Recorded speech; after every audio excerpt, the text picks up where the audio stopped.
Good afternoon, colleagues. I am going to call the 11th meeting of the Strategic Priorities and Policy Committee to order.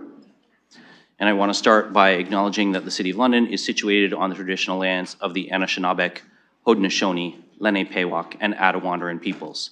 And we honor and respect the history, language, and culture of the diverse Indigenous people who call this territory home. The City of London is currently home to many First Nations, Métis, and Inuit peoples, and as representatives of the people of the City of London, we are grateful to have the opportunity to work and live in this territory. I also want to, as we always do, acknowledge that the City of London is committed to making every effort to provide alternate formats and communication supports for meetings upon request. And to make a request specific to this meeting, you can email sppc@london.ca or phone 519-661-2489, extension 2425. Colleagues, I'm going to begin by looking for any disclosures of pecuniary interest.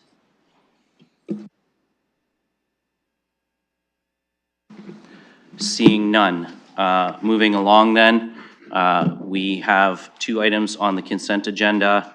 I am aware of a request to pull 2.1, and I've also had a request to pull 2.2. So that leaves no items on the consent agenda. Those will be moved to deferred matters at the end of our other scheduled items. That will take us on to scheduled items. And the first item is the London and Middlesex Community Housing 2023 Annual General Meeting of the Shareholder Annual Resolutions. That item is not scheduled until 1:05, and so we are going to pause just until 1:05, and then we will begin with that presentation. I believe Mr. Chisholm and Mr. Squire are with us in the room, so we will invite them to come to the podium at 1:05 to begin their presentation. Mr. Chair, would either of our presenters require more than the 5-minute allotment? If so, I'd be happy to move it now and we could vote on that in advance if procedurally accurate. So we did not have a request from LMCH for more than 5 minutes in advance, but I will entertain a, first we'll check with Mr. Squire and make sure that the podium is at the right height for him.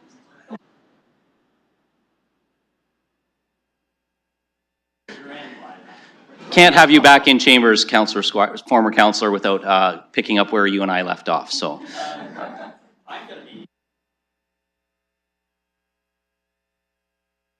Sure. Can you just use the microphone so that the folks watching? It could be 10 minutes, I suppose. Okay, so. Leaving aside questions. Appreciate you teeing that up for us. Councillor Pelosa, did you wish to move a time extension then? I'll move up to 10 minutes and they could take what they need of that. Okay, so looking for a seconder, Councillor Stevenson. Any questions or comments on the time extension for this delegation? Seeing none, then I'll ask the clerk to open the vote to extend the time.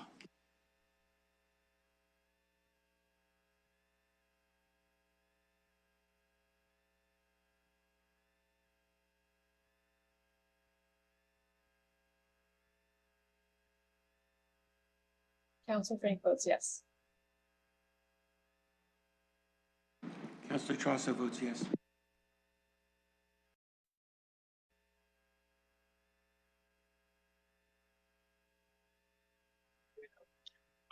I vote yes.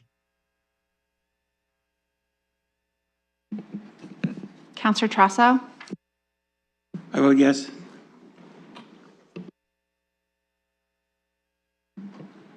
Closing the vote, motion carries 15-0.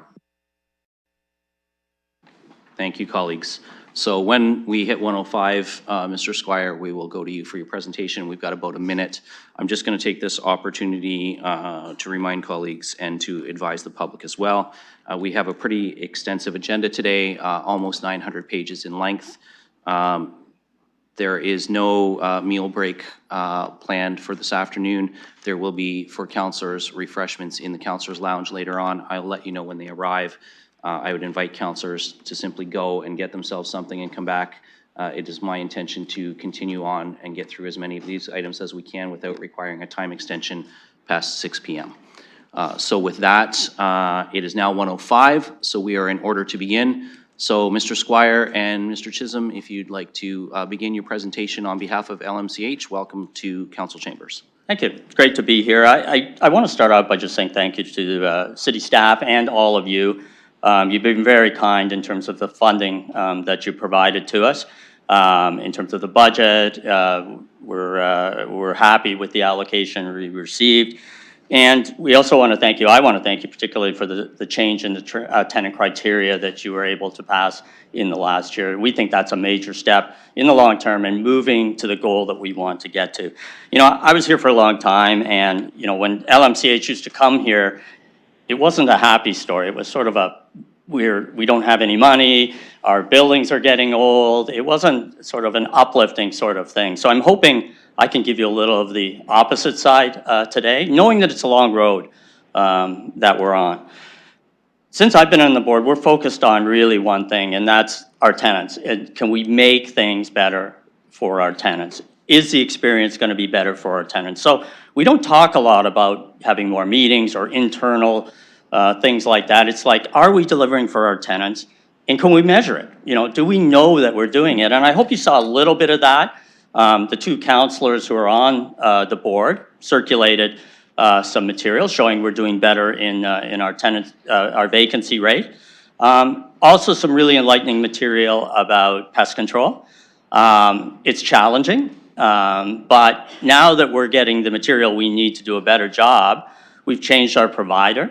We know what we have to do in terms of providing tenants with assistance to prepare for pest control. So it's going to be more focused, and we want it to be more focused on why aren't we serving our tenants rather than why aren't our tenants doing the things that we want them to do. But there's still a little bit of that. My two colleagues are on the board who are tenant representatives constantly talk about tenant responsibility. Tenants have to be involved in being responsible in providing access for pest control, not letting strangers into our buildings. They have to be part of the solution of that. I've gone to town hall meetings. I've talked to lots of tenants. They're aware of that. We have great tenants. We have some problem tenants, not going to deny that. But largely, we're really helping people with their tenancies. So that's going to be what's going to be happening as we go forward. And you're going to see more of that material from us where we're actually reporting to you on how we are managing. Next one will be security. How are we doing in making sure people aren't in our buildings who are causing difficulties? The second thing that I really want to talk about today is how we're delivering housing. We want to continue to do what we're doing in Reimagine London. We want to continue to invest in the buildings we have, where we're investing lots of money in new elevators, new infrastructure. But we want a mix in our housing that identifies with the reality of London. We have lots of people who need housing who won't necessarily qualify for the rent geared to income approach. So a building that has a mix of rent geared to income and other forms of affordable housing, which is really housing that they can pay at the rate they're able to, is going to be important to us. We're managing for the city, the Ladybrook property. We would love to be involved in that moving forward. And governments have been really generous with us in terms of providing funding. So do things change quickly at London Middlesex Community Housing? No, they don't, unfortunately. We get lots of criticism, internal criticism, lots of external criticism. I've heard a lot of it myself. We own that, that's fine. Last year, I know I was here and there was some criticism about tenants and what they had to say. You know, I've heard the tenants. I've gone to the meetings where I get to hear what they've had to say. And we do the best we can to deliver on that. So today, there's complaints or questions. I'd love to hear them. I'll try to respond to them as best I can. But I'm joined here today by Paul. He'll have more to say to you. And I'm joined here by our senior staff who we're very proud of. So thank you very much for taking that few minutes to listen to what I had to say.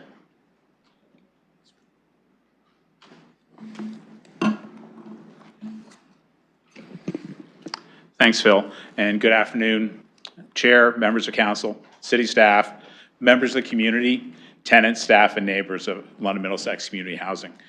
Thank you for joining us today as we present the annual report for London Middlesex Community Housing. As the largest provider of affordable housing in London and Middlesex County, our mission is to provide clean, safe, and well-maintained homes to meet the needs of the people we serve in our community. At LMCH, our vision is to build on inclusive communities where safe, affordable, and accessible housing is the foundation of positive change. I'd like to share some key accomplishments from 2023, provide some updates on ongoing work, and share our priorities as we forge a path forward to transform our vision to reality. LMCH owns and operates over 3,200 homes, serving more than 5,000 tenants.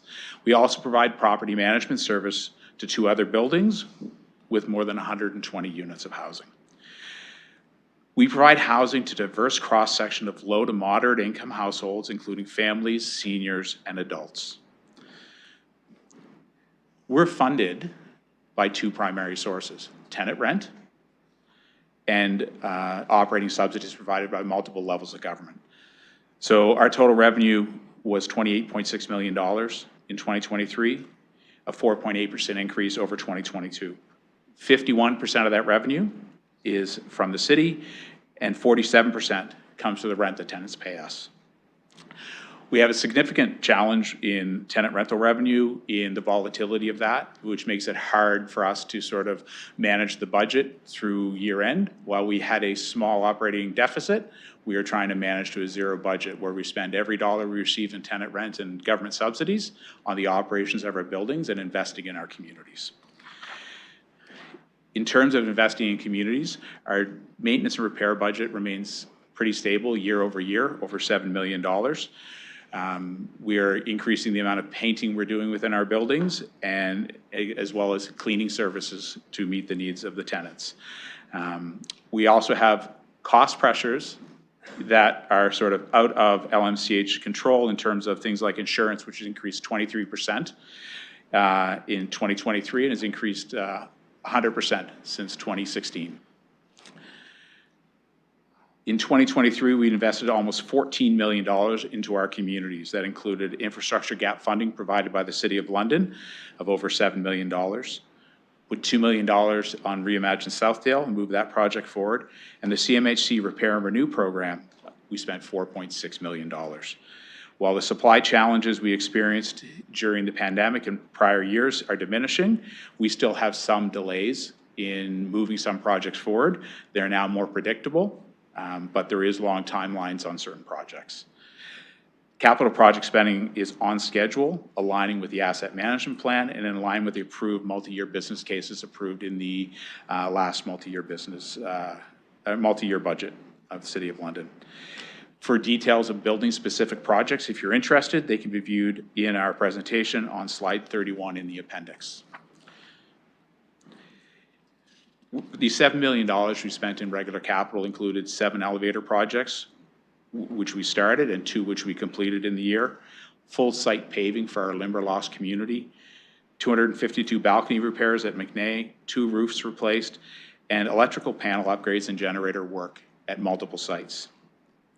In our CMHC Energy Repair and Renew program, focused on energy accessibility and livability, we replaced 1,700 windows and doors at 2 sites, did 9 paving projects at high-rise sites, 2 new playgrounds were added to our communities, and we kicked off a unit accessibility program that will bring 400 accessible units into the LMCH portfolio. We approved phase 1 of Reimagine Southdale with Jackman Construction brought on as the general contractor. In late 2023, 18 units were demolished to make way for 53 new purpose-built units of affordable housing. Fast forward to today, we're currently working on the 4th story, which puts us on target for a summer 2025 occupancy, and we're fully funded to start phase 2 of that project, which will begin in early 2025. A focus of LMCH over the last number of years was to improve the vacancy. We set a vacancy rate of 3%. We improved the vacancy from 4.8% at the end of 2022 to 2.7% at the end of 2023. This means there are 65 more units available to be occupied by tenants in London. We're on track to maintain this in the coming years, and year to date, we're averaging a vacancy rate of 2.4%. And you got about 30 seconds. Sorry to break your train of thought. You've got about 30 seconds left. So I think part of the challenge that we face is making sure we're engaging with our tenants. We have a community engagement manager and a community engagement team that is really working hard to develop community partnerships. We have great partnerships with the Canadian Mental Health Association, East Village Animal Hospital, Harvard's Hands, London Police Service, and the London Community Chaplaincy and Big Brothers and Big Sisters. Without those partnerships, our ability to serve the needs of our tenants is diminished. I think our focus as we move forward is to continue to work on integrated pest management, improve the cleanliness of buildings by bringing our cleaning services in-house. We've increased the community safety by doubling our community safety team by the end of 2024.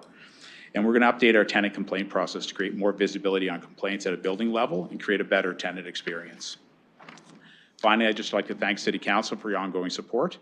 With our strategic plan in place to guide us through the next 4 years, we have a clear path to significantly improve the lives of our tenants and building a healthy organization. Over the past 3 years, we have significantly improved our ability to invest in our communities. We've worked to meet and exceed vacancy target of 3%. We're making significant improvements with plans to improve pest control and cleanliness. And we're putting together a plan for our staff to meet and exceed the standards we are setting, investing in ourselves and our staff. We continue to do the essential work needed to achieve the priorities we've Thank you, identified. Mr. Chisholm. Sorry, I just have to cut you off there. But I'm sure that you might be able to highlight some of those things and some of the questions that you might get from council. With that presentation, we will first of all look to see if there is a motion from council to receive so that we can then begin to ask questions and comments. So moved by Councillor McAllister and seconded by Councillor Cuddy. And that will be the receipt of the presentation, the financials, and the annual report presentation that was in your package, colleagues. So now we will open the floor to questions and comments. Councillor Trussow.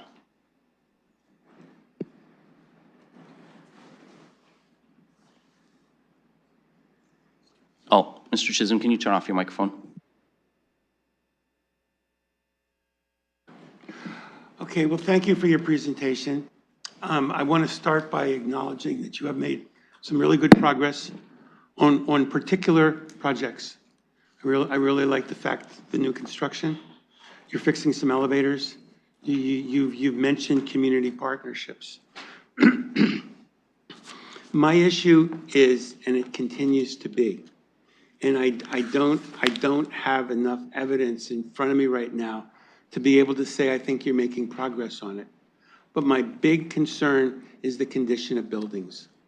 And I think that while the report that we're going to be discussing later in the meeting regarding your asset management, which will go into a lot of detail about things like the infrastructure gap and your targets for what you're looking to do. I won't go into those details now because I know they're on the agenda later. But what I think is missing from this annual report, and I say this with all due respect, is more detail about the condition of the buildings. And I'm not even thinking in terms of tenant complaints, and I'm not even thinking in terms of the repairs that you've made. I'm actually more concerned about the repairs that you haven't made. And I think in order to get to the bottom of this, I want to suggest that we need regular, full, not just on a complaint basis, but full inspections. And one thing I learned from reading your asset management report was that you did a full set, well, nearly a full set of such inspections in 2015. And my hope would be that you've been doing those inspections on a rolling basis ever since, and you're not just waiting for code enforcement complaints to come in. Could you talk about the level of how you go about routinely inspecting your properties? Mr. Chisholm. Thank you, and through the chair. You are correct. London Middlesex Community Housing has an asset management plan approved in August of 2020. That asset management plan was used as a basis point to support the capital funding increases and the CMHC Repair and Renew program to help bring the state of repair of the LMCH portfolio up. That funding for the state infrastructure gap continues till 2029. So the asset management plan was based on the reality of LMCH in 2018, 2019, based on building condition assessments done in 2015. So since that time, we have continued to invest in our buildings. Our last rounds of building condition assessments was 21, 22, I do believe. So we did a full assessment of our portfolio at that time, which we fed into the system we use to manage our asset. In addition to that, we do engineering studies and other studies that help us prioritize within the pieces of work that needs to be done. So that could be a balcony study to look at which balconies on which buildings require assistance, electrical studies, those types of things. So we use the BCA as our jumping off point, and then we do more detailed engineering assessments, and we work with consultants and professionals to help identify where the priority work is in our portfolio. Councillor?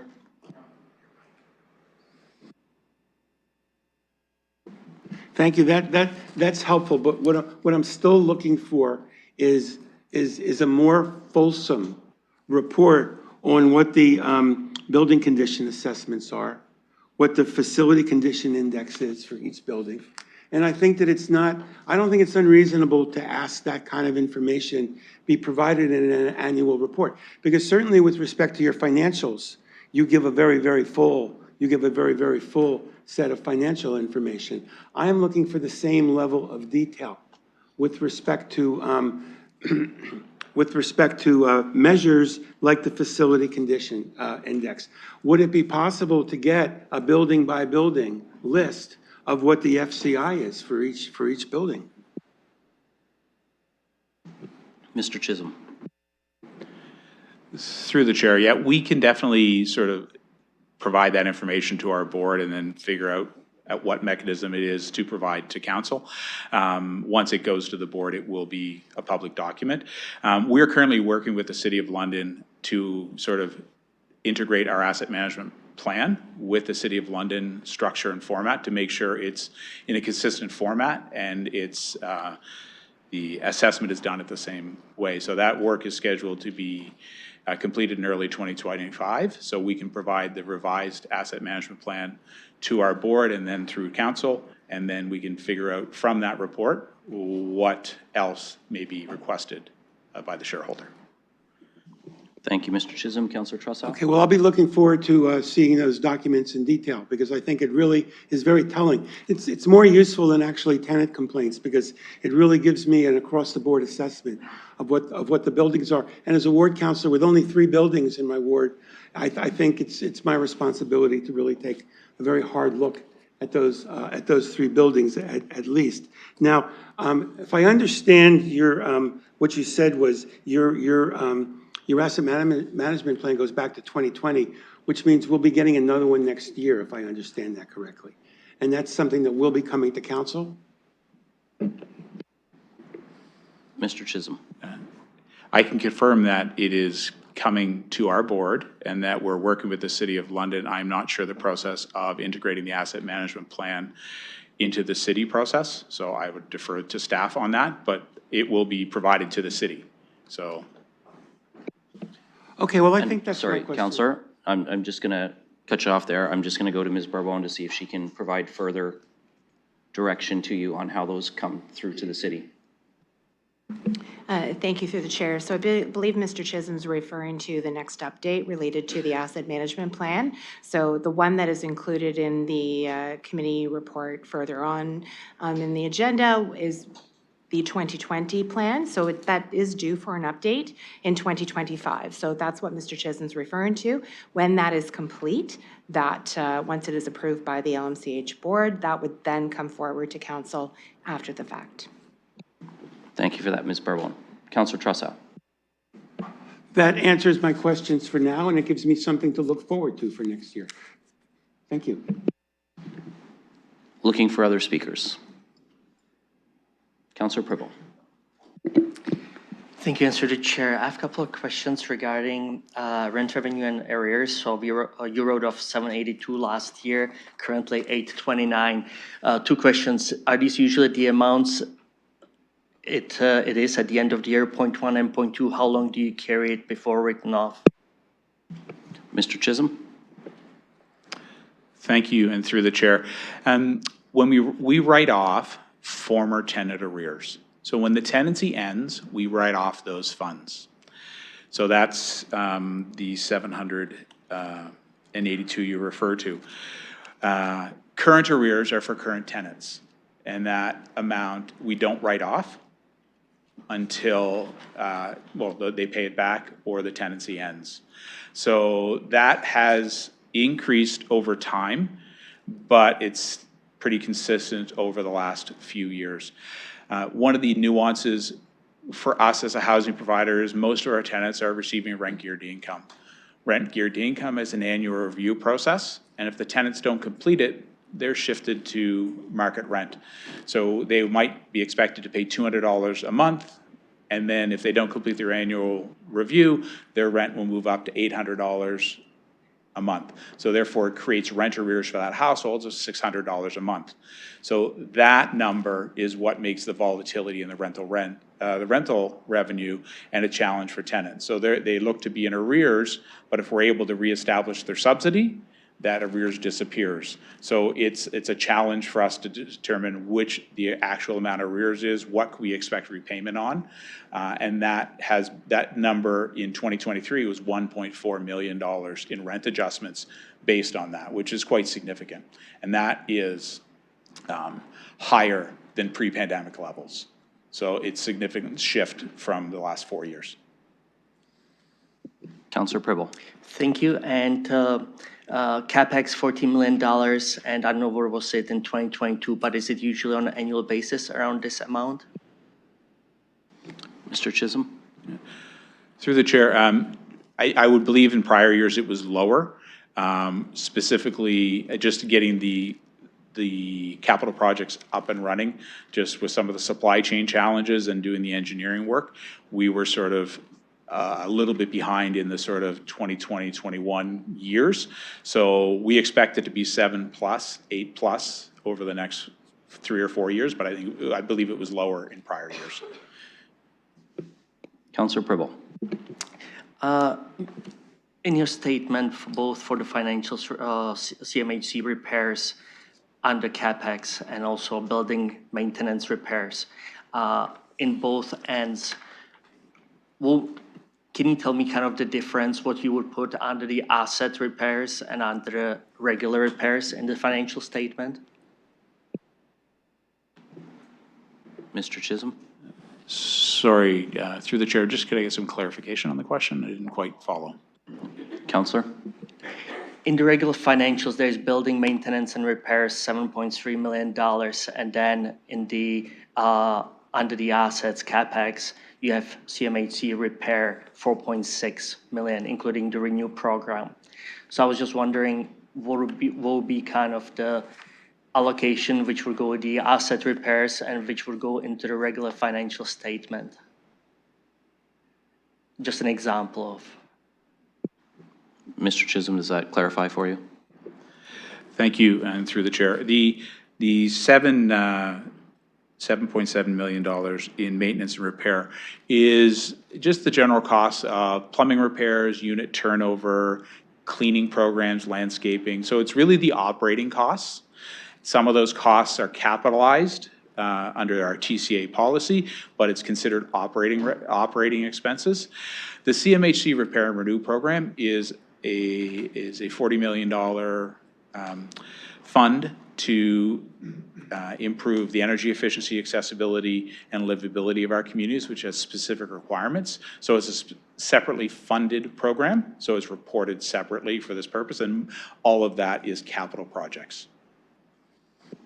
Councillor Pribble, any further? Thank you. I do have one more question. Tenant programs is roughly 30% down. Can you give an example of the tenant program and a kind of that it was lower last year, about 30%? Thank you. Mr. Chisholm. Thank you, through the chair. The tenant programs are really the community engagement team and the work they're doing. So we're just getting back up to sort of pre-pandemic levels of engagement of our tenants. So it could be investment in community gardens, it could be supporting a community grant for tenants to run a program or participate in something. So it's funds just to sort of support tenant-led initiatives and tenant community building. Councillor Pribble? Thank you. No more questions, but one comment. Congratulations on the vacancy rate and also the Southdale project, which I had an opportunity to see a couple of weeks ago. Congratulations on both. Thank you. Thank you, Councillor Pribble. Councillor Stevenson? Thank you. Quite a few of my questions just got answered. So thank you for the update. There are a lot of concerns in the social housing unit, and so this report is helpful in terms of being able to provide some information to tenants and reassure them that more help is on the way. The pest management, I noticed it says the service recovery plan included a list of 7 tasks, so that looks really good. I do hear a lot of complaints about the pest management, and it really is, it really does sound horrible. And so whatever we can do to improve that would be great. On page 620, it does talk about improving the tenant experience, and it says finalize and implement the LMCH integrated pest management program, set an IPM target of 10%. Do you mind just explaining a little bit more about that? Mr. Chisholm? Thank you, and through the chair, integrated pest management program is really just a structured approach to managing pests within our buildings. Pests are fairly common across multi-residential buildings and private sector and condos and in the public sector as well. So the integrated pest management sets out how we're going to treat the pests, how we're going to inspect, what treatment approach we're going to take, what level of treatment, how we're going to support tenants with prepping their units. It goes through sort of, it's the guide that will help us make sure that we're doing what we need to do to hit the 10%. So we've set a 10% target for pest control because that is sort of a private sector standard. It is sort of, we're not going to eliminate, but we're going to manage them down as best we can. We're right now at over 25%, and some buildings are higher. And we're seeing increases in the pest rate at this time because we've started to do things like block treatments and other proactive work to sort of find the root cause units for pest control. So if we're treating somebody on a consistent basis and they are being cooperative, maybe the pests are coming from the neighboring unit above and below and things like that. So we started adding in block treatments, diamond treatments, and those types of things to find the source units so we can better eradicate the issue. And so the integrated pest management really just sets that out as a policy, as a requirement of us, so we have an internal standard that we must achieve. Councillor Stevenson? Thank you. And just recently, I'm hearing more concern about bed bugs. Previously, it was cockroaches, that kind of thing, but the bed bugs really are causing a lot of distress because of the bites and that kind of thing. Is that, do you find that, is that an additional challenge, the bed bugs, or is that something that's going to be relieved with this program as well? Mr. Chisholm? There are challenges in sort of increasing bed bugs across most housing.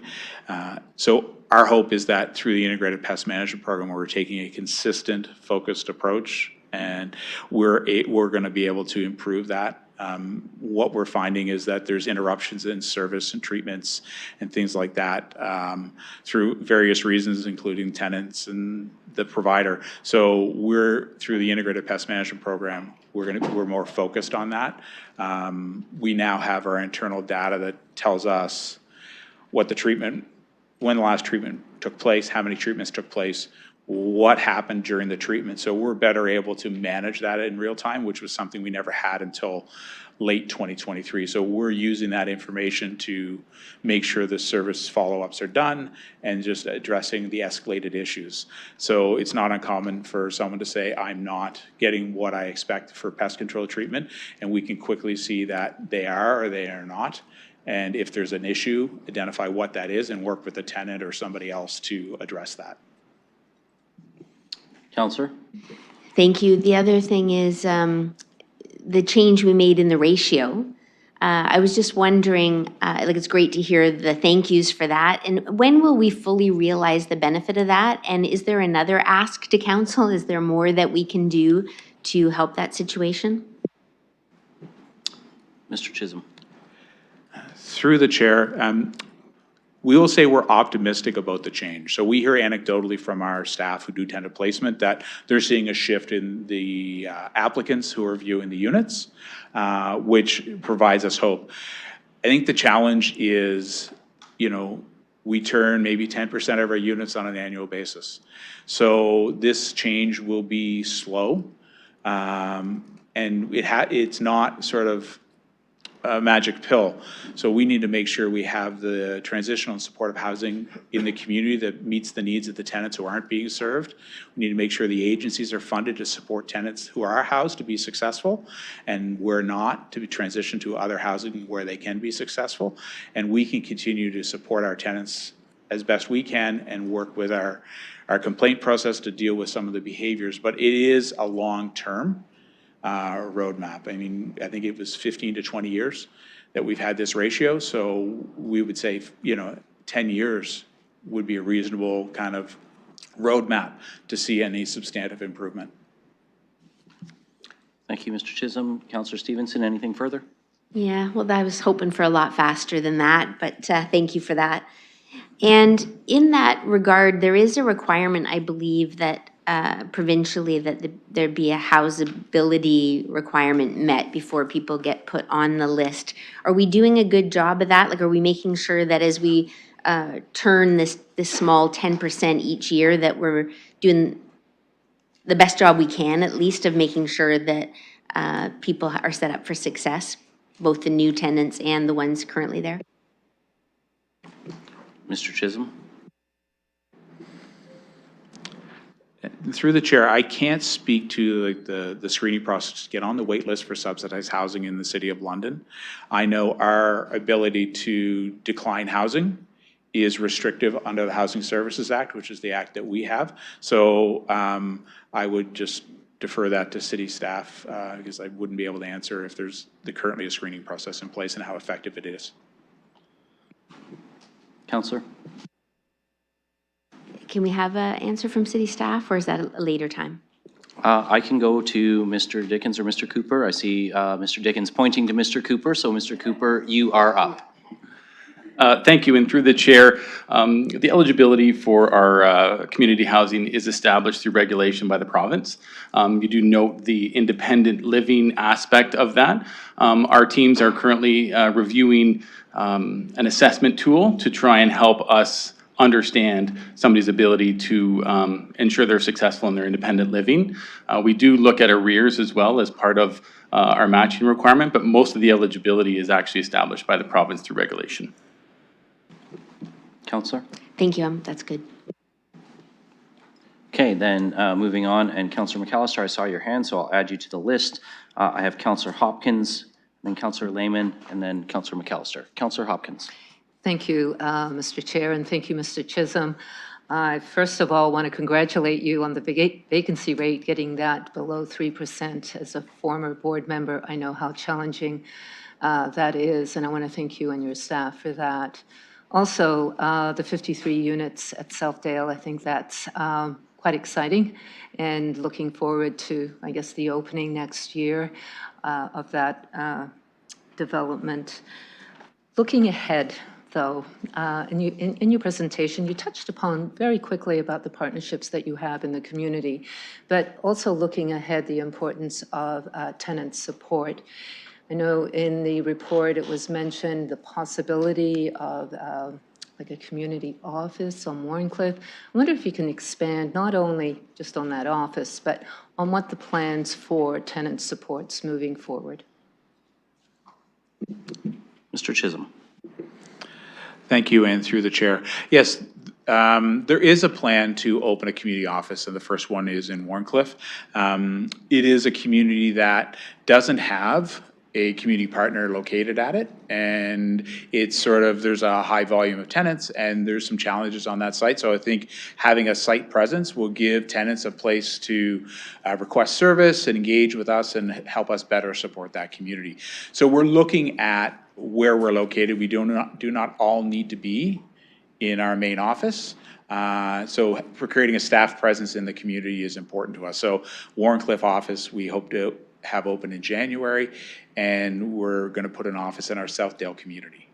So just to make sure that we're more accessible to staff, for tenants, sorry. And we do have to review our tenants intake and support processes and programs. I highlight in the annual report and the presentation the success we've had with the housing stability case coordinators that really help address some of the tenants that are struggling and that have the ability to save their tenancy. And we highlighted the sort of managing the complaint process differently. What we need to determine is what are the current needs of our tenants and how do we realign our support programs to better meet their needs. We have a small number of high needs tenants that consume an inordinate amount of our energy as an organization, from our community safety team to our tenant services and property services team. So we want to sort of reallocate the resources and sort of deal with the problematic tenancies as best we can, but make sure all tenants are served. So we have to do a little bit of a review on that through the course of the year, and we're hoping to add more. We have plans to add more staff in January of next year. To sort of, whether it's focused on one or two buildings or whether it's deployed differently, that's the questions we have to answer internally. Councillor Hopkins. Yeah, thank you, and thank you for that information. I think it's good information to know. So as you reallocate these resources to support the tenants, how is the funding working there? Or are you supported at all by the increase of supports that may be needed? How is that done? Mr. Chisholm? Thank you. The majority of the supports are sort of embedded in our operating funding. So that is coming from the city funding and from the tenant rent. So we don't get external funding sources for the supports. That's why partnerships with CMHA and others are critically important. We are in conversations with the Ministry of Housing on, how do we better support complex tenancies. You'll see some pilot programs in other local housing corporations where they're working with their health units to do things like that. So we're trying to see what model might work in London, how does it work with the housing and homelessness work that's happening here, et cetera, just to sort of, we can't fund the level supports needed by our tenants. They are part of the community. They are citizens of London and Middlesex County, and they should be able to access the services available to the broader community. So we're sort of take that approach of how can health or other program funders make sure they have a presence and meet the needs of our tenants.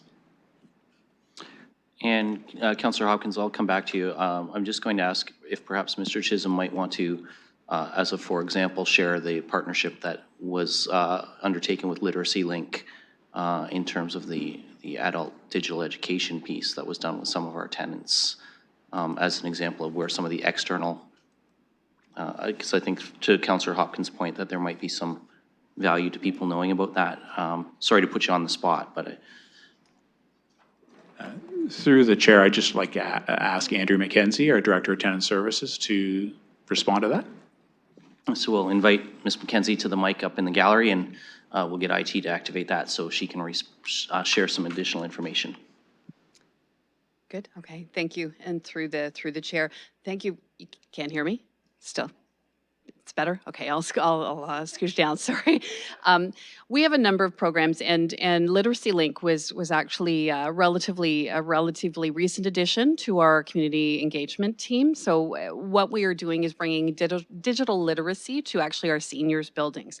It's to provide a little bit more education on cybersecurity awareness on the computers, how to be a little bit more comfortable in this day and age in using computers for our senior population. population. Most of the adults in our buildings are quite good at using, a smartphone or a computer, but we see less of that with the senior population. So it's been a really positive impact that we've seen at a couple of the sites. And so that's been, a literacy link was also supported through Fanshawe College. And yeah, I think that's just one of many. We have a number of programs. Thank you. Thank you, Ms. McKenzie. Councillor Hopkins. Yeah, thank you for that. It's good to know of these partnerships that are going on.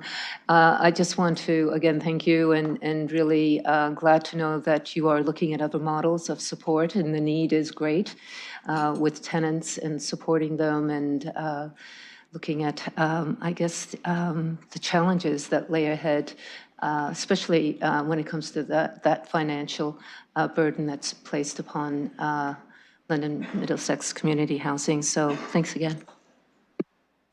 Thank you, Councillor Hopkins. Councillor Lehman, I have you next. Thank you, Chair. And through you to Mr. Chisholm, thank you for your report today. Can you tell us about refurbishing units? So when a tenant leaves a unit and before you bring it back to market, you would go in and refurbish the unit to get it prepared for a new tenant. Approximately how many days are you looking at now to get those units back on the market? Mr. Chisholm? Thank you, and through the chair. That is a tough question to give a day to, but I will sort of walk you through our process. As soon as the unit's confirmed vacant, we do pest control for the unit, and then in most circumstances, we actually need to bring in a separate company to debree the unit. They have to take all the personal effects out, and that can be quite extensive.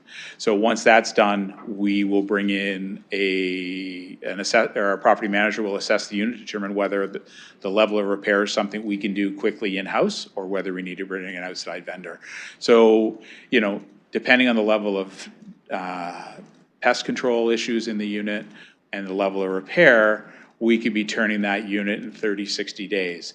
We're running, I think, an average of about 88 days, if I remember the numbers now. So it has come down significantly, but there is a significant piece of the time is sort of doing pest control, debris in the unit.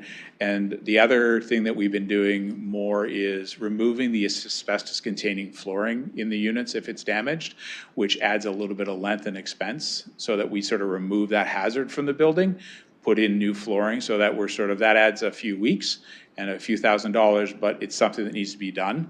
So we'll rather do it when the unit's vacant. Councillor Lehman. Thank you, Chair, and through you. That's really good news, because I remember last term we had significant concerns. I think it was up around 140 days, and we were turning units over, which I believe has led to, probably one of the contributors, to seeing your vacancy rate being chopped in half, as Councillor Hopkins alluded to. And I just want to kind of just delve into that a bit. That's an important number, a number of factors. One, it's 65 more units, which I'm sure the average number of people is 1 point something per unit or something. So that's well over 65 more people that are finding affordable shelter, which is critical at this particular time. The other side of things is you're collecting rent now on approximately 65 more units. I'm sure that's hundreds of thousands of dollars that's now collected, so that can go to pay for things like pest control, elevators, refurbishments, improvements in the buildings themselves. So besides turning units over quickly, what else has contributed to getting that vacancy rate down, or halving it almost? Mr. Chisholm? Thank you, and through the chair. It really took a focused approach with our vendors and sort of making sure we had good quotes that, you know, focused on the basics with them. What's the price? What's the scope of work? And what's the quality you're delivering on? And what's the timeline? So really just getting back to the basics, engaging a few new vendors, making it a competitive process, and just sort of demonstrating with staff that they can do better. And when operationally, if they're managing 20 vacancies a month versus 60 vacancies a month in their portfolio, it's way easier to keep on top of vendors and things like that. So it has a compound positive effect that is, it is helping us. Councillor? And final question through you, Chair. Just, are there other contributing factors, though, to lowering the vacancy rate other than just getting the units quicker onto market?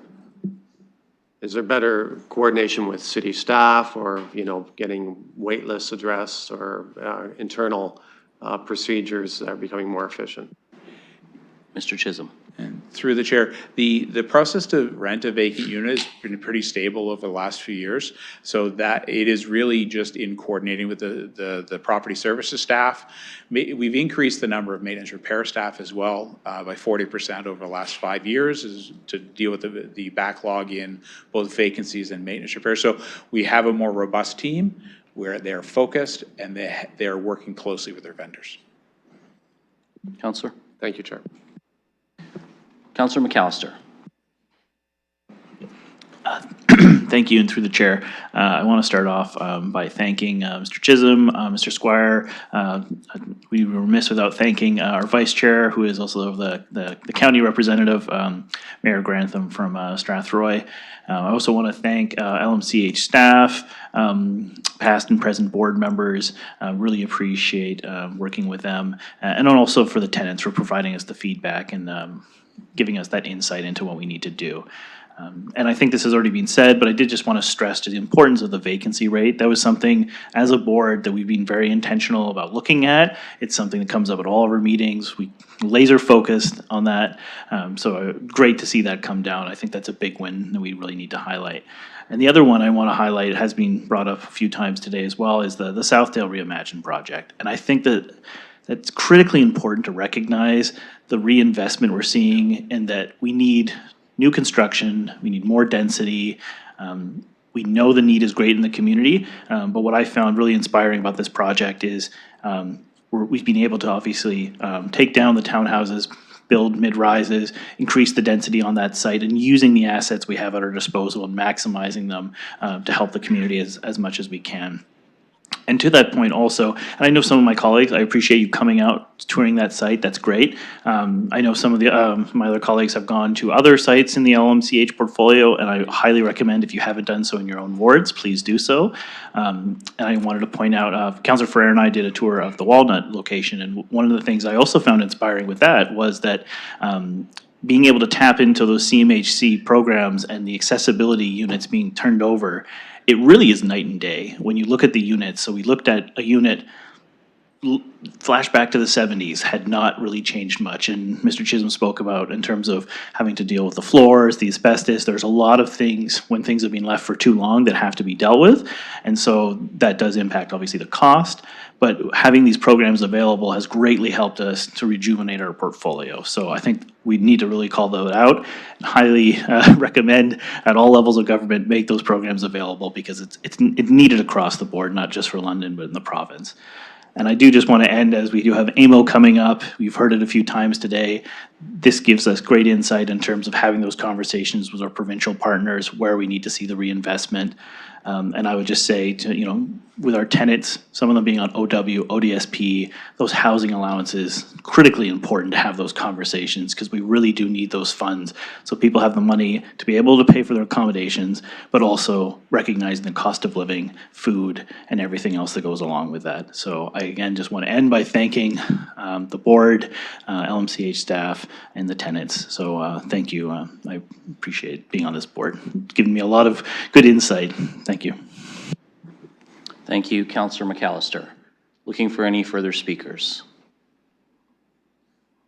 Seeing none, then I'm just going to take 10 seconds very quickly from the chair to echo what Councillor McAllister just said, and in particular, my thanks to Mr. Chisholm, Mr. Squire, and the senior leadership team at LMCH for your patience and tolerance in putting up with me at board meetings and committee meetings, and always being ready to get answers, and when you don't have them at hand, getting back to me later. So I really do appreciate the work you do, and just wanted to take the opportunity to say thank you.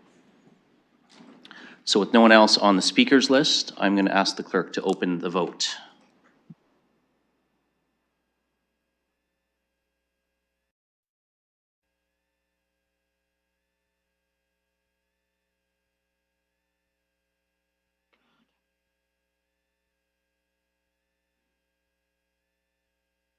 I'll vote yes. Closing the vote, motion carries 15-0. Thank you, colleagues. So moving on, and thank you, LMCH representatives, for your time this afternoon joining us here in Chambers. Moving on, our next item on the agenda, 3.2, is the Housing Development Corporation, the HDC 2023 Annual General Meeting of the Shareholder and Annual Resolutions. And I'm just going to look to staff to see if there's any presentation for this or if we can go right to receipt. And I'm seeing Mr. Fehlberg saying we can go right to receipt. So I will look to see if there's a motion to receive, and then we can entertain any questions. Moved by Councillor Cuddy, seconded by Councillor Hopkins. Looking for any speakers on this one. Seeing none, then I will. Councillor Pribble.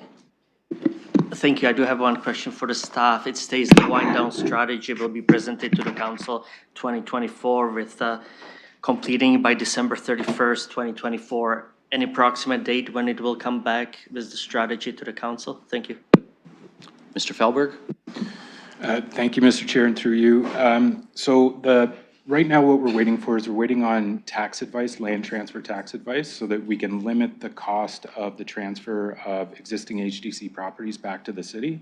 So once that comes before us, we'll be bringing that report forward to SPPC and have you folks make a decision on that. Our intention would be likely August of this summer, with the wind down activities happening before the end of the year. Thank you, Mr. Fehlberg. Councillor Pribble. One follow-up. Any potential delays, or are we still on track by the end of this year to wind it completely down? Mr. Fehlberg. Through you, Mr. Chair. As far as I know, everything is on track, and we should have something by the end of the summer to you. Thank you very much. No more questions. Thank you, Councillor. As I have no other speakers, I'm going to ask the clerk to open the vote.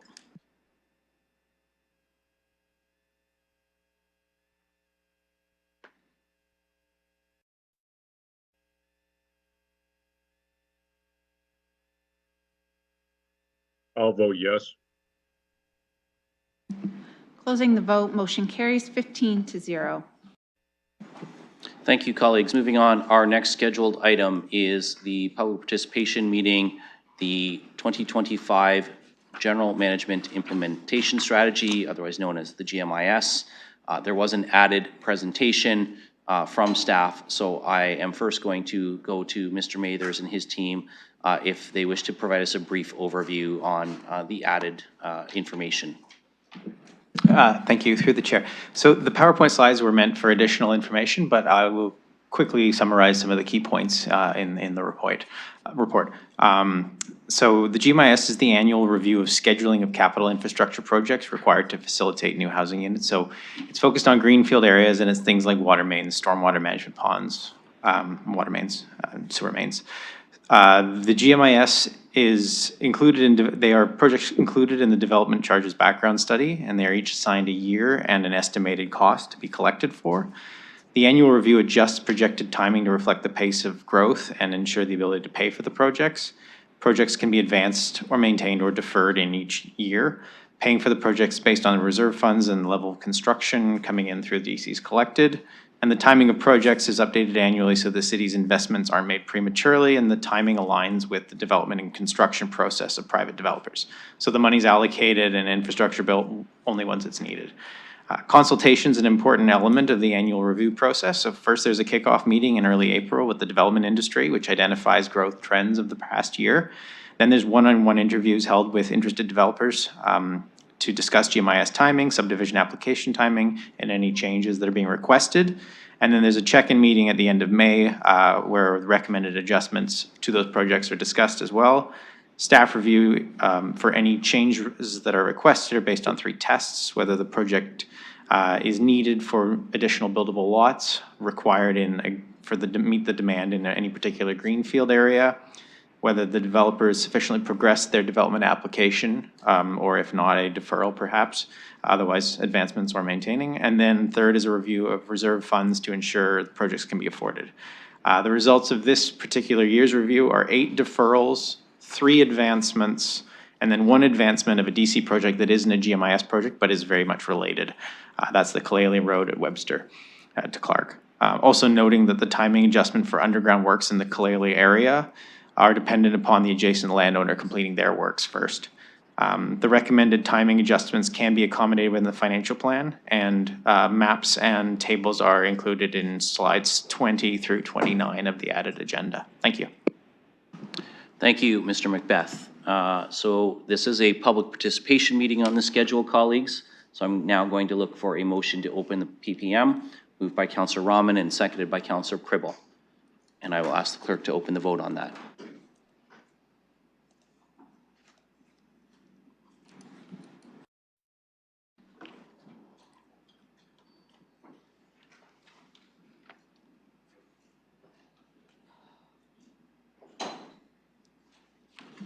Counselor Van Meerbergen.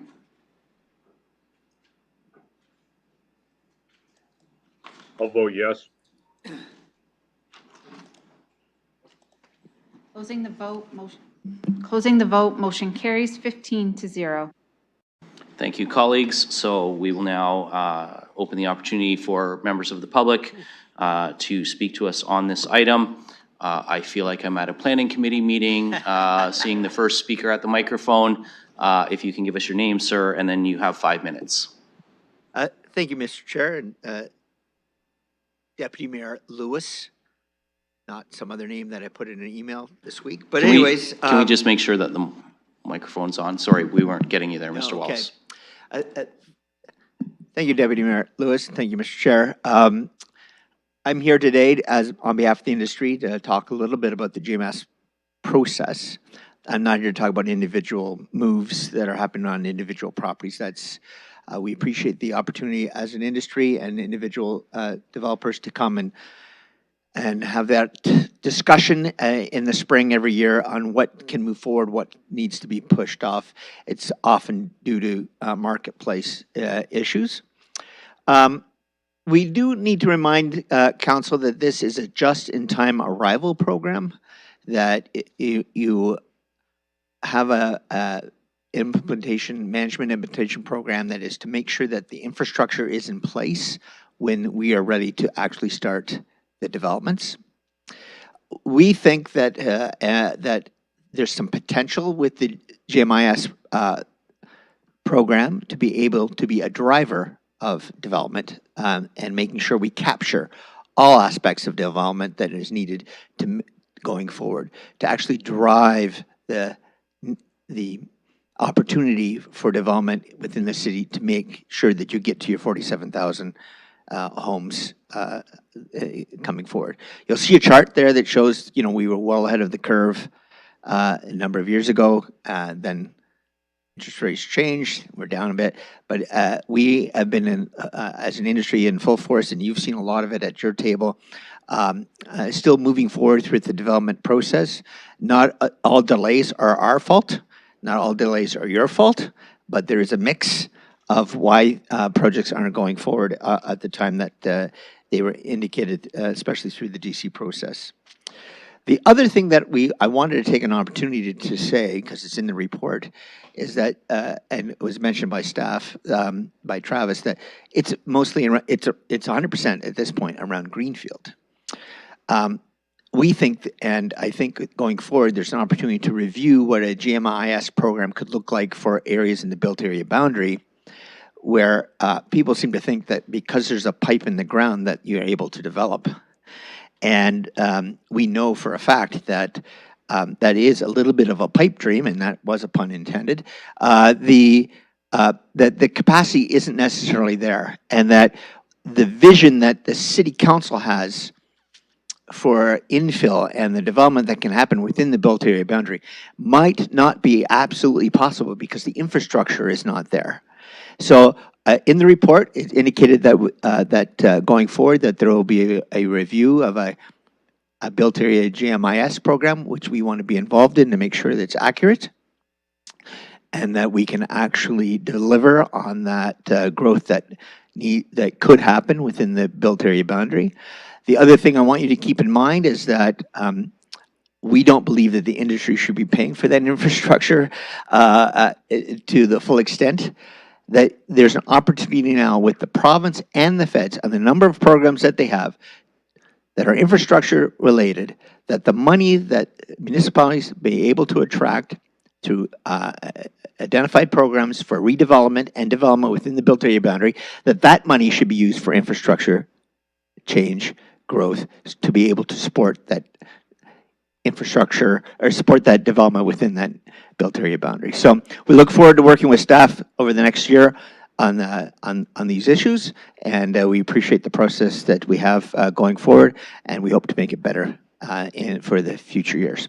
Thank you, Mr. Chair.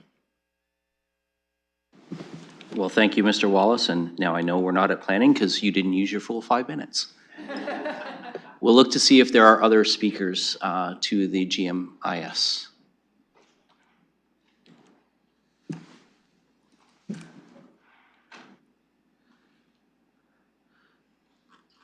Welcome, sir. If we can just get your name, and then you have 5 minutes. Yes, thanks very much. And I won't need the 5 minutes. My name is Charles Spina.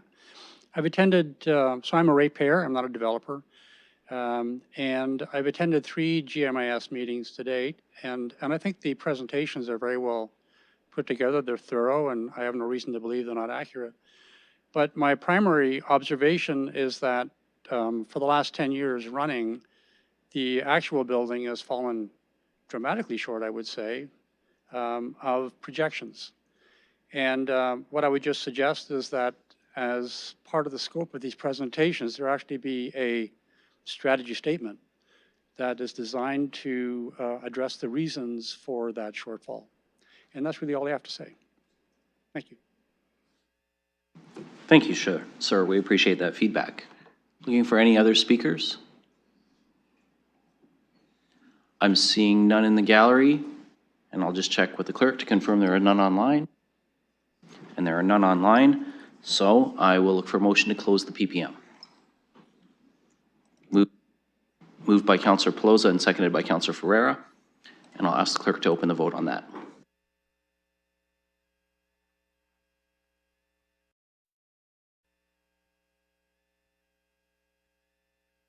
I'll vote yes.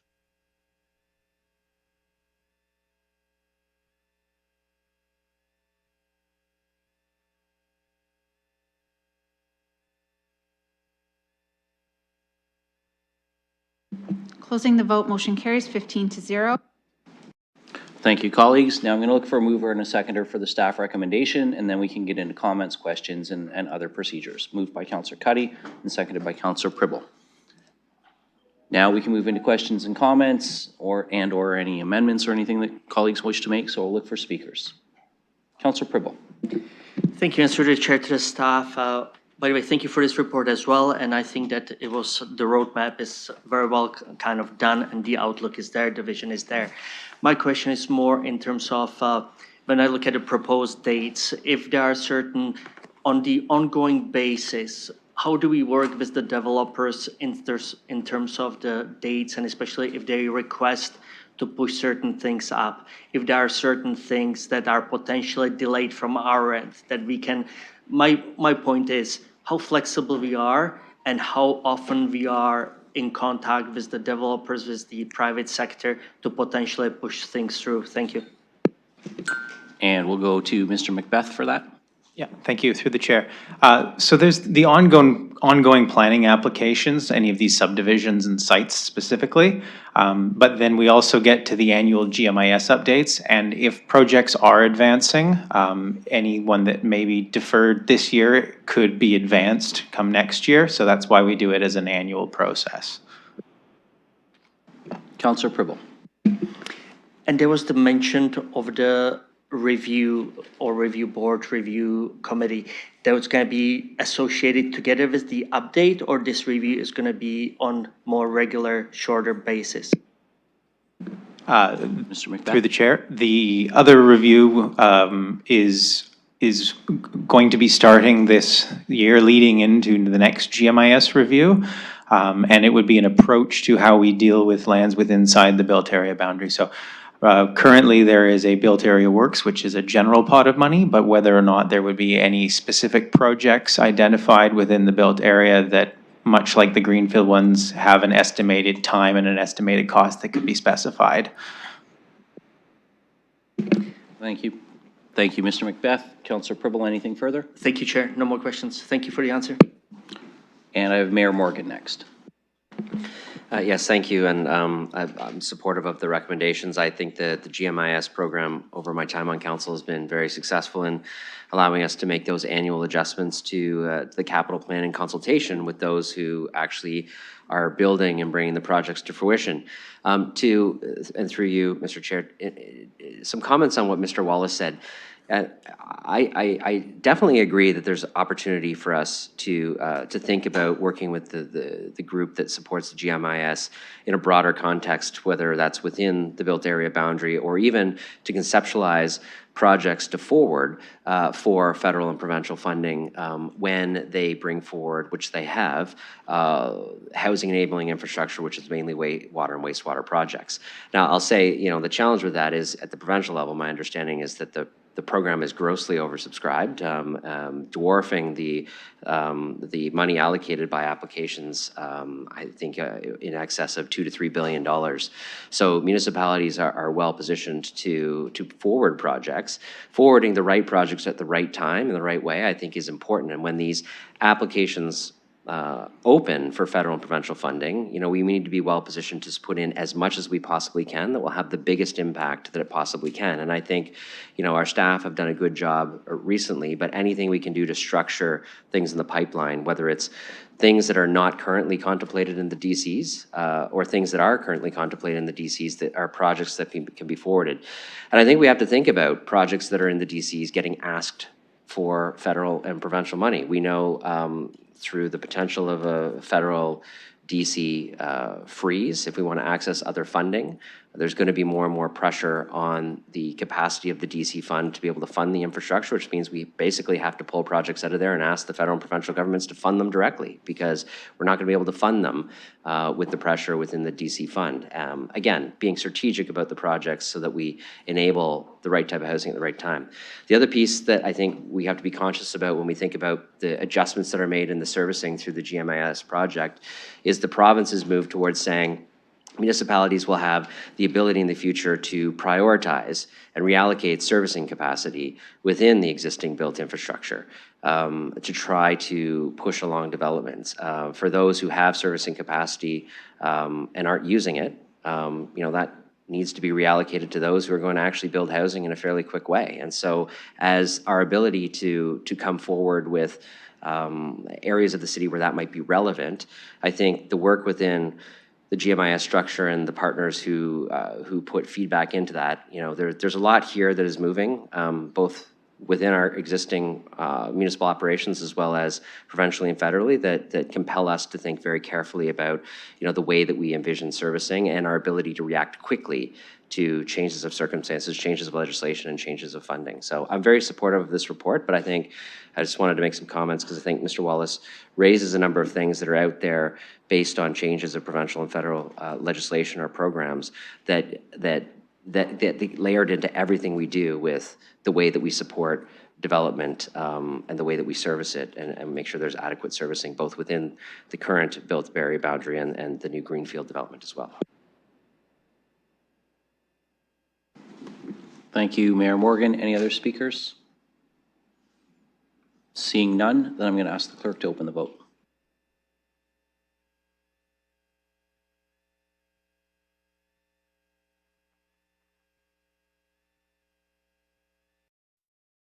I'll vote yes.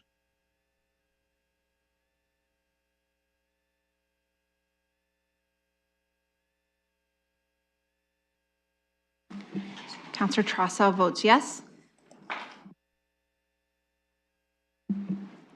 Closing the vote, motion carries 15-0. Thank you, colleagues. That completes our scheduled items portion of the agenda. Moving on, we have items for direction. Item 4.1 is London's Health and Homelessness Whole of Community Response Proposed Community Encampment Response Plan. We have a scheduled presentation from Ms. McDonald and Mr. Nash. Unlike with LMCH, where I did not have a chance to ask, and I appreciate Councillor Pelosi's assistance with that one, we do have a request for council to consider a 10-minute presentation rather than a 5. So I'm looking to see if there's a mover and a seconder in Councillor Pelosi and Ferreira. I will ask the clerk to open a vote on the time extension for that.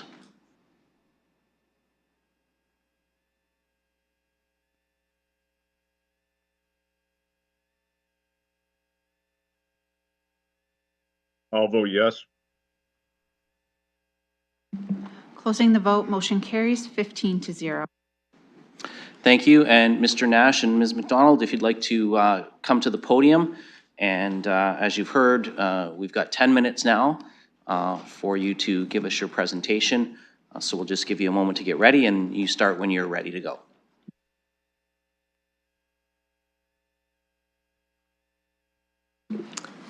Thank you, and through the chair. The Community Encampment Plan is the third pillar of the health and homelessness response, focused on those who are chronically unhoused with complex medical and mental health challenges. I'm Chantel McDonald. I'm a Director of Service at London Cares and also a co-chair of the Encampment Table. Good afternoon, through the chair. I'm Greg Nash, Director at the London Intercommunity Health Centre and co-chair of the Encampment Implementation Table with Chantel McDonald. This third pillar of the health and homelessness response will increase and improve supports to those who are unsheltered in our city and better manage encampments within our community. London, like many other cities in Canada, is facing a health and homelessness crisis. There are many encampments across our city, and there continues to be a critical need for affordable housing in our community. We're making progress towards bringing supportive and affordable housing to London, but demand still outpaces supply. This is where there is recognition by the City of London that encampments are a reality we must address with a longer-term outlook. In the nearer term, we are looking to make the city as clean and safe as possible, and to ensure individuals and families living unsheltered have access and supports to resources. Linking people to shelter is a priority. However, we also know there aren't enough indoor spaces to accommodate the volume of need in our community. We continue to actively support these individuals where they're at, while connecting them to services and indoor spaces. Our ultimate goal is to help Londoners become stably housed. We know there is still much work to be done in this front, and we're unwavering in our commitment to accomplish that goal. To provide safe and affordable housing with needed medical, mental health, and support services. A year ago this past November, developers, businesses, first responders, health, mental health, and social services organizations came together to develop the Health and Homelessness Response, a whole of community approach to solving this crisis in our community. This is a new way to support marginalized individuals experiencing homelessness, as well as reduce the strain on the system and in our broader community. We're now in the process of implementing that response. A new system combines primary care, mental health supports with housing in two main ways. Hubs, as you know, offer a full range of services, and the newly approved highly supportive housing plan extends that to full wraparound supports for individuals who are experiencing homelessness. The approach we're taking is to help Londoners with the highest need move safely inside. Help stabilize them, wrap around them with supports, connect them to the right type of housing, and help them stay housed for long term. Put simply, housing and health are the fundamental core to this plan. To date, 40-plus individuals have moved into one of 2 hubs already in operation, as well as 100-plus individuals moved from encampments into highly supportive housing. And with the announcement late last week, more development are on the way and more to come. This afternoon, we are seeking endorsement from Council for the Health and Homelessness Community Engagement Plan. The path from encampments to housing starts with intentional outreach geared towards bringing people indoors. At the same time, we need to address people's basic needs and help keep them, who are unsheltered, to help keep them safe and alive. While we know that hubs and highly supportive housing are the solution in our community to address this crisis, building this type of housing to scale will take some time. So we need to make sure that we also address basic needs to support individuals living in encampments, keeping people safe and alive as long as possible. The 3 key components to the community encampment plan are transactional outreach, transformational outreach, and encampment protocols. These key components have been identified through feedback from the community, businesses, developers, and professionals service sector, from the professional service sector.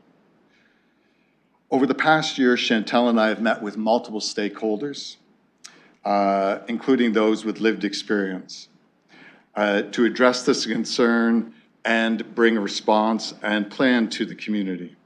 You'll note in Appendix A of the Community Encampment Plan that 26 sector organizations participated directly in the development of the plan with input from in-person and online community engagements, as well as review by the Health and Homelessness Whole of Community Response sector.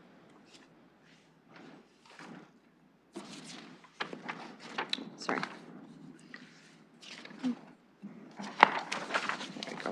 Transformational outreach is a long-term outreach strategy that supports individuals in navigating pathways to indoor spaces.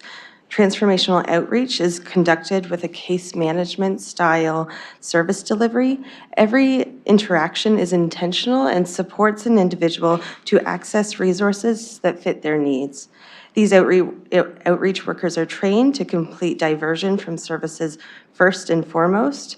An example of this is an outreach team meets a young male in an encampment and starts to hear his story and that he used to live with his brother. The outreach team's first opportunity for engagement is to figure out why the young male is still not living with his brother. Perhaps there was a disagreement about how much food he consumed on a weekly basis. The outreach team would then try to mediate this conflict and find strategies to support having the young man re-enter his previous living arrangements. Sometimes individuals do not have natural support, such as families and friends, and need system support. The outreach teams would help navigate what service is right for the individual and what pathway makes sense to end their experience of homelessness. Some individuals may be connected to the developmental sector and some to long-term care. Others will fall into the shelter and housing plan already in existence in London.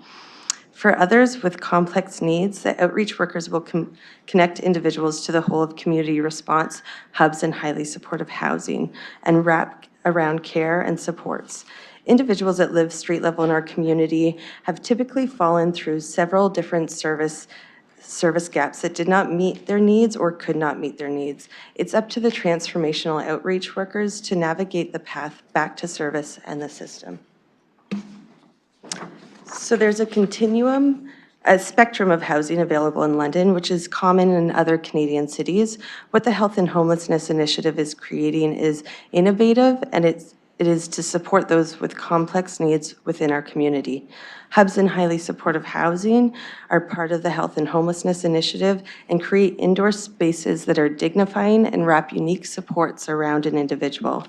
From this graphic, you can see that there are a number of pathways out of unsheltered homelessness, shelters and hub support, housing through the Housing Stability for All Action Plan, affordable housing, all the way through to market home purchasing and rent.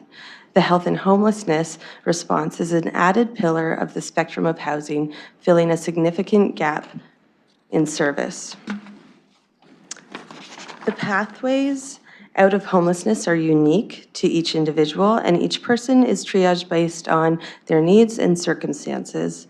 The Health and Homelessness Initiative focuses on those with complex needs. However, the encampment plan will support in triaging individuals out of encampments into a number of services and pathways towards housing.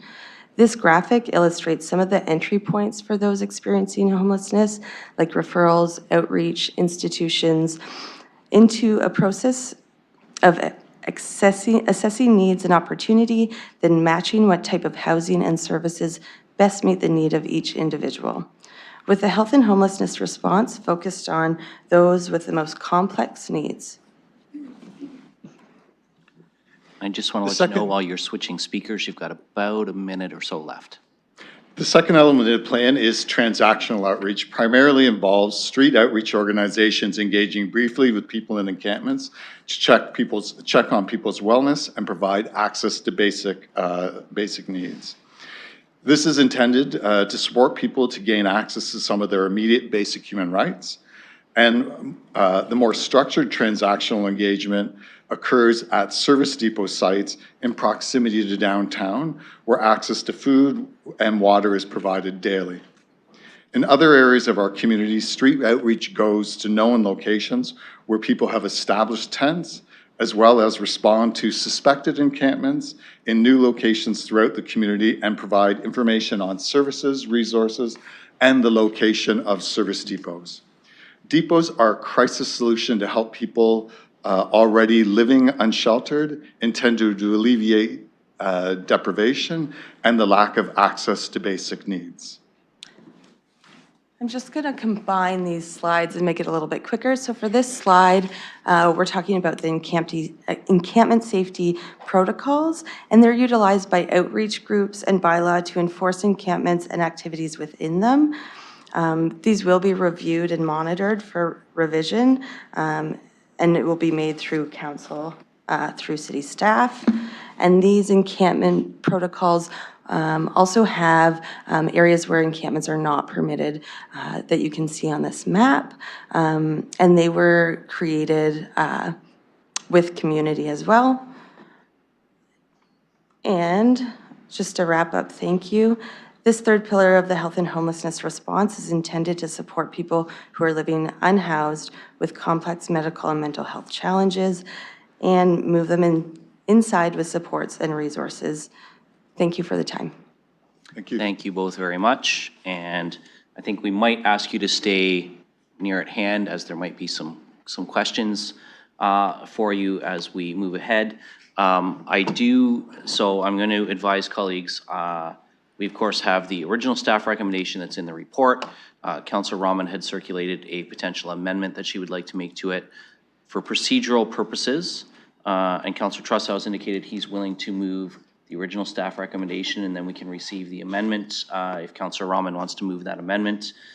So that's going to be procedurally the cleanest way to do this. So Councillor Trusshouse, you're prepared to move the original? Yes, I'm prepared to move the original as it's stated in our report, and I'll defer my other comments until later. Okay, so I'm going to look, and I've got a seconder in Councillor Hopkins for that. And so now we can open up the floor to questions, comments, and potential amendments. And so I'm going to look to Councillor Rahman to see if you want to put your amendment on the floor now, or if you want to wait until some questions and comments have happened and then bring it forward. Thank you. I'll put my amendment forward now.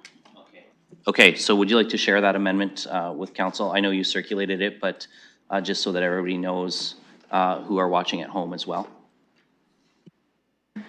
Thanks. I'm just seeing if it pops up in eScribe before I go searching in my email.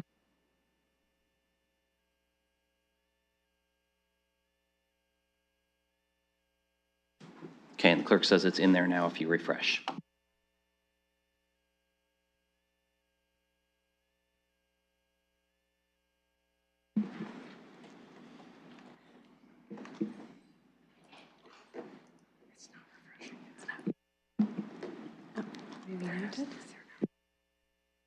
Okay, thank you. It did just refresh. Okay. So in addition to So I was amending Part A so that it reads the following. The saving lives, alleviating suffering, and building a healthy, strong, and safe community for all. London's Health and Homelessness Response Community Encampment Response Plan as attached to Schedule 1 be endorsed with the following amended guidelines contained on page 36.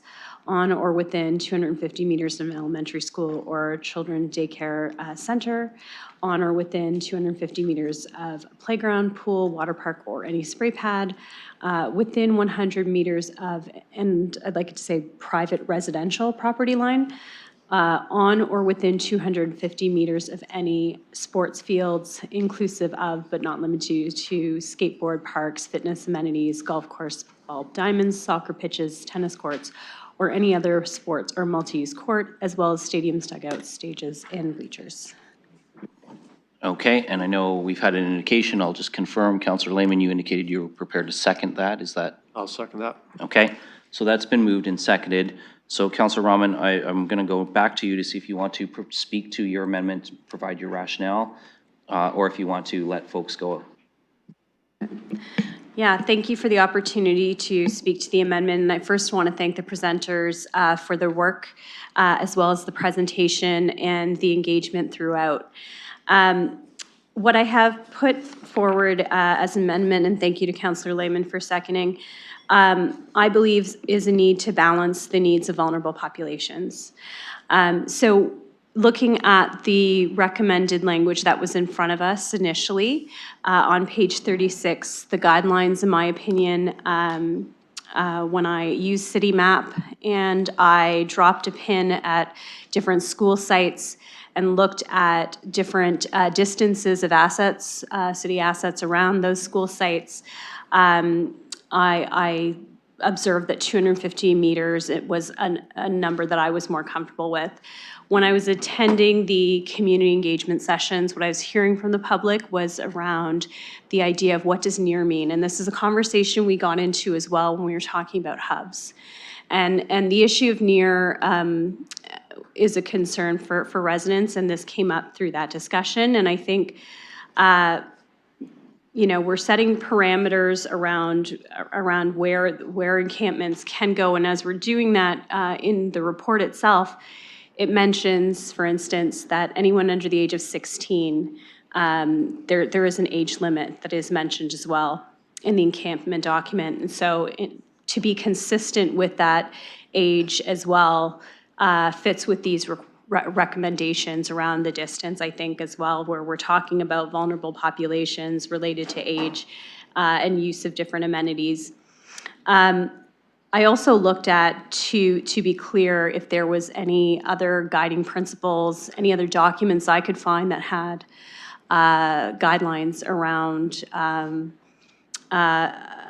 distance that I could use as a pinpoint or a number. And so I looked at, for instance, marijuana depots, places that you can sell marijuana as a guideline, because it was the only thing I could find in relationship to a school. And that is 150 meters. And I thought about aligning those things. Then I looked at the regulatory framework around the marijuana shops, for instance, and again, I don't think on balance it's a fair point or argument, and that's why I use City Map for my rationale around location and proximity and where things, an encampment could go if we didn't specify and how close that would be to a school. So I hope this is a starting point for our discussion for today. I know there's lots of other questions about the encampment plan, but I wanted to put this forward as we talk about the guidelines, because it was something that I heard from folks around the need for some better parameters around distance. Thank you. Thank you, Councillor Rahman. And I'll just let you know on the amendment, you've used 258, so you do have a little bit of time left if you want to come back. We've got Councillor McAllister and then Councillor Pelosa. Thank you, through the chair. So two questions with this. I'm just wondering in terms of the mapping, because I do appreciate the refined language that it now says private residential, but my question would be in terms of the commercial parameters, is this kind of pushing it onto to that, because obviously we're recognizing the residential, but the specifics too with the recreational side, because most parks would have one or multiple of these. I'm just wondering if perhaps the encampment team talked about this, but I mean, I have a large stretch of parks. How far in does this push them in terms of locations? Because I just haven't had the time to map this out is my question. And I know the table looked at this, and I appreciate the counselor and getting your feedback from your community, but my concern revolves around how far does this push the encampments in terms of locations? And are we putting this onto the commercial properties if we're just singling out residential and then recreational?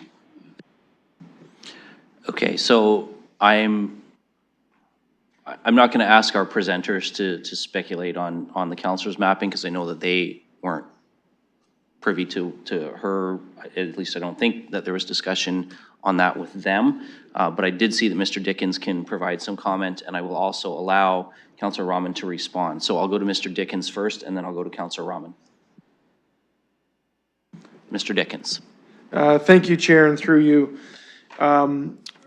Appreciating this, we haven't had a lot of time with this amended motion, but through a very high-level cursory review, to answer your question of where does this push encampments, having some of our partners in planning and economic development run some scenarios of our most highly used park areas, this at first blush looks to, would actually probably move folks right along the riverbank, either in the river, along the riverbank, or smack dab in the middle of parks to satisfy those distance requirements that are proposed.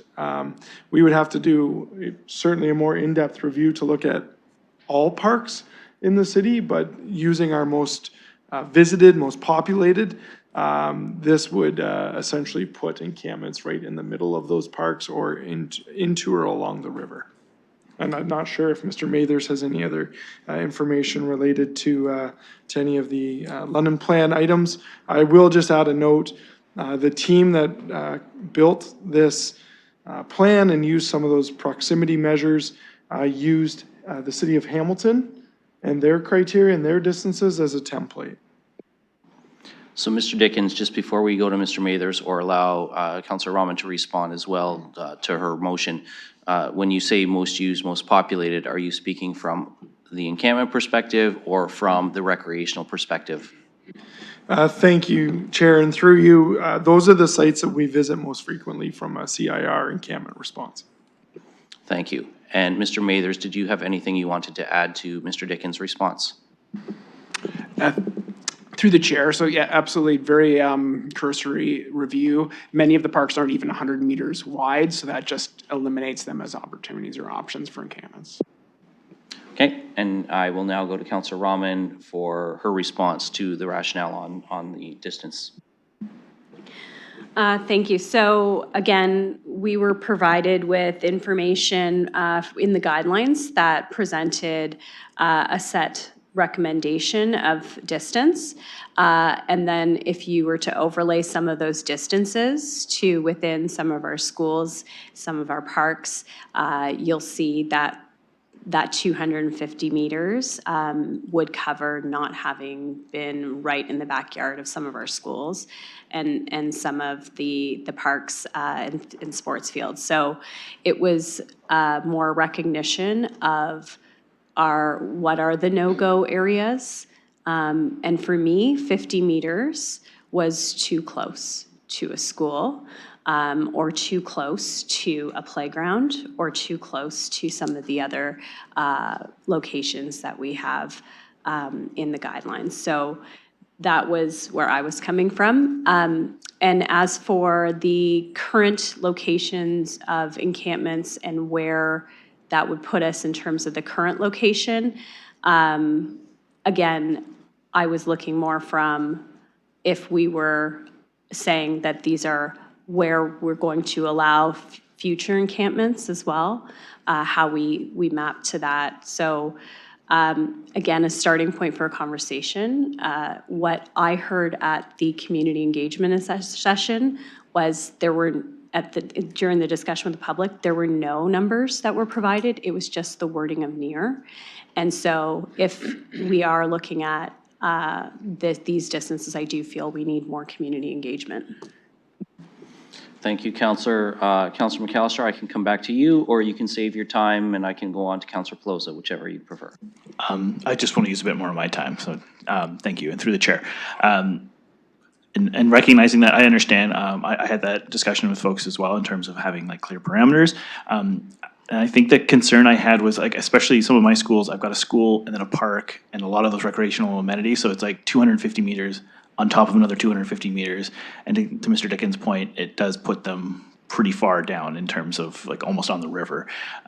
So I just think we need to be mindful in terms of like, I get, especially the school, I have definitely heard the school one, but I think with the parks on top of it, it really puts us in a tough spot in terms of actually finding locations for the encampments. Okay, I'll just let you know you've only used about 1:35, so if you want to come back on the speakers list later, you still have some time available. I have Councillor Pelosa next. Councillor Pelosa. Thank you, Mr. Chair. And on this item, speaking strictly to the amendment, was also at the public engagement sessions, and it's always the same conversation we have on council too, of define near, I want some parameters, we set parameters, and then it's the question of, are those parameters justified too much or overly prescriptive? Sharing some similar concerns with this, even if we say we set so many meters, we could accidentally be affecting something on the other side of a river or the other side of a heritage feature, natural feature, and then maybe just displacing people from places they already are along the river. That's not causing an issue right now. So a couple things, and I will be moving an amendment to the amendment. The first one will be where it was the 250 meters of an elementary school or child daycare center. I would like to move 150 meters, as that would follow the alcohol and gaming AGCO prescriptions of what they use for 150 meters, just as there's already some legislative parameters out there for consideration. I would like to move that. And the one for 100 meters of any private residential property line. I appreciate residential having been added in there for it wasn't any property line. If we could add the word private occupy, like looking for it to be occupied, that's just not residential property sitting there that's like a vacant neighborhood right now that we've zoned it, but it's actually being used for a residential purpose. Okay, I'm just going to go to staff for a moment, particularly on the private residential property line. Would staff be interpreting that as existing built dwellings, or would staff be interpreting that as residential zoning, which can be two different things? So I'm going to see if staff has any comment on how they would interpret. Do they need more clarification that these are existing occupied dwellings, or would they be interpreting it as residentially zoned lands?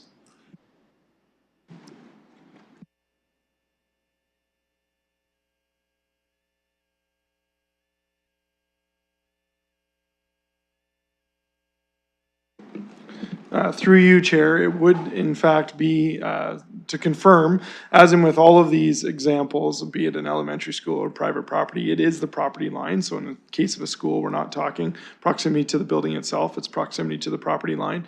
And under private property, we interpret that in the broadest sense that it's private property, not whether there's a residential dwelling or whether it's if it's zoned as private, or if it's known to be private property, it's private property. Okay, so right now, and again, I just want clarity for everyone. So there's private property that is industrial private property, commercial private property. The language right now says any residential private property, so you would only be interpreting that as residential, but it would be regardless of whether there is a dwelling unit on that property or not at this time. Through you, Chair, that's correct. When we look at residential property line, it would be looking at that parcel of land that is private property, whether there's a house on it or not. We understand in some cases, our CIR teams go out now to engage with folks that are actually on private property where there is no dwelling and it's a vacant parcel of land, but it is owned by somebody and there may be construction happening and so on. So we understand that that is private property. Okay, so I'm just going to read back, Councillor Pelosa, what the language that the clerk has drafted, which would say on that particular item, within 100 meters of any private occupied residential property line. And I want to see if that's capturing your intent.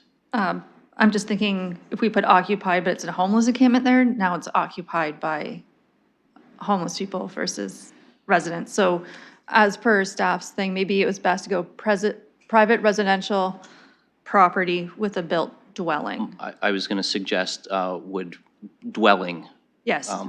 capture that for you. So we're just going to give the clerk a moment here. I want to make sure that the amendment to the amendment, because there are only 2 levels of inception to amendments. We cannot go a third, so we've got to make sure that the amendment's capturing your intent here.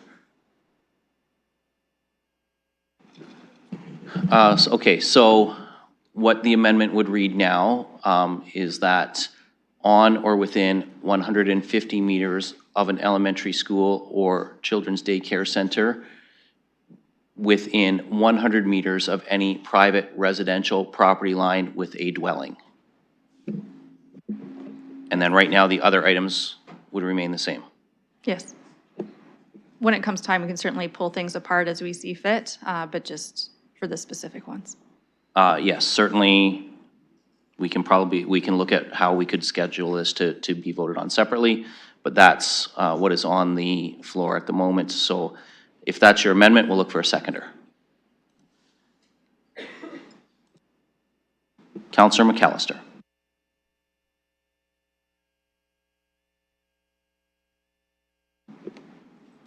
We're just going to give the clerk a minute to get caught up on things so that they can be available in eScribe for people.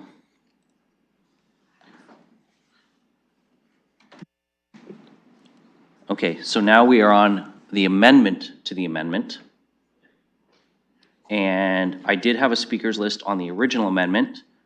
But before we go to that speakers list to see if people want to speak to that, Councillor Pelosa, I do want to give you an opportunity if you want to provide any additional rationale for your amendment before we go on to other speakers, or if you want to save and come back to that at the end. Happy, just the 150 was, as I said, in line with AGCO regulations that were already set by the province. Hoping that could be more of a middle ground between the recommendation and some people's thoughts. As for the property line, just clearing that up, we can certainly, I know once this amendment to amendment's been dealt with, people could change how many meters or whatever, but just trying to really clarify and hone in what we're speaking of to keep the conversation as tight as possible. Okay, and Councillor Ferreira, I did see you put your hand up. I'm going to just check with the people who are on the speakers list for the original amendment to see if they want to speak to the amended amendment, and then I will come to you. So on the original amendment, I had Councillor Stevenson next. Do you want to? You don't want to speak to the amended amendment? Councillor Pribble, did you want to speak to the amended amendment or the original? Or? Well, if we want to get out of here before we need a time extension at 6 p.m., I would suggest speak once, but that is up to you. Stuart, I do have a quick question, and I know I'm aware of one school, and there's almost right beside there's an encampment. The park is more than 250 meters long. So really going in terms of the enforcement and this, are we going 250? Are we going to where the park starts? Or are we going to the end of the park, because the end of the park would be 400 meters, and are they able to be at the end of the park? So I believe staff already answered that it is from the property line. Mr. Dickens, did you just want to clarify that? Just for clarification, Chair, through you. So when we reference from a certain point, you're measuring from that point. So if it's 200 or 150 meters from an elementary school, you're looking at the property line from the elementary school into that park. Not measuring the start of the park to the end of the park, you're looking at from whatever it is you're measuring against. And as we talk about private properties and dwellings, we would also look as staff, because we're ultimately going to be enforcing some of these measures, for clear definition from council on what constitutes a dwelling. Some things do not fall under the building code, such as trailers and whatnot, so. Mr. Dickens, before I go back to Councillor Pribble, because of the answer you just gave there, I'm going to ask you to provide a little bit more clarification to council on the other items that you have that are listed in here right now. Because we have playgrounds, pools, water parks, spray pads. I think a spray pad is pretty easy because it's a pretty small feature. But when you get into sports fields, golf courses, are you measuring from the pitching mound? Are you measuring from the tee at the start of a hole on a golf course? When we're talking about these other amenities, how do you define, certainly for like a baseball diamond or a soccer field, how do you define your starting point from that? Are you dropping a pin in the middle of the feature, or are you boxing out the entire feature and then going from the box out line? I think that question is going to come up regardless, so if you can provide some clarification now, that would be appreciated.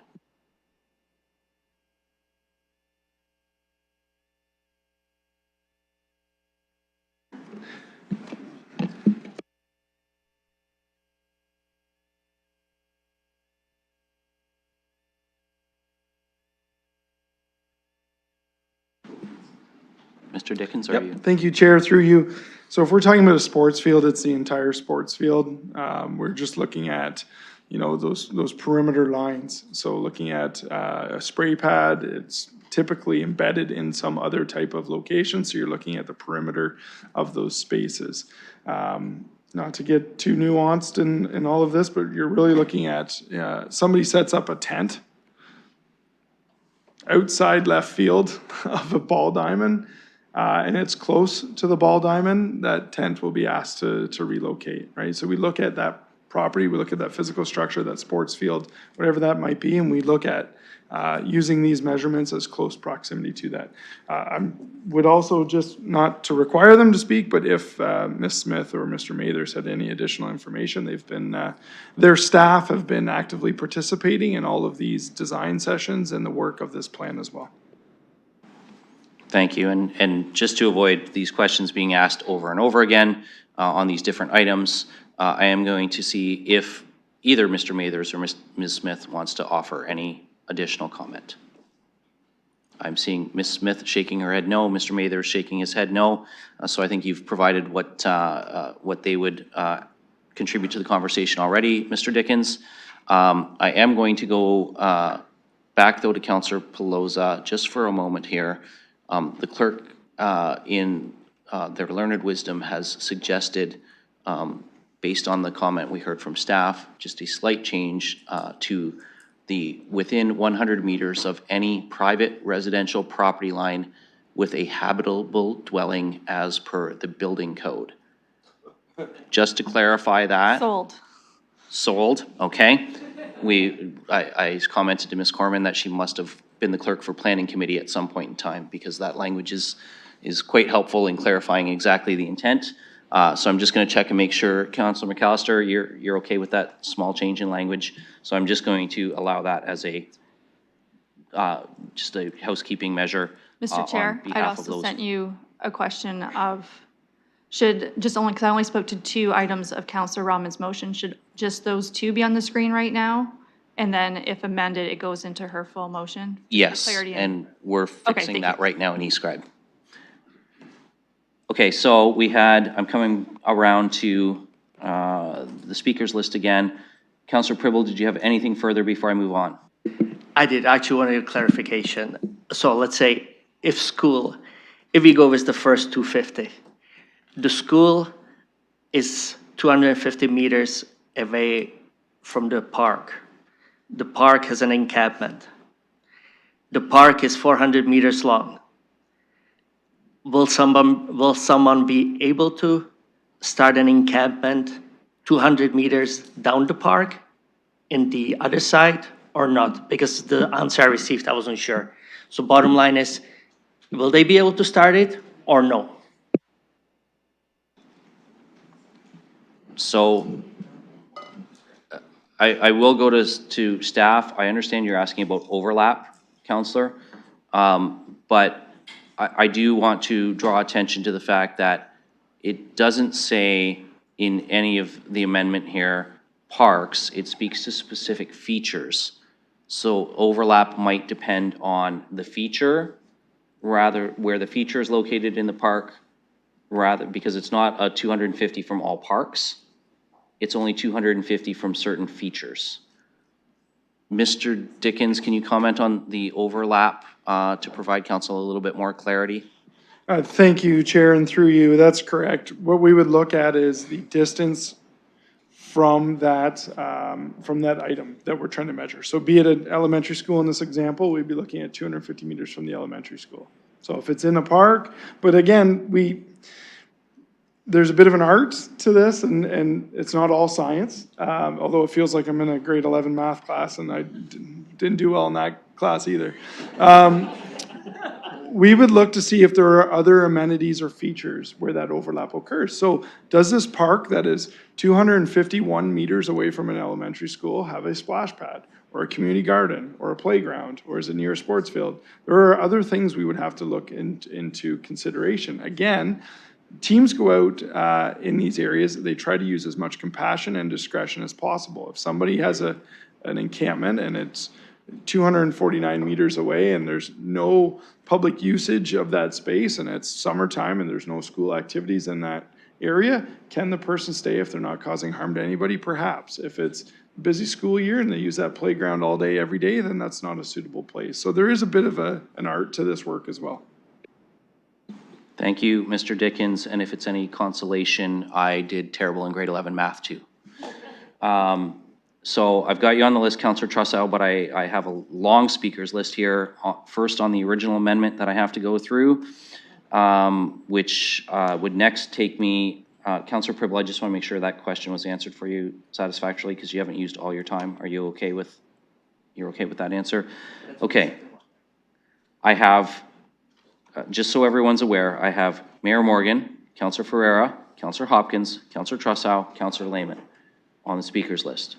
Mayor Morgan, you were on the speakers list for the original amendment.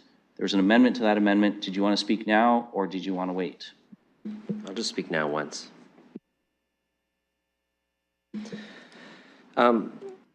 So give me some leeway, Chair, because I'm going to speak once. I'm not going to speak to the other ones, although I reserve the right to if someone says something. I think I agree with where Councillor Rahman was going originally, right? I saw some of these to be too low. I think where she landed may also be problematic, so I support where Councillor Pelosi is trying to correct that, because in a desire to improve the distances, particularly for elementary schools, daycares, which I'm supportive of, I don't have the right number myself, we could put ourselves in a situation, especially with the parks, where we're basically not really allowing encampments in very many places. I mean, I went out with CIR last week, and I could tell you the 2 of the 3 locations that I went to probably aren't there anymore because of these amendments. And so that's something we need to be conscious of. And so what is the consequence of that? Well, we're basically creating other, no-go areas. And that means there's going to be other areas where people are going to go, because they're not going to go nowhere. And if we want to try to maintain reasonably sized encampments, which is also part of our strategy, and not have them become large, unmanageable encampments, then we need to have at least some variety in some places for people to go. We can't push everybody into one spot where it can become unmanageable or very dangerous within the encampments, as the report outlines. And I am not trying to make a comparison here, but I want to just emphasize for colleagues, when we talked about food trucks, and we talked about the distances from restaurants, and we had an idea that we started throwing out numbers, like instead of 25 meters, let's do 50 meters. And we actually paused and had our staff map that out and realized, like, well, what's the point of doing food trucks? Because there's not going to be food trucks anywhere, because 50 meters from bricks and mortar restaurant basically wiped out all of the parking downtown. So I think I support the desire of colleagues to find the right balance. It's probably incredibly hard to do without us getting some mapping of some different distances to try to determine what the impacts of our decision-making actually is. because we may have good intentions, and then we may not, really not like the result if we're not sure how it's gonna go. And I appreciate that Councilor Rahman has had some chance to map some maps out. I haven't. I know Councilor McAllister was asking some questions. But like, I would very much like to understand that. And I also like the idea of, if there's a natural barrier like a river or something that is between these distances, then, you know, maybe that makes some sense too, right? So I think there's some ways that we can actually look at this that might make some more sense to say, let's actually have our staff do a mapping at a series of distances. And maybe there's actual spots where it may not be in compliance with these parameters, but we may actually want to say, this is actually a permissive spot because of some unique features of the site that make it very easy for CIR and others to provide management and service to, right? So I totally support where everybody's going.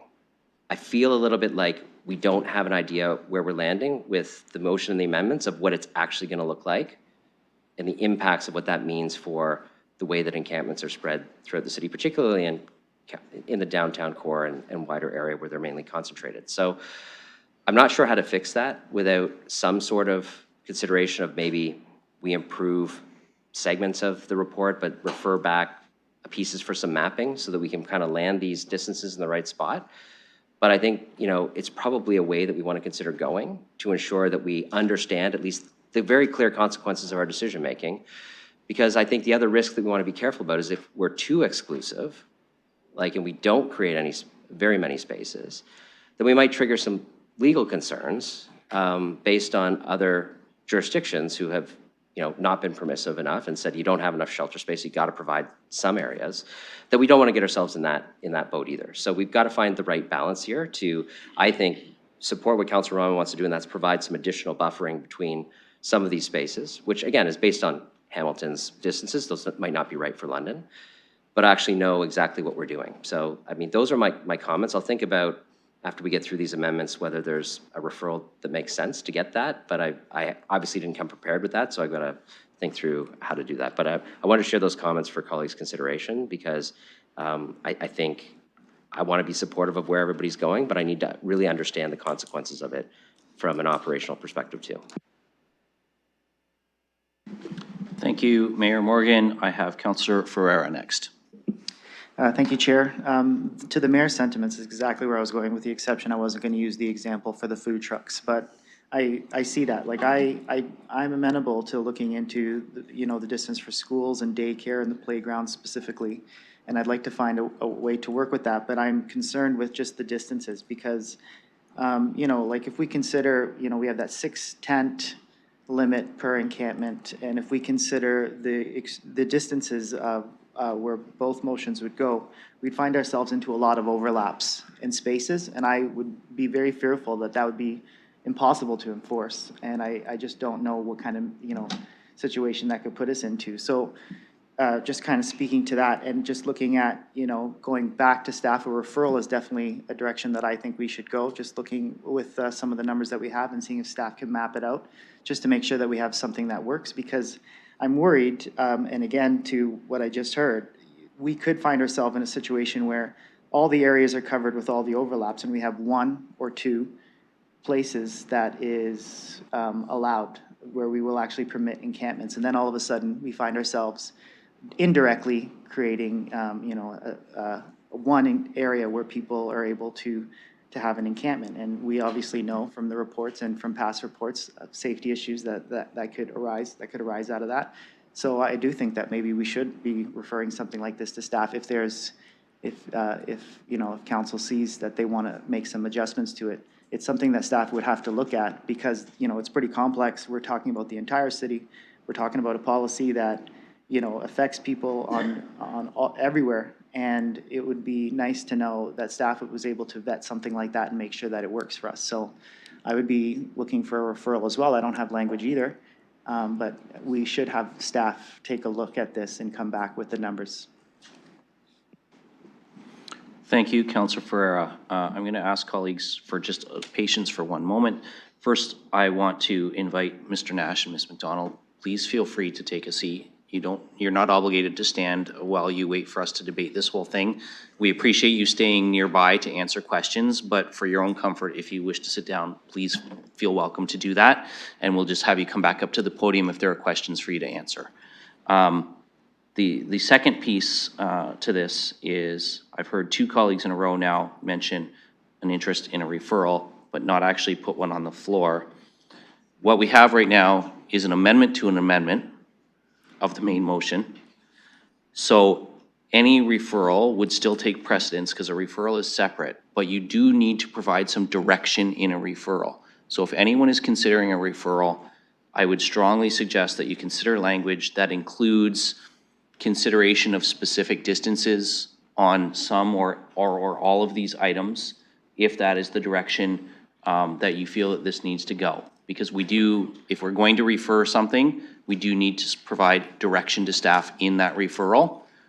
So since that has come up twice, I just want to remind colleagues that direction would be required in that referral, whether it's the 250 for everything, whether it's the 150 or the 100 for a couple of items or for all items, whatever that is, the direction would need to be in the referral.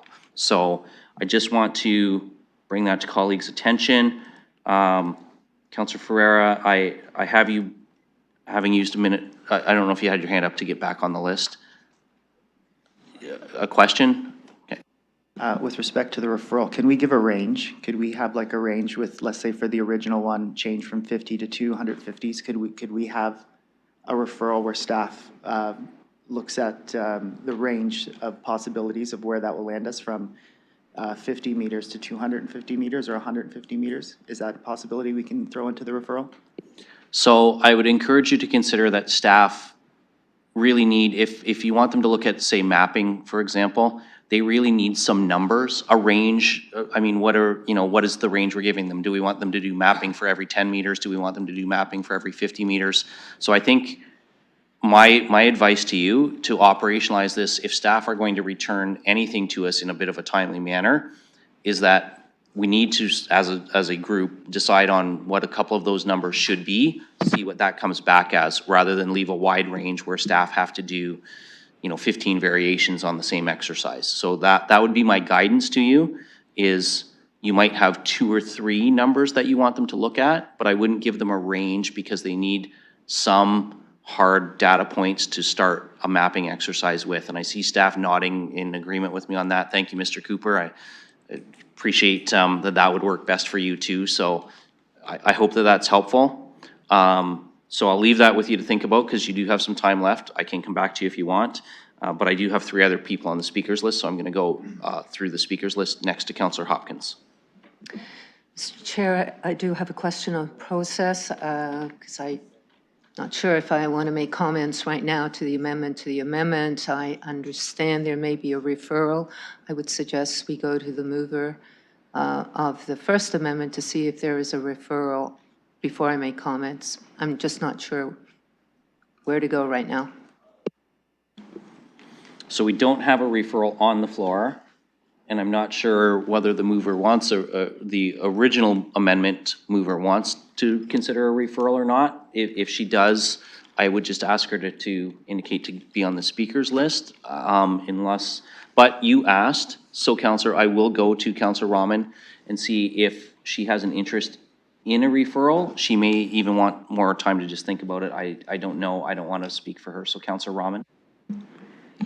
Yeah, thank you, and through you. And this was the exact reason I wanted this discussion. So this is actually in line. I would look to a referral, but I just want to confirm that if we did refer, it would be, we're referring it to planning staff? Like, who are we referring it to? Because the recommendation is coming from staff on the original guidelines that were in our document.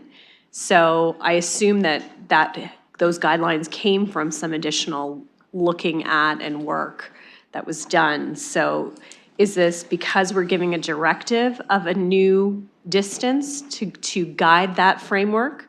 Okay, I want to be clear that that's the case. So then we have to basically land on what that guideline, that new distance is within those different pieces, and then from there refer it for staff to come back. Yes, so from a process perspective, and I'm hoping I'm being helpful here, I'm not trying to put words or numbers in anybody's mouth. But if there was a desire for a referral, the referral would be to provide direction to civic administration to come back with, and you could, as Councillor Ferreira asked, to have multiple options, to come back with amended option A at the 250 meter margin that you suggested, as well as an option B with the 150 and 100 meter margins that Councillor Pelosa suggested. You could even have a third, because Councillor Pelosa's only did 2, so you could have a third option or an amendment, or in the referral, you could provide direction to look at 250 and 150 for everything. So it would really be about what we wanted to ask staff to do. We have to provide them with some direction, and we have to provide them with at least a couple of numbers that we want them to bring back information on what it would look like to us before we can ask them to just, because right now they've brought forward a recommendation. So if we want to change it, we have to provide direction on what that change is going to be. So I hope that's helpful to everyone. And I'm seeing nods generally, so I'm going to move on to Councillor Trussow.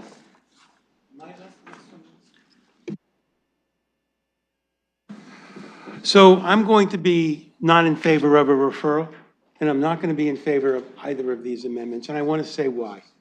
And I want to begin by asking Ms. McDonald or Mr. Nash if they could come back up to the microphone. And I just have a very simple question for them. Where did you get these numbers from? Did you generate these? Did you just pull these out of your head, or were these generated based on something else? Or were these generated in consultation with staff or in consultation with who? I want more assurance that these numbers were well thought out. And I'll have a follow-up at the end. Okay, thank you, Councillor Trussow. We did hear from Mr. Dickens that they were based on Hamilton, but Mr. Nash and Ms. McDonald, can you provide any additional insight? Were there variations from Hamilton? Was it a copy and paste? Where did these numbers come from? Through you, Chair. Thank you for the question. We had, as the document developed over time, we did not have proximity in it. Through consultation with the sector and the broader community, we heard more and more that there wanted to be some clear definitions around that. We looked to other communities for that, and just prior to submission of the report, Hamilton had approved those distances, and we took them, as Mr. Dickens indicated, from the endorsed Hamilton report. Councillor Trussow? Yes, that's helpful. Now, if we start moving these numbers with different definitions, we run into an enforcement problem. And we run into a situation where we may be creating such a complex set of rules and regulations here that if one wants to set up a tent, maybe they'll have to come to the customer service line and have an engineer start running lines for them. We have to keep this simple. And the reason why we have to keep this simple is this has to be accessible to the public. And it also it cannot be creating a burden on our enforcement staff. Now, we are, by having these exceptions, we are engaging Charter Section 7. And there was a lot of discussion in the material about the background legal information. So I think this is contained in the report. But I just want to caution people that if we make this too restrictive, either too restrictive or too complicated to figure out without getting a legal opinion or a bylaw opinion, we may be running afoul of our Waterloo obligations, because the purpose of this entire exercise is to stay within our Waterloo obligations in a way that is at least restrictive as possible. So I think the best way to deal with this, to answer the mayor's question, is let's pass this. And if there's a problem with any of the sites, those can be brought up right away. And I think for us to just land on arbitrary numbers right now without doing the mapping first is going to create a lot of mischief. It's also going to delay. I also want to make sure that if we do a referral, that we're not delaying the implementation of all the other really important life-saving things that are in this report. So I'm gonna stand by my original motion, that we should pass this motion, and we should be open to making changes. But I want to be very careful that we not just start using arbitrary numbers or creating a level of complexity that's going to be difficult to enforce, because that is going to create unanticipated problems for us. Thank you, Councillor Trussow. I have Councillor Lehman next, and then I actually have myself on the list, and when that time comes, I'll ask Mayor Morgan to take the chair. Councillor Lehman. Respectfully, I disagree. I mean, we're already at that point now by indicating a measure of how many meters we are in the staff recommendation. I want to thank Councillor Rahman for bringing this forward, because I think it's a matter of perspective. We realize for public safety and public use of our public lands, there's a certain area that the public is entitled to, and we also understand that the homeless have encampments that we're going to have to facilitate until we get them properly housed. I don't want that to be forgotten. I look at meters. What are meters? Meters are steps. And for me, 50 steps from an elementary school or a water park, that's nowhere near sufficient. That's fine that Hamilton does it, but this is London, and I think we all hear from our residents. I think 250 steps, as indicated in the councillor's motion, which I seconded, is very reasonable, because it's not just use of the place, but it's access to these areas, and mostly primarily for our kids. That being said, I understand concern of mapping. Well, London's a big city, a lot of area. Would this severely restrict locations for encampments? I don't know. Has been some concern raised about running out of space. So I think a referral would be in order. And if the chair, if this is permitted, Chair, I'd like to move a referral to have staff look at two options. One is Councillor Rahman's measure, and then also with Councillor Ploz's as well, her amendment to the amendment, and report back to SPPC with the mapping considerations. Okay, I just need to make sure that we're capturing your referral correctly, Councillor. And I saw both Councillor Ferreira and Councillor Hopkins raise their hands. I don't know whether that was a second for the referral or whether that's questions. So I will wait for that until we get the language clear here. So the referral would be to direct refer back to Civic Administration to come forward with revised distance recommendations, considering both the 250 and the 150 meter numbers suggested in the two amendments, with mapping with overlays on the mapping? Correct. Okay, I'm going to look to see if there's a seconder for that. Councillor Cuddy. Okay, on the referral. So we're on a new speakers list, and we will go to the referral, and I had both Councillor Ferreira and Councillor Hopkins indicating they had questions, so I'm going to go to Councillor Ferreira first on the referral. Thank you, Deputy Mayor Chair.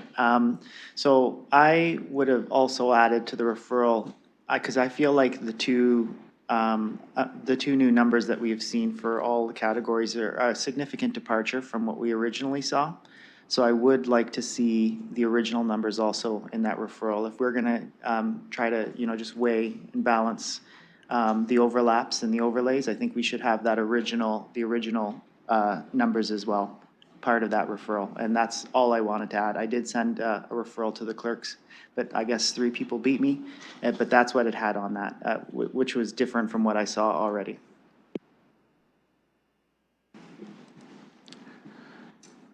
Okay, because we're providing direction to change, I'm going to go, I don't know whether Mr. Dickens wants to handle this one, if Ms. Dater-Spear wants to weigh in on this one. But I am going to go to staff to see if, because we're providing you direction for a report back with new considerations, would you, in that report back, include the original recommendations as a comparator already, or would you need specific direction on that?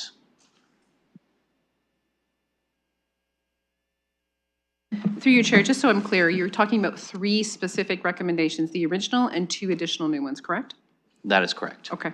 If I could further, through you, if you're looking for mapping on those 3 options, it is a significant amount of work to be done. I'm not suggesting we can't do it, but it will take time given the number of parks we have in the city and the number of other elements and features. And Mr. Mathers can speak more to that if you'd like that kind of information, but just wanted to give you that heads up about that. Okay, and we will go to Mr. Mathers. Ms. Datersbeer, I just want to check with you. Would you need direction to include the original recommendations as a comparator, or would that just be something that you would take as you would bring forward naturally in the report anyway? Sorry, Mr. Chair, through you, I think for clarity, it doesn't hurt to have all 3 there through direction, so that we're very clear when we come back to you about what you've asked for and what we give you. Okay. Mr. Mathers, did you want to add to that? Through the chair, yeah. So as far as the team that will be working on this, it's the team that works on our land needs study, our VLI for the GMIS. So some of the things that we said just recently that we're going to be working on. So this would defer some of that work if this was a priority of council. Okay, thank you for that. And I just want to advise colleagues to Councillor Ferreira's request. A referral is amendable, so you could add the original as an amendment to the referral. And given that Ms. Datersbeer has said that direction would be preferable, I would suggest that if you want that information, you need to amend the referral. Councillor Ferreira. I guess I'll amend it. Originally, I did want to see the numbers of Councillor Pelosa and the original requests, but if, to get the vote, I will amend it to include all 3. Including the original numbers is what I want to amend it to. Okay, so now we have an amendment to the referral, which would bring back 3 options. Both amendments and the original mapping considerations for us, and any additional commentary recommendations the staff want to include in bringing that information back. So that has been moved, and I need a seconder for that, and Councillor McAllister is willing to second. Okay, so now we are on the amendment to the referral. Councillor Trussow. Simple question. How long will this referral take, and will this impede the implementation of this project in the first instance? Ms. Datersbeer. Through you, Chair, I think the question is what you're referring back. So what we understand you'd be referring back is the information as it relates to the proximity, which is the original recommendation to look at the changes to the proximity. If you are continuing to take that part out of it, but allow us to move forward on the other portions of this piece of information, then it will take certainly a period of time, as you've heard from Mr. Mathers, to get that information, a significant period of time. But if we have the direction to move forward on the other elements of this recommendations, then we would move forward on that depending upon the rest of your deliberations. Thank you. Councillor Trussow, anything further on that? Yes, I just want to make sure that in search of the perfect number, we don't undermine the underlying policy and the underlying framework of what we're trying to do here. And I'm getting very worried about that. And I would like to hear more about what the implications of this referral are. Because the other way we could do this is, again, we could pass this and say, it being noted that this is also being referred for an immediate update to see if something can be done better. But I am not willing to hold up the important work that this project is doing while we do mapping. I have Councillor Stevenson and then Councillor McAllister. Thank you. Sorry, Councillor Stevenson, I hate to interrupt.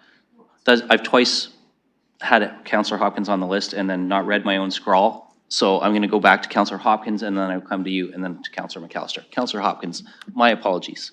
I know how difficult it can be, and on the left side here is sometimes not easy to look over. Man,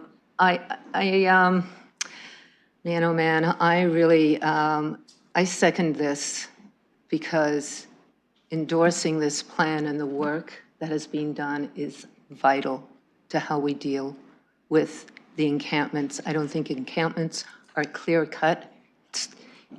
We've got a recommendation in front of it. I do not want it stalled, and it feels like this conversation is going that way. Appreciate the referral back, but I'm also hearing there's a lot of work that's going to come to us. So if we can split that out, that's fine, but I am not going to support the referral. And the reason I do not support the referral is that, and I'm going to use the word that Mr. Dickens used, the art. And I'm going to speak about the art of enforcement here. It's not clear cut. This reminds me of a conversation we had when it came to cannabis stores, when we were putting it into our zoning policies, 150 meters. Well, we can see how many cannabis stores are in the city. How many are enforced to make sure that they are 150 meters away from parks and schools? I'm not sure. Methadone clinics, we had a conversation of that a number of years ago, not to have that distance there. Now we have methadone clinics in pharmacies. So as much as I appreciate the councillors' concerns around safety in our parks and our schools, we all want that. But I do think that we are getting too much into setting up numbers that aren't clear, and we're deciding right here today what those numbers are going to look like. For me, the biggest thing is that we are pushing people from over here to over here to over here. We should be dealing with these people, not pushing them around. So I'm not going to be supporting the referral on this, and I would encourage this committee to please move forward with endorsing this plan as well.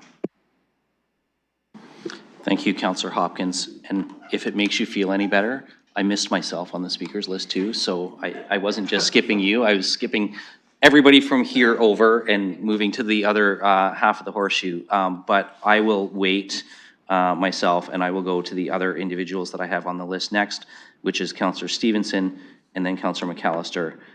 Then I will speak, and then I have Mayor Morgan. Councillor Stevenson. Okay, thank you. I just want to quickly say I'm not going to support the referral. There's a lot of work for staff to do, both on the homeless front and the housing front. And my understanding is these are just guidelines. So I do defer to the judgment of the people making the decisions. If it says 50 meters from a school and they feel it needs to be 200 meters, we're not, and maybe staff can confirm, but there's nothing rigid about this, so it's just guidelines, and I think we get to defer to the judgment of the people who are out there doing the work, that they will ensure that, they do make the best possible choices. Thank you, Councillor, and I will just highlight for folks again, Mr. Dickens did earlier comment that they do have, if it's 249 meters and it's not an issue, they're not getting out the 30 centimeter stick to measure those last few centimeters to confirm. So they do use their judgment to some degree, because these are in fact guidelines. Councillor McAllister. Thank you, and through the chair. I appreciate the debate we've been having today, because I'm sure all of us had these thoughts when we were reading the report in terms of what we thought an appropriate number would be. And I agree with what my colleagues just said in terms of, I just think we're being too prescriptive. And in my conversations, in terms of what's the work CIR does, they do have some discretion in terms of the ranges. I just looked at a map of my ward again, and I just can't figure how staff are going to look at this and it not be just massive red rings. I just think it's too prescriptive. It's also, the numbers we're looking at are very large.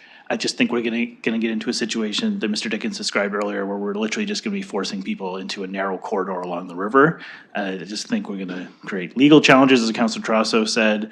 Councilor Hopkins just correct as well, that, I mean, part of this is to have the guidelines to try to help people in their situations. And I know exactly where we were going with this today. I think we needed to have this discussion. I'm sure other municipalities did.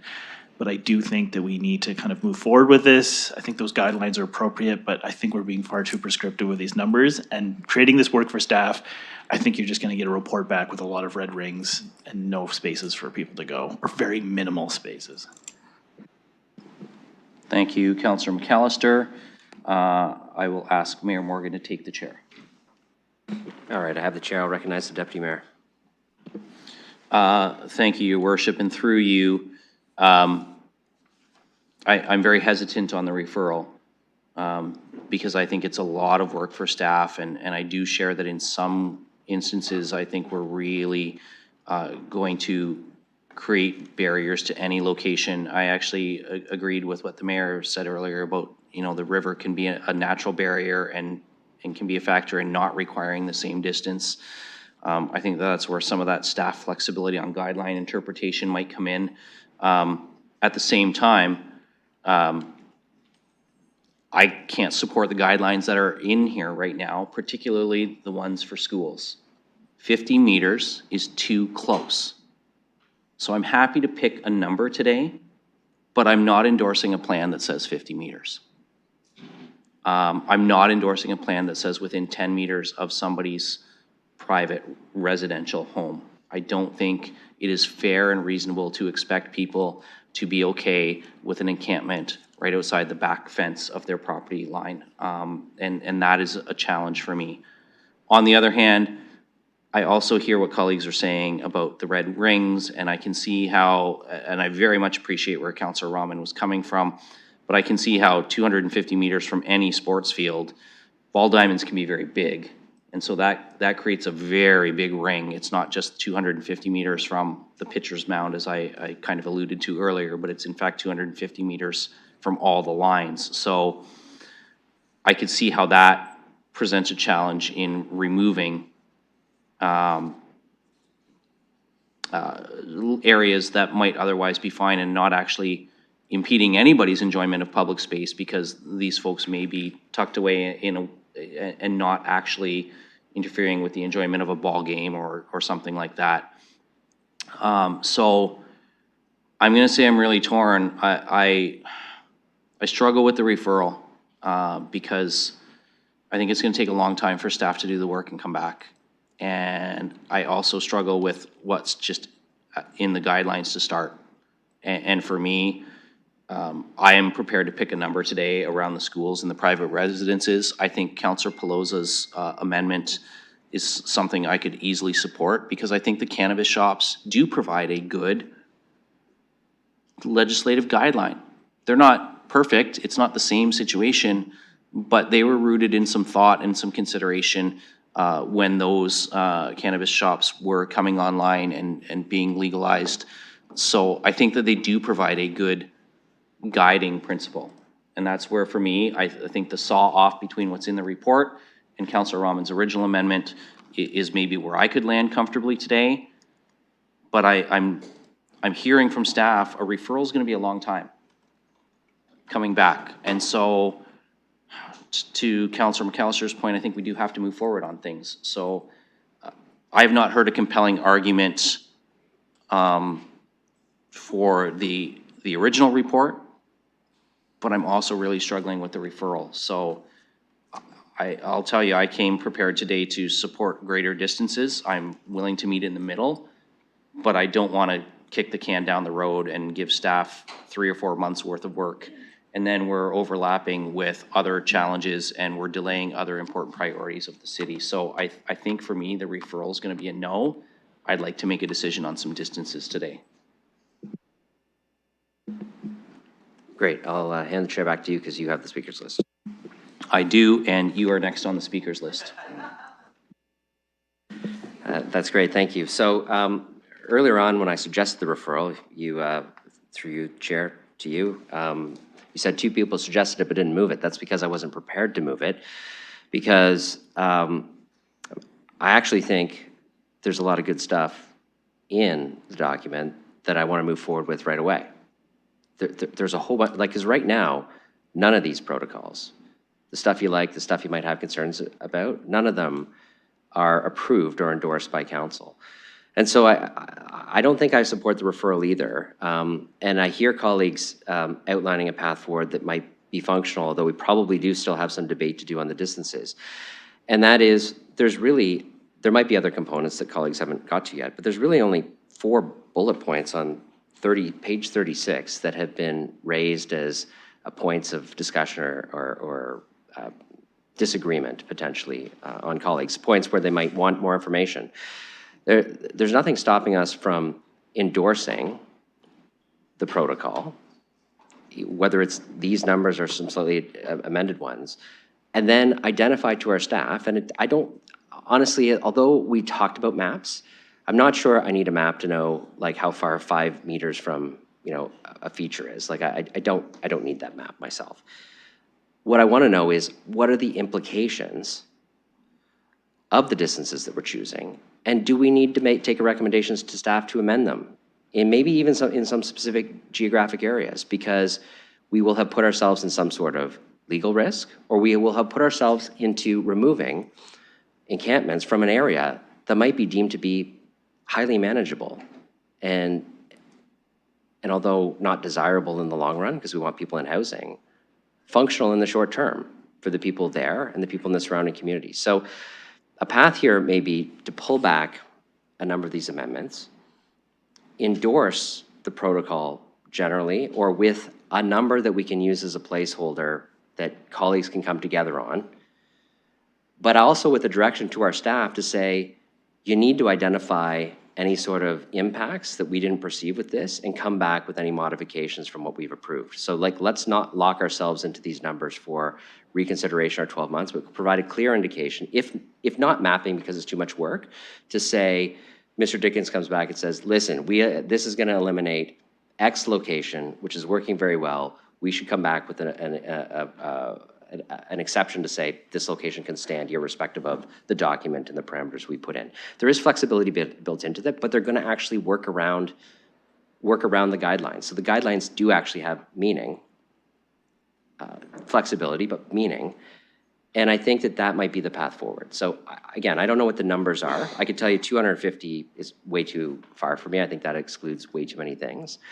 But I think we can endorse the document, find a number that works, but commit ourselves to giving staff that permission to come back with impacts and suggested changes to what we've approved to make sure that we haven't created an unintended impact and that we aren't causing a situation that I don't think any of us are looking to cause. And then we get all the other good things in this report that we haven't actually had a chance to talk about yet. And I hope I have an opportunity when we get to wherever we land to comment on what are some incredibly functional and really thoughtful pieces of this work, like the transformational outreach, the fact that we're actually creating a document that says encampments aren't where we want people. We want to create as many pathways to housing as possible, right? Like, this is really important for us to all be on the same page of. Us, outreach workers, the industry, the whole of community. Everybody needs to know the whole goal here is to drive people into housing, right? So I think that's my comments on this. So I'm not going to support the referral. I'm hoping that we can find some common ground forward,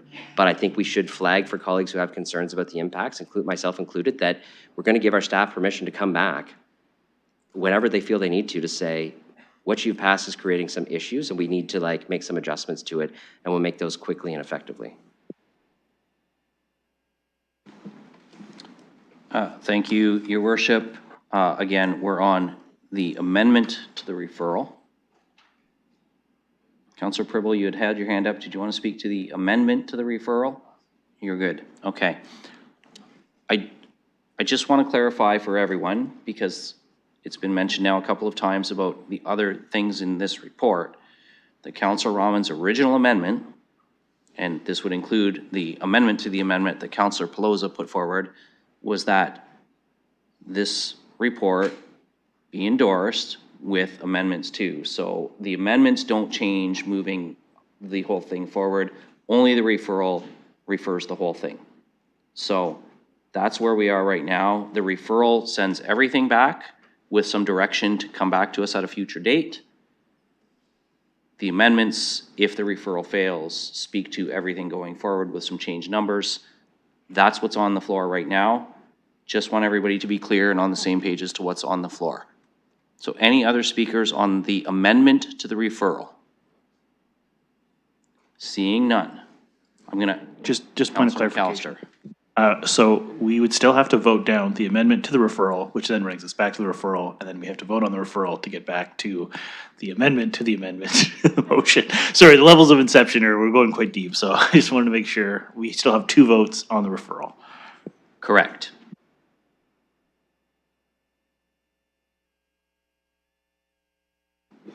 Okay, so in eScribe, we have a referral that encompasses both parts of the amendments, the original amendment from Councillor Rahman and the amendment from Councillor Pelosa, so those distances are both captured, as well as the original. That is the referral that we are voting on now to send the whole thing back for staff to do some work and come back to us. I have no one else on the speakers list. Oh, Councillor Van Meerbergen. Thank you, Chair. No, I think the amendment, the referral in this case makes perfect sense. I think this is crying out for a referral in which we can come back and we can take another look at this. So I'm just going to keep this short. I will be supporting the actual referral. Thank you. Thank you, Councillor. So colleagues, it is in eScribe. It is motion 5. That is the referral vote that is in eScribe at the moment. That was moved by Councillor Lehman and seconded by Councillor Cuddy. That includes all the options to refer that all back. It would still receive the report, but it refers these back to return to us. So. Excuse me, Chair, just a quick question. Councillor Ferreira. I just wanted to clarify. You said that if we were to vote on this referral and it passes, everything would be referred? That's the entire report? The entire document gets referred back. We've received this report, but everything goes back to staff to bring back to us at a future committee date. And it's not just the distances we're talking about, entire report? Okay. Correct. I'm going to ask the clerk to open the vote. No, sorry, so to my original question, through the chair, sorry, is there not a 6th one? Because Councillor Ferreira did put forward an amendment to the referral, so don't we have to vote on the amendment to the referral before we get back to the referral? Oh, sorry. The clerk has captured all 3 options in this motion, so we just have the wrong mover and seconder in there. We'll just get that corrected.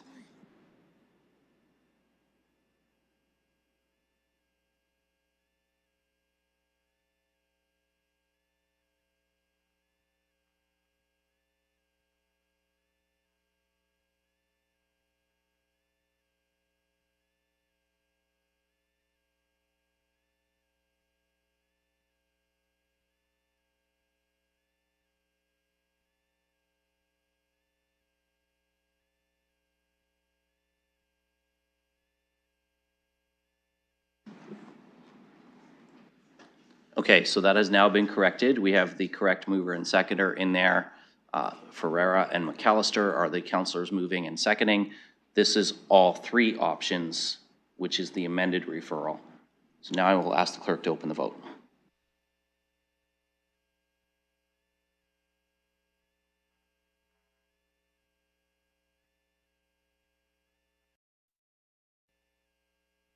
All vote yes.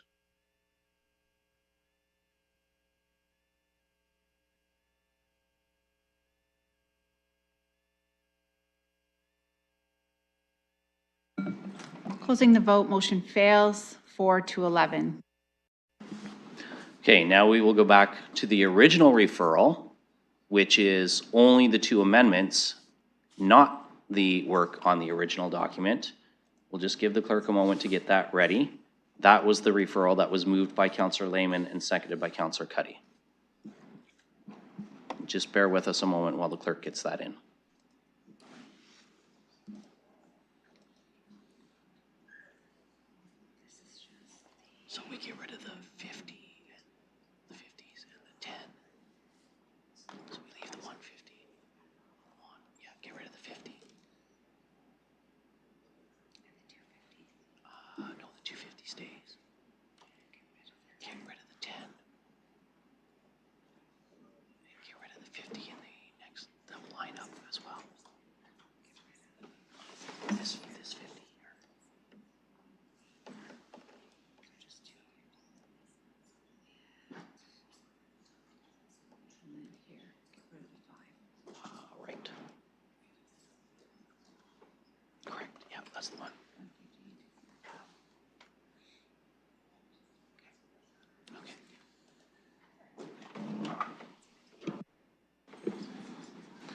Okay, so the clerk has that ready now.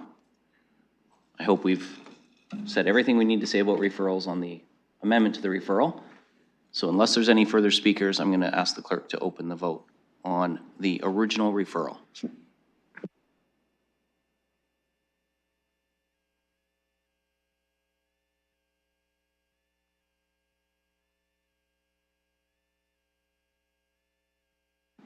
And just to be clear, this is motion 6 in e-scribe, and this removes the numbers that Councillor Ferreira added in from the original report. And this now only includes the bullet points on the numbers suggested by Councillor Rahman in her amendment and by Councillor Pelosa in her amendment to the amendment. Councillor Pelosa? Just briefly, I haven't spoken on any referral yet, and this one still contains mine. I'm also a no on this. Thank you. Anyone else on the main referral? Councillor Rahman. Sorry, in the referral, it says 100 to 250 meters from a private residential, that piece, but I just said 100. Oh, sorry, we'll get that corrected. You're correct there. Habitable dwelling, sorry.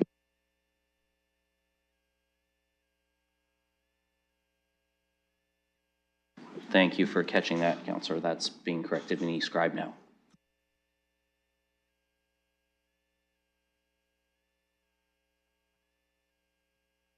All right, and we now, if you refresh e-scribe, that language has been changed, and we'll ask the clerk to open the vote.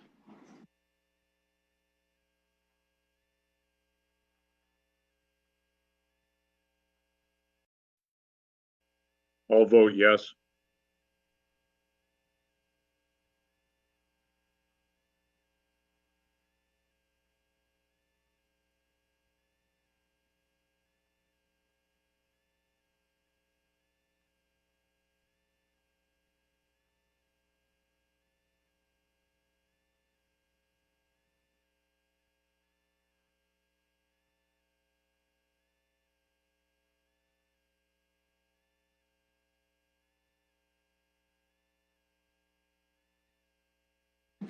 Councillor Cuddy?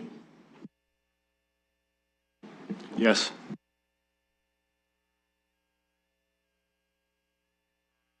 Closing the vote, motion fails 5 to 10. Okay, colleagues, we are now back to the amendment of the amendment, which was moved by Councillor Pelosa and seconded by Councillor McAllister. This is the amendment that would amend the distance from an elementary school or children's daycare center to 150 meters and clarify 100 meters from any private residential property line within a habitable dwelling as per the building code. So that is the motion that's on the floor right now. Looking to see if we have any further speakers to this, noting that many of us have spoken to it. So not everybody has their full time, but if anybody would like to speak to it again, nobody has quite used their full 5. Looking for any discussion, Councillor McAllister, and then Councillor Ferreira. Thank you, through the chair. So in terms of where Councillor Pelosi was going in terms of the suggestion, that's why I supported this. These were the kind of the two that I thought, in terms of the schools, the private residents, these are the ones I hear the most. I think the trickier element is still the parks. I think in terms of what I was referencing before, I can just eyeball it on a map for myself in terms of knowing the amenities in my parks. I think that is the more challenging number. I think the parks is very difficult to come to an agreement. I think this is kind of where our discussion today, we might be able to land on something. That's why I was supportive of this. I'm happy to hear more from my colleagues, but I think these are the two items we might be able to kind of come to a compromise distance on. I think the other ones, those are the more difficult ones, especially with our parks, because I know those are the ones we have a lot of challenges around. Thank you, Councillor. And just for colleagues' clarification, because I've heard different opinions on different numbers, when we get to assuming the amendment passes and then the amendment passes on the main motion as amended, I will have the clerk break these out so that colleagues can vote on the distances on each of the 4 bullet points separately, just so everyone's comfortable with they can support one thing but not another. Any further discussion on Councillor Pelosa's amendment goes to Councillor Ferreira next. Thank you, Chair. Thank you, Deputy Mayor. So this is closer. You know, obviously do want to see maybe a little changes, but it's still quite a significant departure. And without knowing the mapping, I wouldn't be able to support this, and I wouldn't be able to support the original amended motion. So I would be voting this one down and the next one. Thank you, Councillor. And we have Councillor Frank with us online. And I did see you raise your hand, Councillor, so I'm going to go to Councillor Frank next. Thank you. Yes, I guess I have a quick procedural question because I know we have an amendment here, so we can't do another one. So I'm wondering if this one passes or fails, if then another amendment is allowed, and it's super annoying regarding so late today. But I'm just wondering, given the other two ones regarding water parks, splash pad, pools, sports facilities, I just did some quick Google mapping, and you can actually map out this. I don't think anyone can camp in any of my parks in Ward 11 if we pass this today. So based on that, I think that if we are able to make some amendments on those other two items, the 250 meters from like splash pads and pools, as well as the sports facilities, would essentially neutralize all Ward 11. I just want to provide that context to Council. Bear with me for just a moment, Councillor. I'm going to talk to the clerk and make sure I have the process right.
Okay, Councillor Frank, an answer to your process question.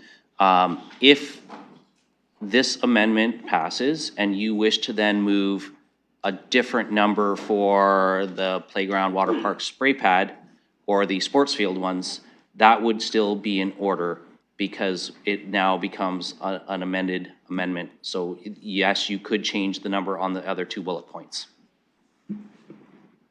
Okay, thank you. Then I think I will save my money after. Okay, I will keep my one eye on the screen for your hand to go up again. Okay, so we have exhausted the speakers list at this point. So I'm going to ask the clerk to open the amendment to the amendment, which is Councillor Pelosa's.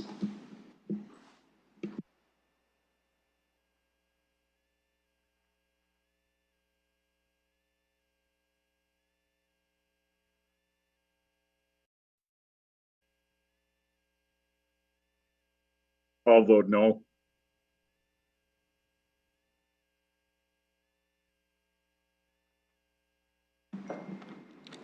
Closing the vote, motion carries 10-5. Okay, now we are back to an amendment from Councillor Rahman with modified numbers from Councillor Pelosa. And so I'll look for any speakers on the amendment now as amended. Councillor Frank. Thank you. So can I make an amendment now? Yes, you can.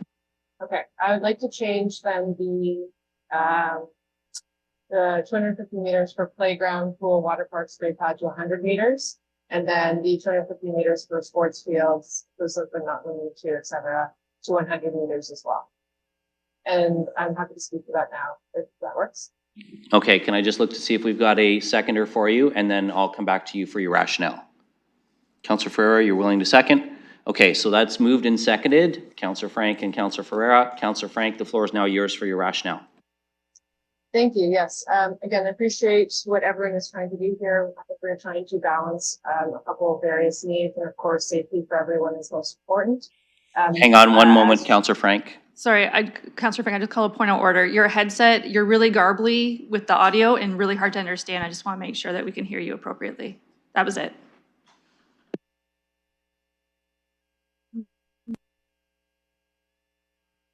Okay, Councillor Frank, did you want to try without the headset? Yeah, how's that? Nice and clear. Okay. These are dollar store headsets, so don't buy dollar store. That's the problem. So as I was saying, I appreciate what everyone's trying to do. I think we're trying to balance a lot of safety needs and safety concerns, and I know we've all heard them from our various residents. I think at the same time, we want to be able to ensure that there are places for people who are living in encampments to stay because we don't have enough shelter beds for them. One of the questions I had for Chantal and Greg was, you know, how many people do we have living rough right now and how many shelter beds do we have? And it sounds like we have just over 300. We have, of course, we know several hundred people living in parks. So we simply just do not have enough, and they're all full. So that all to say, appreciate where Councillor Rahman is coming from regarding having more thorough, I guess, or further away setbacks. But for me, I just did a quick scan while we've been debating this about all my parks. And I mean, Ward 11 doesn't have that many parks. So maybe that's another discussion for our Parks and Forestry team because we would love to have more. But that being said, the 250 meters from the splash pads, the water parks, the pools, the playground equipment, the sports facilities, I did just little Google map calculations, and it would pretty much mean people were living either just along the river or they'd have to be living on a slope that's probably about this high onto embankments along the train or along hills, and neither are safe. So just trying to make sure that we are balancing these two needs, and 100 meters when I was doing some of the scans provides still a great deal of distance while also allowing for some spots in the parks that are farther away, but still safe for people living in tents to live. So that's how I arrived at that number. Thank you, Councillor Frank. And I'm going to apologize. I forgot to start a timer on you, so I don't know if you used your 5 minutes or not, but I don't feel like you did. The clerk, however, was timing, so he says to advise you, you only used about 1 minute and 50 seconds. Looking for other speakers on Councillor Frank's amendment. Councillor Ferreira. Thank you, Deputy Mayor. I'll be brief on this one. I didn't do the work that Councillor Frank did, but I do feel like this is a good ground to set off from. It's not too far removed from the original numbers that we got from staff. So, this is something that I'd be comfortable with, so that's why I'm seconding it. And looking at the 100 meters for a playground and pool, I believe that's 50 meters extra on top of that amount, and the 100 meters for any sports field. Looking at that, I believe that was 5 meters originally, so it's less than what we saw, and I hope that it does work. And if we have to make a decision and we can't, I can see the direction we're going is we're not actually looking for staff to do the mapping. This is something that would be more digestible for me, so that's why I'd be seconding it. Thank you, Councillor Ferreira. Any other speakers to this? Councillor McAllister? Thank you, and through the chair. And Councillor Frank, I did see your hand, so I will come back to you. And thank you, and through you. And I appreciate the last point Councillor Ferreira just made. For me, the rest of this, like we kind of need to get this in place. These are guidelines, again, it's been said, and I agree. Like, if this is something that's untenable, if we find through our feedback from our CIR teams that this is too far of a distance, I mean, please bring that feedback back to us. But to everyone's point, like we've gone around this today, we're trying to land on a number. I think we're trying to find that middle ground, and I think that this suits what we're looking for. But again, this is us debating in council. We need to see this kind of in real time to see how it works. I mean, my parks are a different size. I have smaller parks. I have massive parks.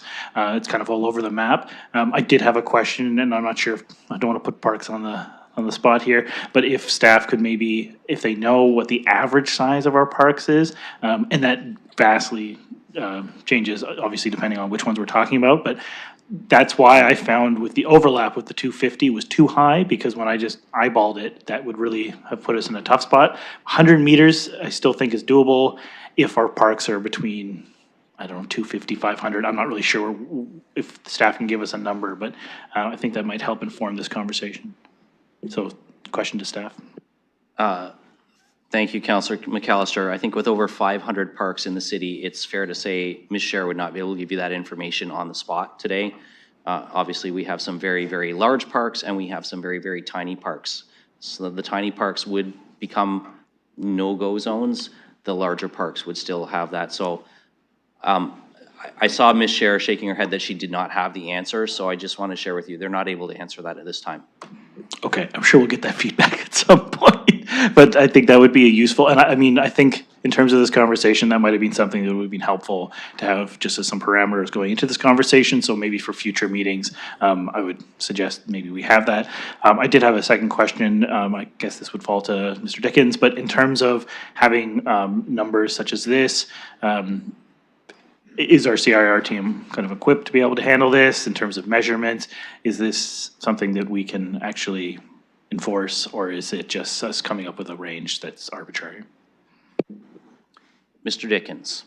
Thank you, Chair. Through you, I might first draw committee's attention to page 36 of the plan, page 846 of the agenda package, where we speak about encampment protocols and proximities will essentially be utilized at the discretion of the CIR team based on individual environmental circumstances. And what that means is we would look to recognize if something was in close proximity and ensure that we remove or enforce that it's too close to a certain element or amenity. However, when we do look at how this is enforced, we engage through the operational tables. The document talks about health and safety working groups, people that have their feet on the street, that are going into these encampments, identifying when there's significant safety concerns. So if an item falls outside of the 100 meters or 200 meters and it's unsafe, we would have to enact our protocols to ensure that that is removed. So as you draw greater distance away from what is proposed in the plan, it captures more and more potential encampments that would then need to be enforced, even if they're following all of the other guidelines and protocols and rules. So it will have, and I don't have the exact impact of that, but it will have an impact on our ability to enforce them in a timely manner.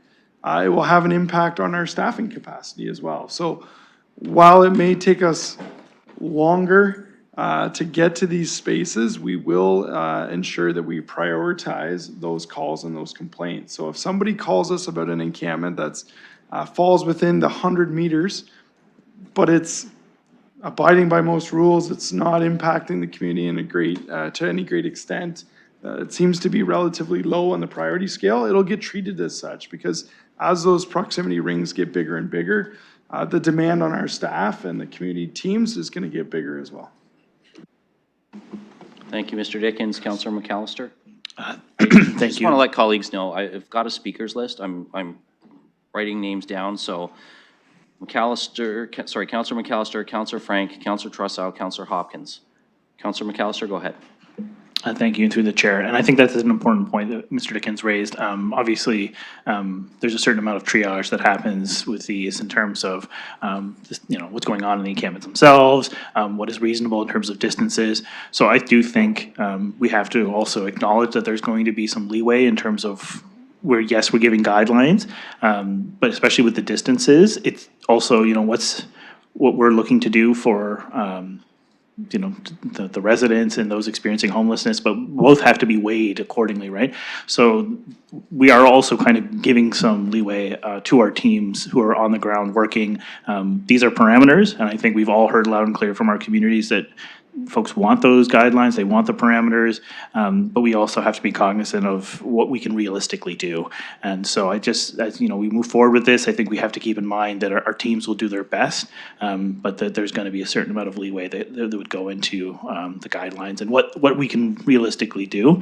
We want everyone to be safe and secure, but these are numbers that we're trying to establish. It's not going to be perfect, and we'll kind of have to work on this as the plan develops. Thank you. Thank you, Councillor McAllister. I have Councillor Frank next. Thank you. I just wanted to reiterate kind of what Councillor McAllister said, but that I expect these to be guidelines as were referenced by Mr. Dickens and in the report. I just was worried that with the 250-meter setbacks, that if residents start to cite that and use it almost as the Bible and say, this is what we must follow, it is written down on this piece of paper, that, you know, gave me some concern. So even with the 100 meters, I understand that they're guidelines. And if somebody is, you know, not bothering anybody, they're doing just fine and they're 80 meters away, then that is totally fine. But I just wanted to make sure that, again, we kind of brought down that number to be somewhat more reasonable, but while still trying to provide and balance those two needs. So very happy that it's more of a guideline. Thank you, Councillor Frank. Councillor Trossel. Yeah, respectfully, through the chair, I really need to disagree with what my colleague just said. If it says 100 and it's 80, it's not okay.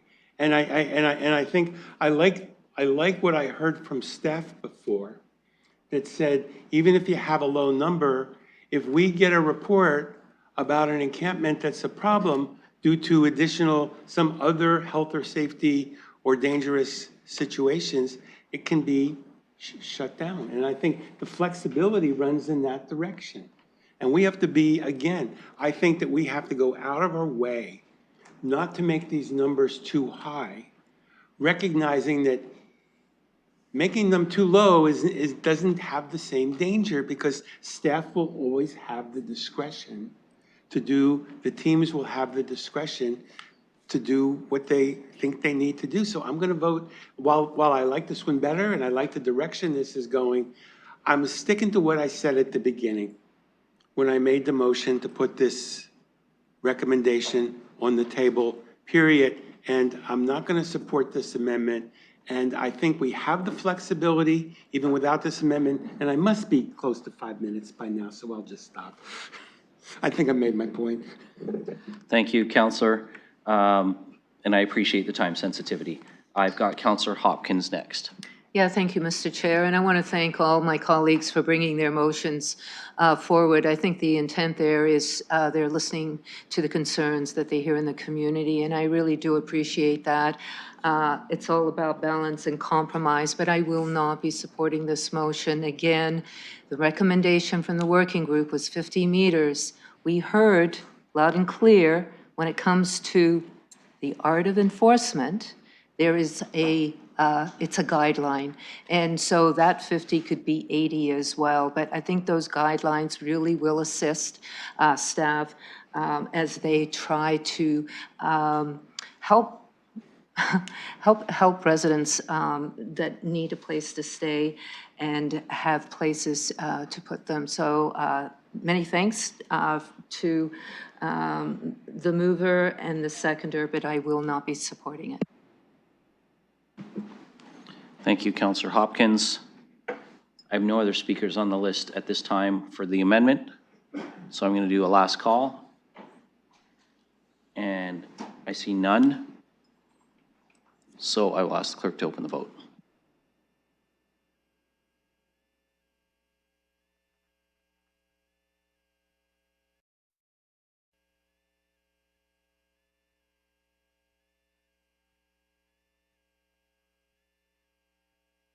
I'll vote no.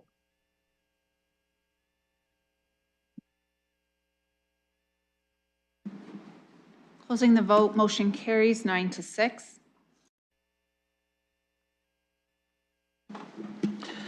Okay, colleagues, we are now to the main motion as amended. I'm going to see if there are any more speakers to the main motion as amended. I hope colleagues don't feel the need to repeat the same things that they've commented on other things. Hold on just one moment, please.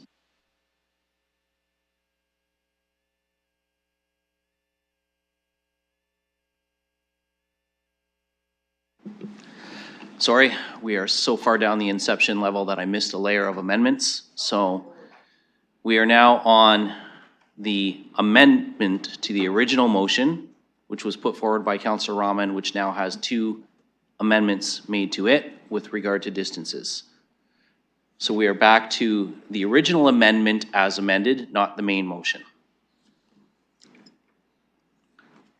Any speakers to that before we call the vote? Councillor Ferreira. Thank you, Chair. Just because we've had so many amendments through this committee, is it possible for the clerk to put everything together just on e-scribe before anything? Yes, we will get that. In fact, I will read it out before we vote, just so that everybody's clear on what we're voting on. Councillor Frank? Thank you. That's actually what I was going to ask for, so. Okay. So, what we will be voting on now is the amendment to the original motion, which reads that Part A be approved and amended and reads as follows: that the Saving Lives, Alleviating Suffering, and Building Healthy and Strong and Safe Community for All, London's Health and Homelessness Response, Community Encampment Response Plan, as attached in Schedule 1, be endorsed with the following amended guidelines contained on page 36. On or within 100 meters of an elementary school or children's daycare center, on or within, sorry, that should have said 150 meters, on or within 100 meters of a playground, pool, water park, or spray pad, within 100 meters of any private residential property line with a habitable dwelling as per the building code, and on or within 100 meters of any sports fields, inclusive of, but not limited to, skateboard parks, fitness amenities, golf courses, ball diamonds, soccer pitches, tennis courts, and or any other sports or multi-use courts, as well as stadiums, dugout stages, and bleachers. So that is the amended Part A that we will be voting on before we vote on the main motion as amended, should this amendment pass. Councillor Frank. Thank you. I just wanted to say I'll be voting against all of them. I was very convinced by Councillor Trossout and Councillor Hopkins, and we'll just be voting against these ones and then approving the original motion because I agree about the ability to use the lower numbers. Okay, and before I go any further on this, it seemed like we were reaching, if not consensus, at least a majority direction on things, but we could still vote on each of the 4 separately or some combination of putting them together. But if you're just against all of them, then please don't pull them apart, just vote against the whole thing. If you're in favor of all of them, just vote for the whole thing. If somebody wants something dealt with separately before I go to anyone else, I need to know. Councillor Pelosa. Could you just call the first one in regards to the schools separate from the remainder 3, please? Okay, I will ask the clerk to do that. Councillor Ferreira, you had your hand up as well. Was that the same request? Okay. You'll have to give us a moment to prep that in eScribe so that we can call it separately.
Okay, so the clerk is going to open the vote first on the school distance only. And it will say that a Part A be approved and amended as follows. The second motion on the other three distances will also say that Part A be amended and as approved as follows. So we're just going to break those out into two separate votes that way. And then whatever the result is, the clerk can incorporate a main motion as amended from those results.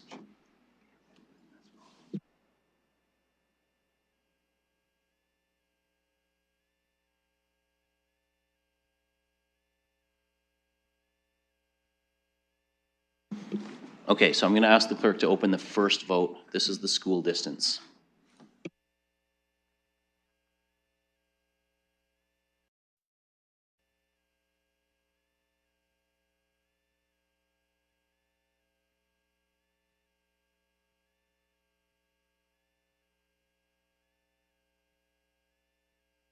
I'll vote yes.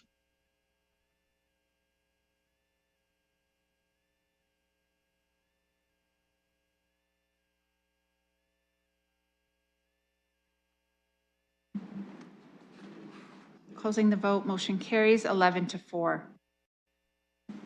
Okay, I'm now going to ask the clerk to open the vote on the other three amended distances.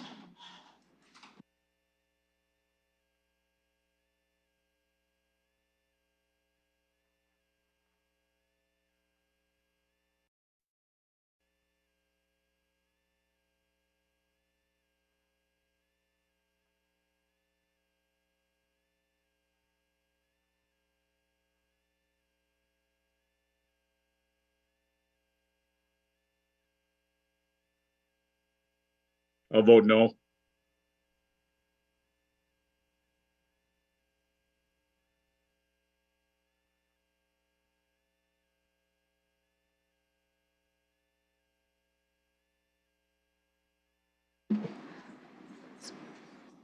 Sorry, question, Mr. Chair. Procedurally, is this the final amendment or the amendment to the original one? No, after this, we then still have to Got deal one with more. all of the other pieces on the original motion. Counselor Stevenson, Counselor Trossau.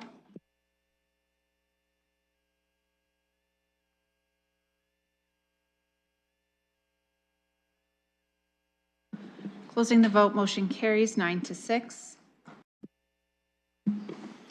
Okay, thank you, colleagues. Now we need to deal with the main motion as amended, which includes all the other parts and the amended Part A that we just finished the votes on the distances on. So this includes all of the original Part B and Part C, receiving the report, receiving the memo from our Deputy City Manager, and it being noted that we received the presentation from Ms. McDonald and Mr. Nash.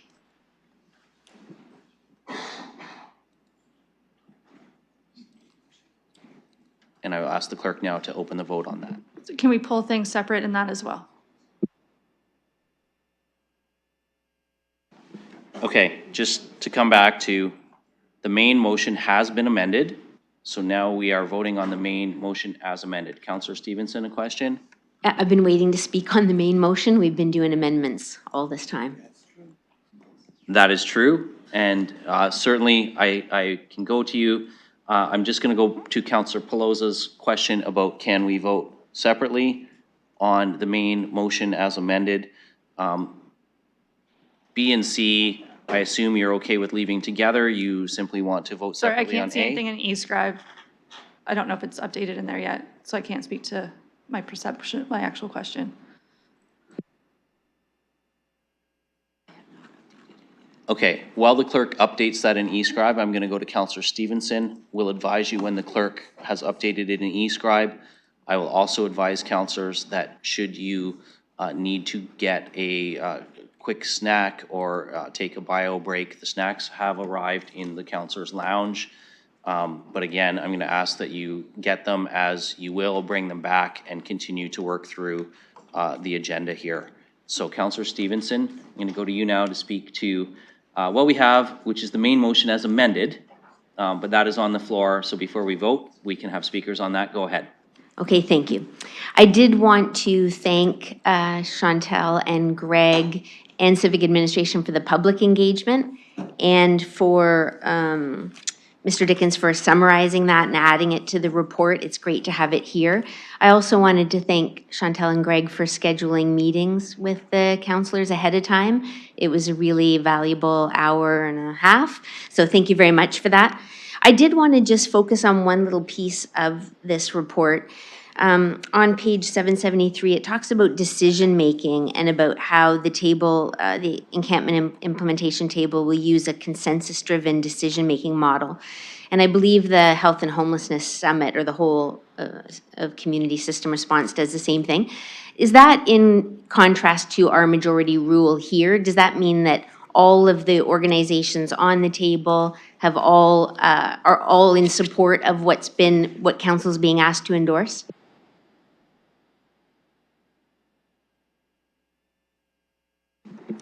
Thank you, and through you, Chair. Can you just, sorry, Councillor Stevenson, can you repeat the last part of what you said? Councillor? Oh. Thanks. Yeah, so the consensus model, does that mean that all of the people on the table all support they come to consensus on what this report says and what council's being asked to endorse? Thank you, and through you, Chair, yes. Councillor Stevenson? Okay, thank you very much. So I wanted to go to the very last page of the slide presentation. So I think it's page 801. Anyway, it's the encampment protocols, and it's the map that maps out the areas where it says locations where encampments are not permitted. And it identifies the parks and the places, and it also says public streets, sidewalks, and paths.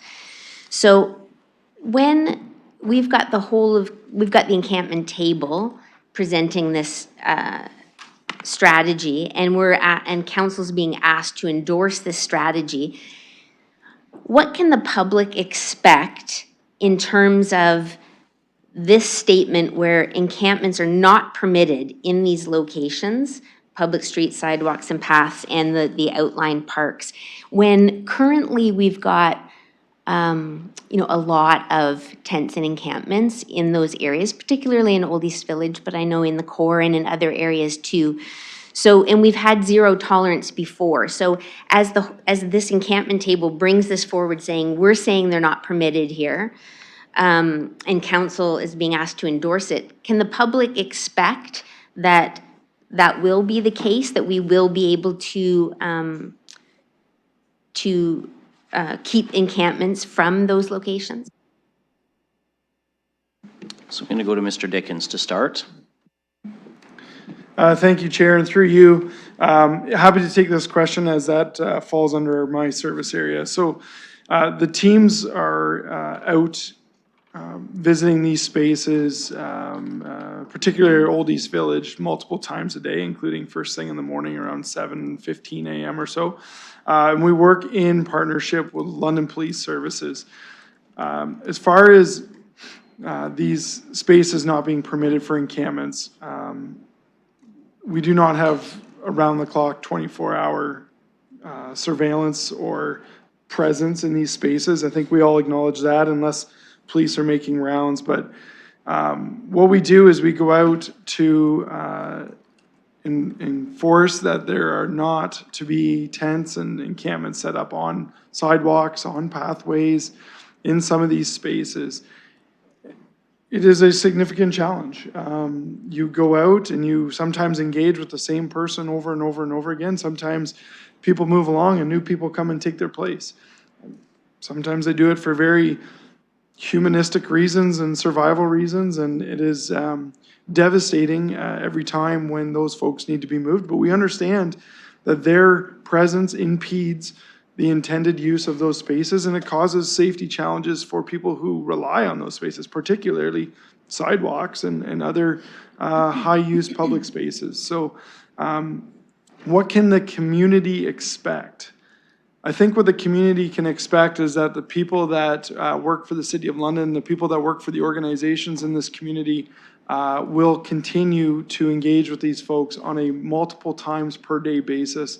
They will do absolutely everything in their power to ensure they balance public safety with supporting the basic human needs of those in our community that have nowhere to live. That is what the community should expect, and I expect that my team will do that to the fullest extent with the greatest balance of compassion and enforcement that they can. Councillor? Thank you, and through the chair, I appreciate the response, and we're in a really challenging situation, but as we've spent a really long time here talking about the number of meters from this and that, and this very clearly says, and it's coming from the whole of community system response saying encampments are not permitted in these 15 places and on sidewalks and paths. And yet then we're going to go into all of these other areas where we're going to say, and not here, not here, not here, not here. But what does that really mean? And I just really want to be clear with the public. I want to manage expectations, right? That we're setting all of us up and those who are living unsheltered that we understand the situation that we're in, that we understand what we can expect. We've got a business improvement association district that this council has said is an area that is important, that needs to be invested in, that we put $500,000 into. The whole of community system response is saying these are not permitted. That's a really strong language there, not permitted. And yet the reality is that you can't walk along the sidewalk. The municipal parking lots often have many, many tents and encampments in them. And so, if council's going to endorse this and say, yes, we endorse this, what does that mean? And what do we say to the people when they're living in the conditions that they are right now in terms of our businesses in that area and the neighborhood? What are we saying to them if we say we endorse this, but we're not committed to actually achieving it? Then should we change this and not have, and not say it this way? Like, I think when we talk about the language, so I just want to be really clear on that. And what does rapid force closure mean? What does proactive enforcement mean? So can those businesses are coming to me now and saying, what can I expect? Are things going to change?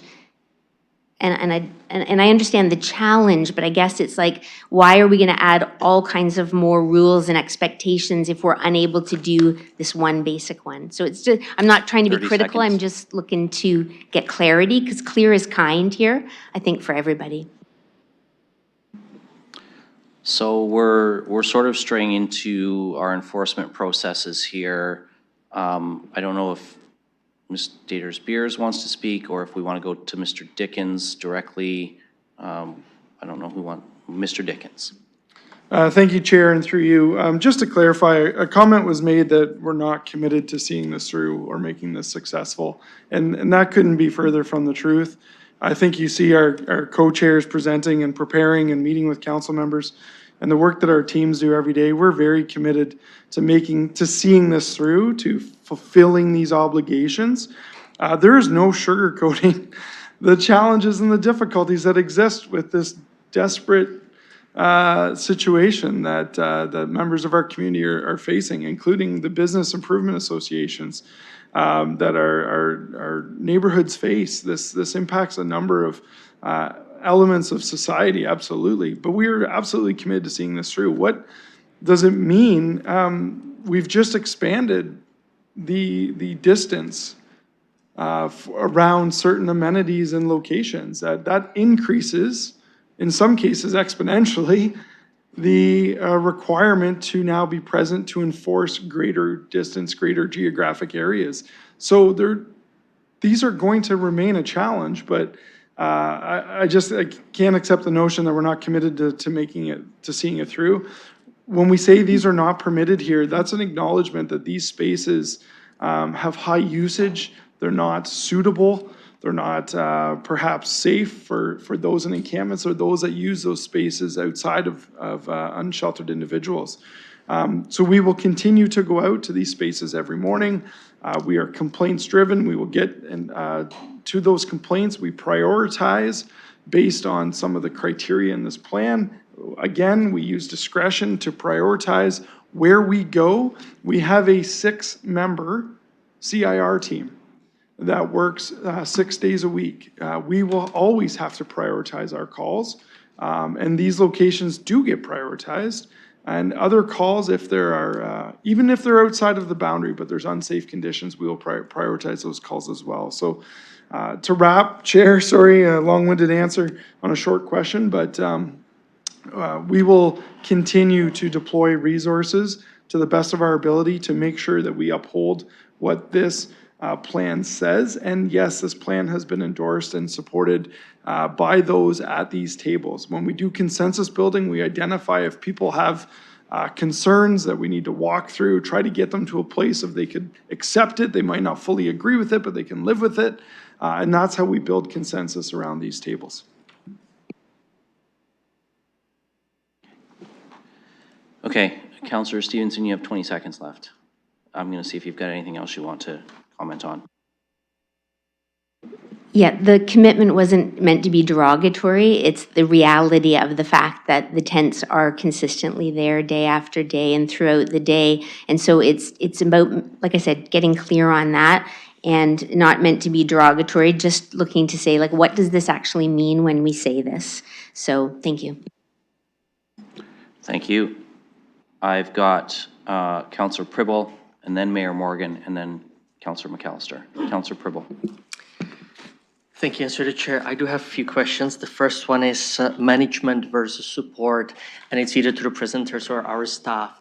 So we've been talking about management. I consider enforcement management, but the support, how is that going to work, and the communication?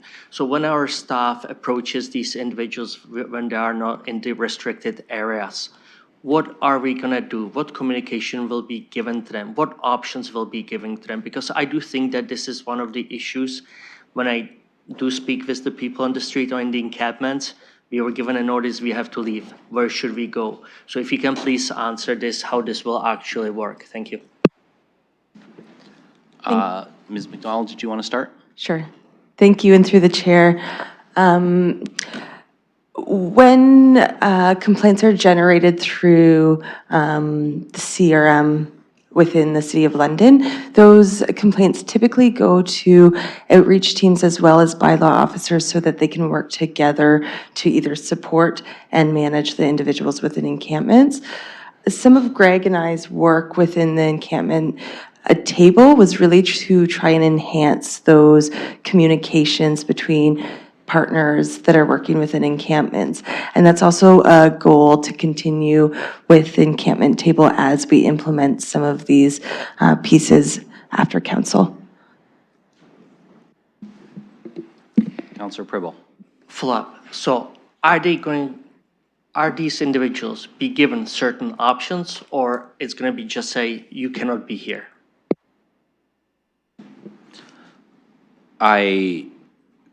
I'm not sure whether Mr. Dickens wants to respond to that one or whether our presenters want to comment on it. But I will go to whomever wishes to offer a thought. I'll start, Chair. So through you, I do have the manager of our CIR team here who can elaborate on this, but high level, I mean, you engage individuals as individuals.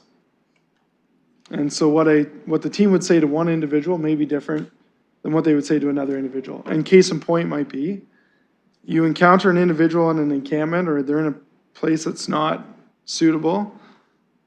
You look in the system to see that they've been banned from shelters, for example. You would not then encourage that person to go seek out a shelter bed. The person beside them, however, may not be connected to the shelter system. Maybe there are no red flags or that they have not been banned from a shelter system. That outreach worker might then engage with that person about getting into shelter. So this is not a one-size-fits-all. It's not a blanket template. Here we have a script. In some cases, there's a lot of commonality, absolutely. You want to offer somebody a better choice than where they are right now. The reality is we don't always have that luxury. It's why we have moral fatigue and burnout rampant amongst our city staff and our community organizations. But what we do is we notify people They cannot be in this location. They need to pack up, they need to leave. They are offered assistance in packing up their belongings. If they leave belongings behind and disregard those items, we work with Ms. Scher's team to come in and with our roads crew, clean up that mess as quick as possible. If there are conditions that are unsafe for that or environmental conditions that prevent that from happening, we will work with a third-party contractor to come in and collect that debris as well. So this is not a one-size-fits-all. It's unique to each individual. We try to balance that compliance with compassion. Councillor Pribble. Thank you. I do have follow-up still actually on this question. And these individuals, they actually do realize, a lot of them do, they realize that there's nothing other option for them. And they are looking, again, for outdoor space where they are told by our staff, by staff, that they are not able to stay there. And I'm not talking about finding up a place for them, sheltered, roof over their head. My point is, they don't know where to go. And I'm talking about outdoors. Are we going to give them the option? Because again, they get a notice, they get 24 hours, they have to leave, but they don't know where to go. Are they going to go to another spot? And are we going to deal with them in another restricted spot? And this is my point, that this knowledge is not out there, and they're just say, where should I go?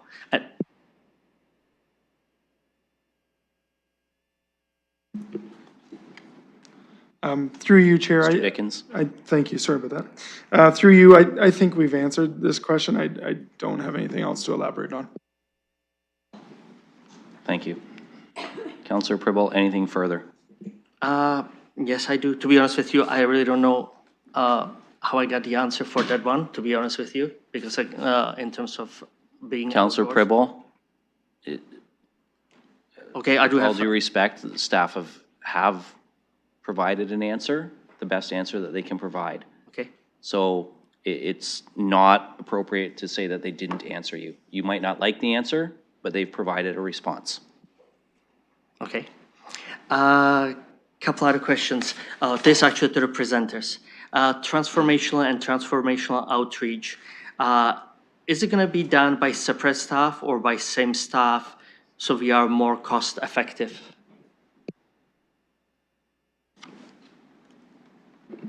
Thank you, and through the chair. It can be done by both. So transactional and transformational outreach it can separate, but transformational outreach, typically you're adding elements of transactional outreach within that spectrum of work as well. Transactional outreach can be done by volunteers, whereas transformational outreach is typically done by skilled outreach workers that are hired on. Councillor? Okay, thank you for that answer.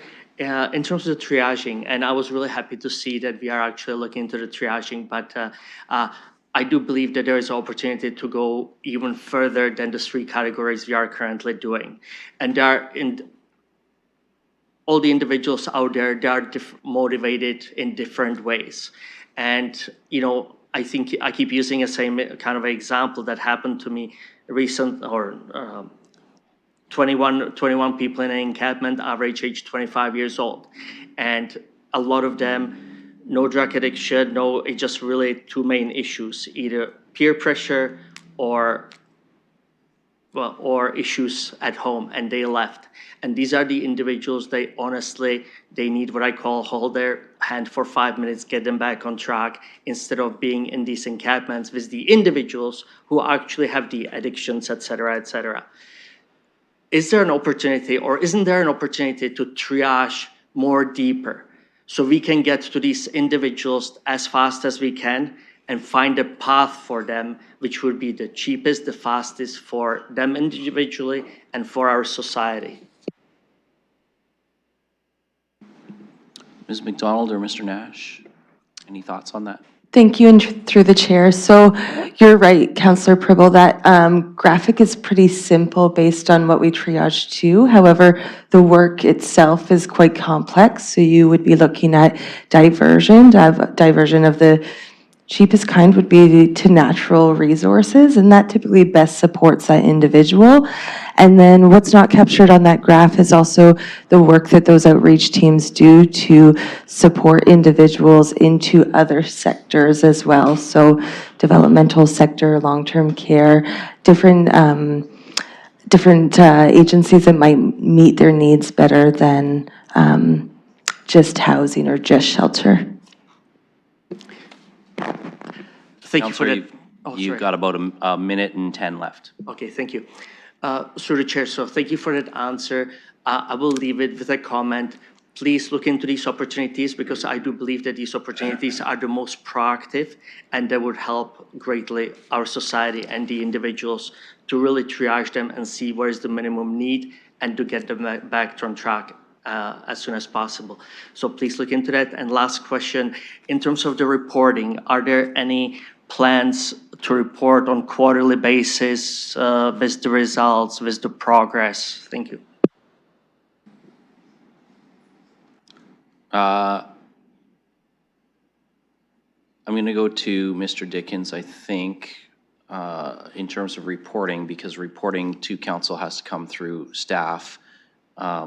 Certainly, if Mr. Nash or Ms. McDonald have some thoughts to offer as well, we can hear those. We would just offer that built into, as previously, sorry, through you, Chair. Thank you for the question. We just emphasize that endorsed by the council already is our systems foundations table that will be evaluating the entire initiative, both from a developmental, qualitative, and quantitative approach. Excuse me. This will be part of that evaluation. We'll be setting metrics within this to both evaluate our outcomes, but also quality improvement, what we can do better. Mr. Dickens, did you want to add anything in terms of reporting? Thank you, Chair, through you. The only thing I would offer is that we do have a quarterly whole of community system response report that does come to SPPC. We did not envision that we would be reporting to council quarterly on outreach or like operational activities related to encampments. So we would seek direction if there was to be additional reporting on this specifically. Councillor Pribble, is that satisfactory? Actually, do you know what? Then I have one last question. What do you think would be feasible? Because I do, and I believe some of my colleagues would like to see the progress and update as well. So I'll give this question to our staff. What do you think would be feasible recommendation? So it's not additional huge workload, but on the other hand, we receive the information.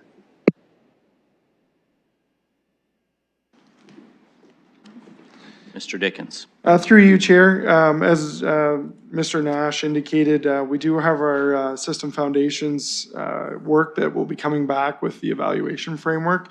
So we would look to report back on all the elements of the plan under those reporting schedules. Thank you. And Councillor Pribble, you have used your time. And I'm all done. Thank you, Chair. Okay. Mayor Morgan. Thank you, Chair. So first, I'm supportive of the amended motion. I wanted to say a few things about the strategy in general. First off, and I mentioned this earlier, I really want to commend the focus on housing. And I know that with all of the things that we're doing, everything is geared towards getting people off the street and into housing. And talking with my colleagues across the province and the country, you know, many are struggling with many different things, but everybody understands that, you know, the problem with homelessness is solved by housing. And then we know that pathway is very complex. When you show the spectrum of housing that we have to think about, homelessness is right at the bottom. It's the ground level step to then move people into what they need when they need it. And I think the pathways to housing approach and the transformational outreach is really important because you know, we've talked a lot in the whole of community response about the highest needs individuals, but through that outreach work, especially in encampments, you're coming across many individuals who are not necessarily high acuity, who are in different housed situation or unhoused situations and have different needs. And so the way that this is envisioned to triage them, where although there are many groups doing many good things to try to help, having a very structured framework where we are driving everything into pathways to housing and the types of housing they need, whether it be a financial barrier, a justice barrier, a mental health or addictions barrier, like having that be so intentional in every part of this, I think is absolutely the right focus. Because at the end of the day, I don't think any of us want to see encampments, right? The goal here is not having encampments. The goal is ultimately having people housed. So I really like the basis and the fundamentals of the plan. I want to say because a lot of this is executed by volunteers, but also CIR. And I had a chance to go out with CIR this past week for a number of hours, visiting a number of encampments. And for all of the questions that we had, and I know Councillor Pribble, I know he goes out and walks around as well, but I want to talk about my experience with the CIR team. It is, you can see the transformational piece already at play, and having this organized and structured and supported in the right way will only take it to the next level. When that team goes and they know the names of the individuals and they know where they are in the process, whether that be, and I'm not going to use names of people to protect their identities, but when they know that someone is, already submitted their application to Indwell and is on the verge of being assessed and they're about to get housing, and so they're talking about what to do to take down their encampment, deal with their stuff, so that they're not drawn back to being worried about their, what is their worldly belongings, and focused on actually that housing piece of the journey. I saw that. When you see others who are, you walk up and they know that they just completed their first tax return in a number of years and are getting a refund and now can afford first and last month's rent and are being connected with the right services now that they have that basis to go into not highly supportive housing, but other types of subsidized housing that actually aligns with them. So to see those teams understand the people they're serving and to know what step they are along the process and to be assisting them with the next step, gives me great hope to say, we've got a big problem, like we've got a scale problem, but we have the right fundamentals in the approach and we have the right people. It would be great to have more of them, but we have the right people on the ground who are doing the right things and understanding how to get people through those pathways to housing. I also saw very high needs individuals, and so the need, and this will be on our agenda later today, to create as many supportive housing options as we possibly can is incredibly important for those who absolutely need significant additional supports to be successful and get out of encampments. And I think this week, as the temperatures will be very, very high, about the people who I had the opportunity to meet, right? And what they will go through this week and how important the work is that we're doing to try to ensure that both through the encampment strategy as well as the basic needs report that will come and we'll talk about next, that people are going to have a really difficult week and maybe a really difficult summer through the heat. But there are pathways that we can create. I am optimistic about the investments that other levels of government are making. The federal government's recent significant announcement to support an encampment strategy. I know the big city mayors met last Friday, and one of the things that came out of that was we need the details on when that money is going to flow and how it's going to flow and what our allocation is going to be as quick as we possibly can, because we can deploy those resources today, right? And having this plan allows us to be well positioned for that. So, these are good things, but the scale of the problem is very challenging to manage. But I wanted to end to say thank you for the work that you and the teams to pull this, what is months of work together, to finally have the chance for us to make a decision on it. Thank you for all the work that you did. And to our CIR teams that I had a chance to go out with, thank you to them who will be going out, tomorrow and the next day and the next day and helping people through some challenging situations. Seeing that firsthand was a very powerful experience, and I intend to go out with them again a few more times through the summer to see what it's looked like. So I'm probably out of my time, but I'm very supportive of what's before us. I appreciate the amendments that were made and look forward to. Are well beyond your time. I allowed you a few extra seconds because I could tell you were wrapping up, but you definitely exceeded your time, so I'm going to deduct that from any future item you wish to speak on today. Now we will carry on with the speakers list, and Councillor McAllister, you are next. Thank you, and through the chair, echoing the mayor's comments. In terms of my interaction with a CIR, I want to applaud them for their dedication and this hard work. I know it's a very challenging environment, and that goes for our outreach teams as well. Whenever I have conversations with my community, I always try to preface it by, these are challenging circumstances. We have to recognize, just working with our partners in terms of helping folks who are experiencing homelessness. No one wants to live in this reality, unfortunately. There are so many things that feed into this. It's very complex. And recognizing that, I think the plan you put before us, it addresses a lot of those concerns. And this is the front end in terms of when you highlighted the housing spectrum. This is some of the hardest work on the ground. So I really do applaud you for these efforts. My questions actually have to do with the depot specifically. This kind of dovetails into our next item, but it is called out in this report. So we did go from a system where we had multiple depots to now having the one depot, which is a Watson Park, which falls in my ward. And we have the 3 mobile ones as well. So obviously switching the 3 to mobile and then keeping one static one. And so I just wanted to get some more information because this is a question that a lot of my residents ask me in terms of keeping that depot, what it would look like, well, the mobile in terms of feeding into that. So if you could just maybe flesh that out a bit more, just so in my conversations with my residents, I can provide that information. Well, I'm going to see perhaps if Ms. Kramers wants to join us in the discussion here. Welcome and go ahead. Thank you, and through you, Chair. Yes, the mobile depots, so the intention is to keep the one depot that is working magnificently and for all intents and purposes the way we wanted a depot to run. And now it's to plant some feelers out in community as to where other depots will be able to exist successfully, just as successfully as Watson. We're calling them mobile in that we're going to test them out.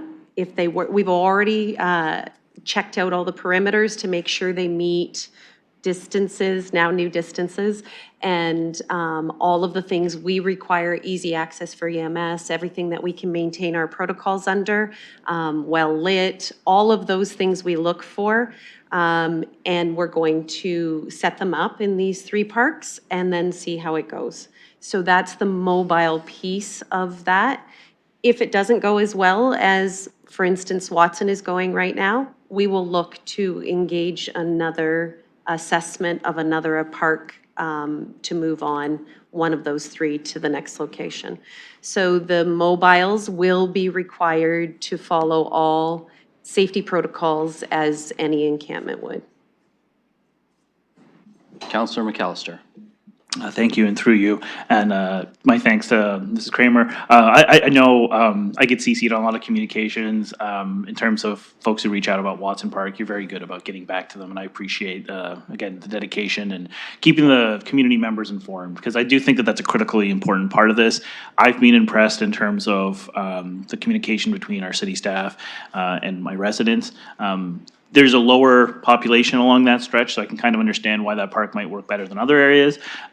We did also have a large demolition of a vacant building there too, which had its own unique issues, but I think we've navigated that well, and I agree in terms of how it's operating. But I did just want to call out in terms of some of the feedback in terms of the report itself. One of the things that I thought was very interesting, so the feedback from the residents when they were speaking about the service depots in terms of improvements was installing the public washrooms, garbage cans, providing the wraparound care, implementing solutions to address safety, and expanding the service time, and recognizing some of those things are very much contained in what's before us today. But I do want to highlight that the installing of public washrooms is interesting because it is something that comes up a lot.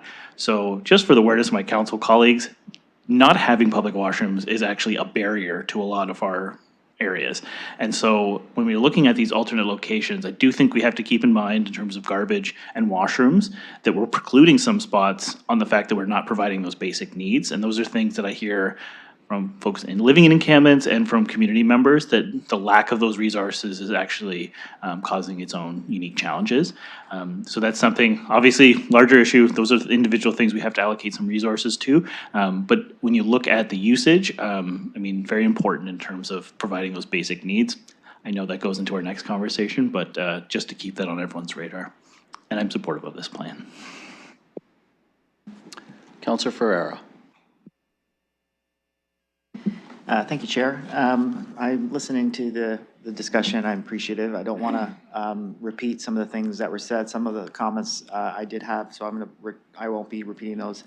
I did want to kind of speak to, I guess, part of the conversation that I had with Mr. Nash and Ms. McDonald with respect to the proactively enforced areas. We did have a conversation on like how would staff approach, individuals in an area that is proactively enforced. And we did discuss, the outreach portion is the first point of contact to give agency to the individuals that we're speaking to so they can, have decisions and have their own self-direction. We're just providing the information before we go to the CIR portion as well. So I just wanted to kind of touch on that. I did also want to say with the information card, I guess that image that we have of what is permitted and what is not in encampments, I think that that's a really good thing to see because in my communications with people, they are telling me they are not clear of, what is allowed, what is not allowed. So having that like pictorial graphic, I think is really helpful, really useful. So I guess a question on that would be, how would we be distributing that?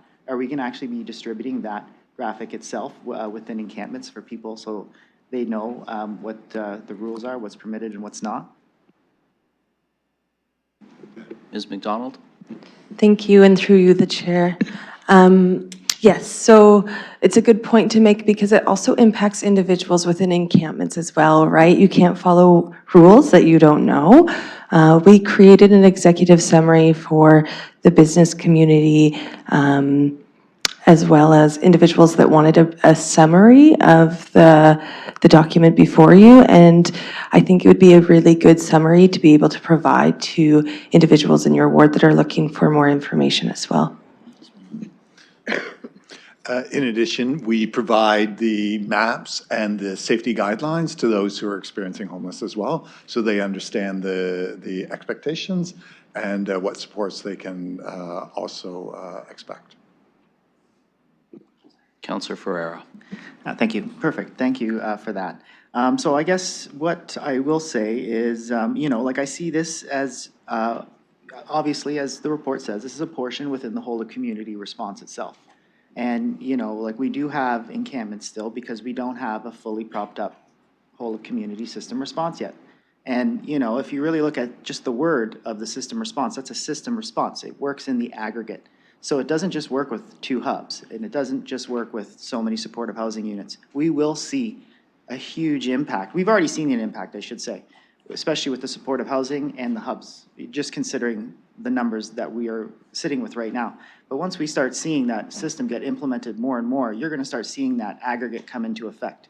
And that's when we're going to really start seeing a huge change. So like I understand, we still have encampments, but we're still propping up that system. So as we prop up that system, I know we're going to start seeing an impact and we're going to start seeing that feedback come back from the community. So I did want to point that out. Other than that, and just looking at I guess the plugs into the full system response with this encampment strategy, it plugs in well. We have that transactional outreach portion. The transformational outreach portion, I think, is very clear, having that pathway to housing, so that plugs in very well. And with the encampment protocols and just kind of what I pointed out before from our conversation with the agency piece and how we proactively engage and communicate with individuals, that is I feel the right way to go. So I'm very appreciative of this. I really like the work that has came to the table. I know you guys have been putting a lot of work in throughout the months. I occasionally will kind of dip in and ask how things are going. So I like when I see these reports come back, and so good work to the whole health and homelessness table, good work to staff. So that's where I'll leave my comments for now. But thank you, very supportive. Thank you, Councillor Ferreira. I have no one else on the speakers list at this time. So I'm going to ask the clerk to open the vote. Now, it was requested that we separate, so the clerk has arranged to separate it.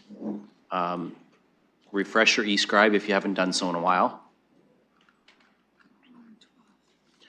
because we will start with vote 12,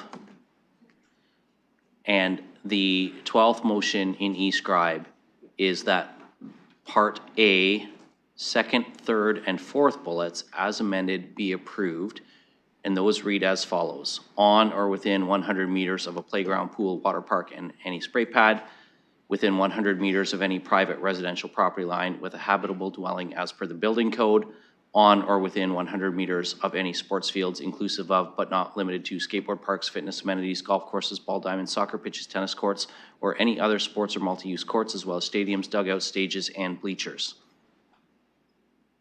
Councillor Hopkins. I have a question of process. I noticed that the mover, well, I'm the seconder, I did not support that. I'm not sure if I need to be removed, but I definitely am supportive of the endorsement. So this is the main motion as amended. You were the seconder on the original main motion. It has been amended since. If you wish to withdraw your second, then I'll look for another seconder. Mayor Morgan. So we will change the seconder. Councillor Trossow.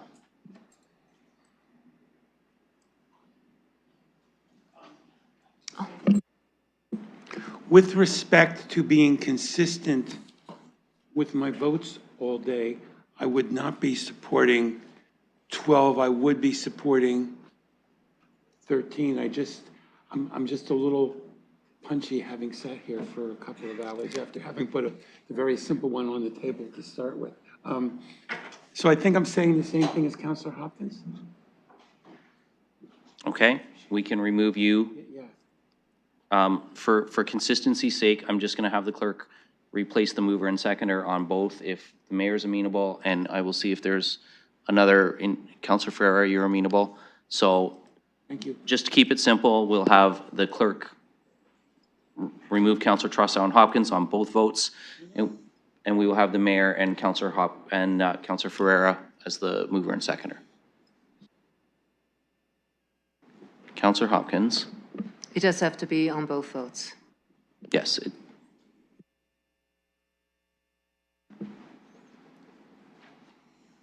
Okay, so I will ask the clerk to now open the vote on the first part as I have just read out.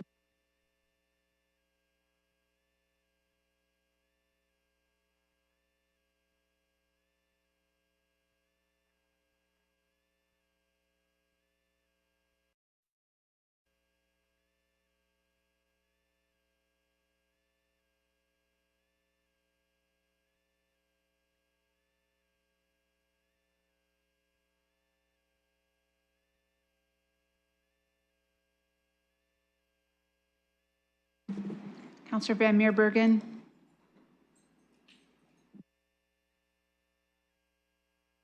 I'll vote no.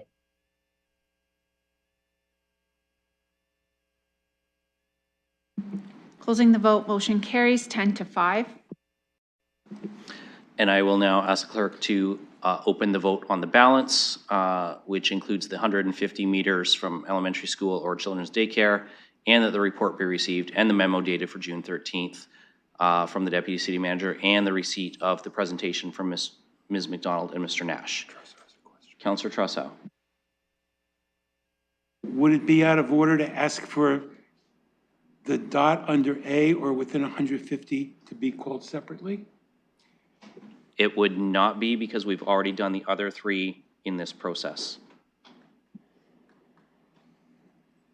If it's, Councillor, respectfully, I think that people are trying to break this up into too many pieces. And because we just held the other vote on Part A as bullets, we have to include this bullet. Fair enough. On this vote. I gotta vote for something. Councillor Stevenson. I'd like to vote on A separately. Okay, that part we can do because it still keeps the bullet with clause A, and then we can deal with B and C as separate clauses.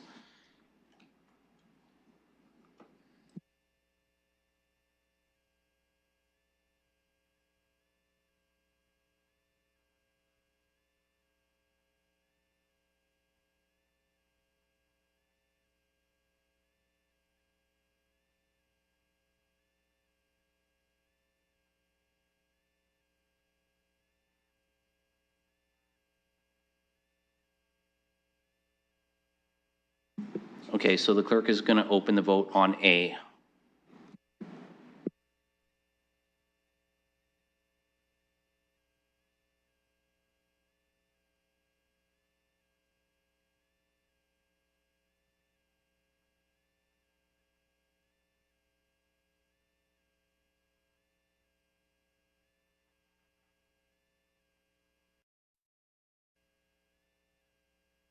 I'll vote no.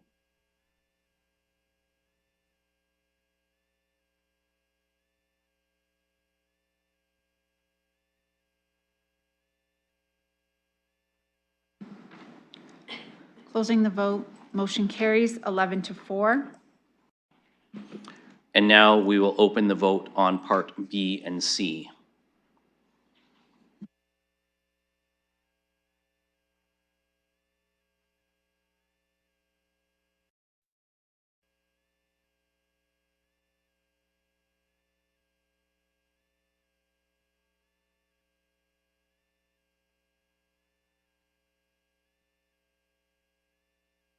I'll vote yes.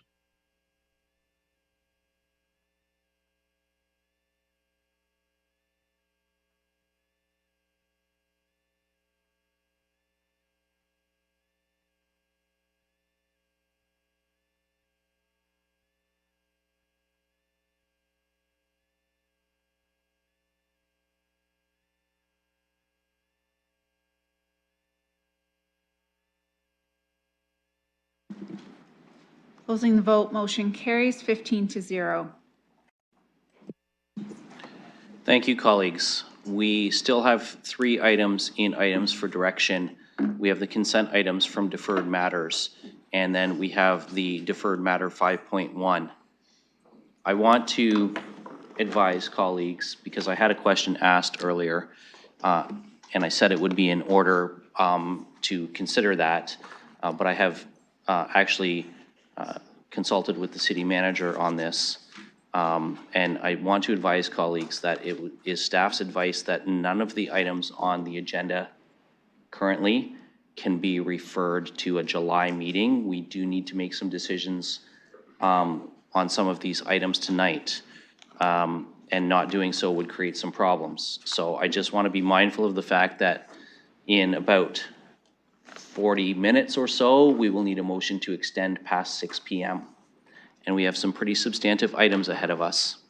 So I would encourage colleagues to try and keep their comments focused and try and be not repeating comments if possible. I know people want to express themselves, but if we can try and avoid duplication and stay tight to questions and specific directions, that will ensure that we're all able to get home before midnight tonight. So moving on, item 4.2, Councillor Rahman. Thank you, through you, Chair. I'm just wondering if we should take like a 15-minute break, give staff a chance to take a break as well. So people could move a recess, but I would suggest that we might want to start the next item, and we might want to consider whether or not we're going to have to order a meal for staff as well as for ourselves, depending on the timing. So maybe if we could keep working while I consult with staff about getting some food and then see what that looks like before if that's amenable. You can move a recess now if you wish. But it's my intent to consult with staff on how we address the fact that I do not think we are going to be home anytime soon and we may need a meal break. Sorry, Mr. Chair, perhaps a point. I'm not even sure if we'd have the vote to go past 6. Maybe that would be, I don't know how soon we can call that vote, and then it could help plan the rest of the evening of food and whatnot. Give me a moment to check with the clerk. Okay, so a motion to extend past 6 p.m. can be moved at any time. So if you'd like to move that now to provide some surety that we're going to work through, you can move that now. I'll move it. Councillor Pribble, you're willing to second? So I'll ask the clerk to open the vote on this.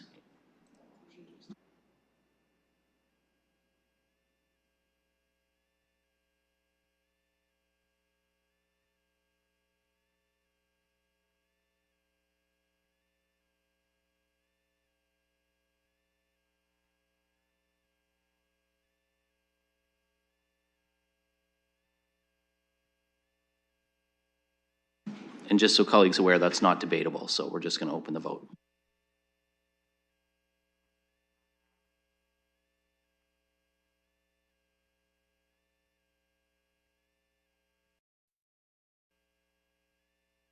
I'll vote yes.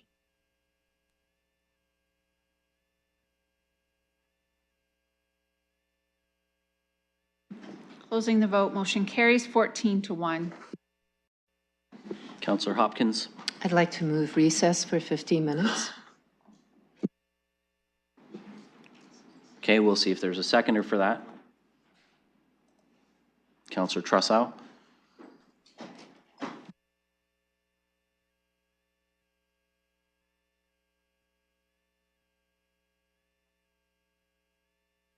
Okay, and that is also not debatable, so we'll open the question.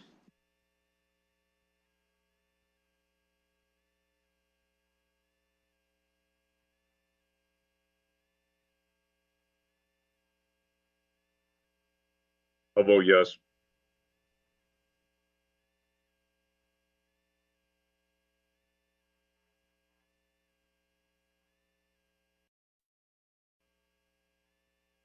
Sorry, Councillor Pelosi votes no.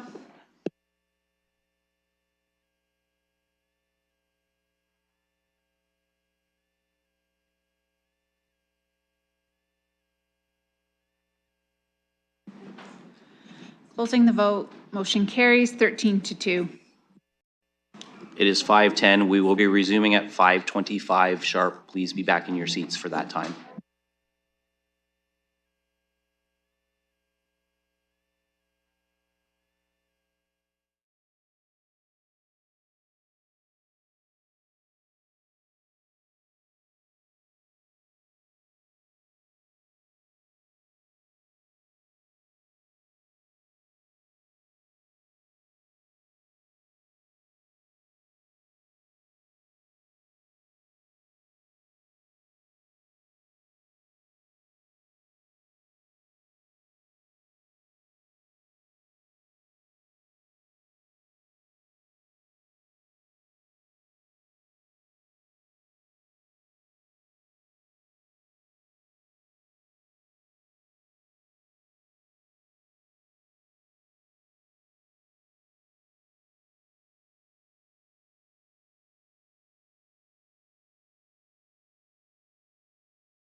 And if councilors can take their seats, we have quorum, we have clerks, and we have staff back with us, so we're going to resume our meeting. I do want to advise colleagues that Councillor Pelosa is transitioning to virtual, so she is going to not be rejoining us in chambers right away, but will join us online as soon as she has reached her location to do so. So we were on items for direction, section 4 of our agenda. The next item is item 4.2, the basic needs response plan. Colleagues have their reports, so I'm going to look for motions first, and then we can frame around a motion. Councillor Trussow. Thank you very much. I'd like to move the staff report, noting that under C, I am moving option 2. Is there a seconder for that? Councillor Cuddy? Right. We will now enter discussion, debate, amendments. Councillor Trussow? I want to start with a technical question, and that is, in 2026, 2026, can you believe we're even talking about 2026? At what point would the council lose its ability to issue funds under a lame duck rule if that's the situation? Can somebody remind me what that date is? We will go to the clerk for that.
There are 2 periods that could apply to a lame duck council, and that is the first at the close of nominations, which is the second Friday in August. And if we don't have 2/3 of council returning, that's when you would be lame duck. And the second period applies after the close of voting, and you don't have a majority of council returning until November 15th. Thank you. That answers my question, and my concern is not evident, so I won't proceed with that. Thank you. Appreciate it. Councillor McAllister.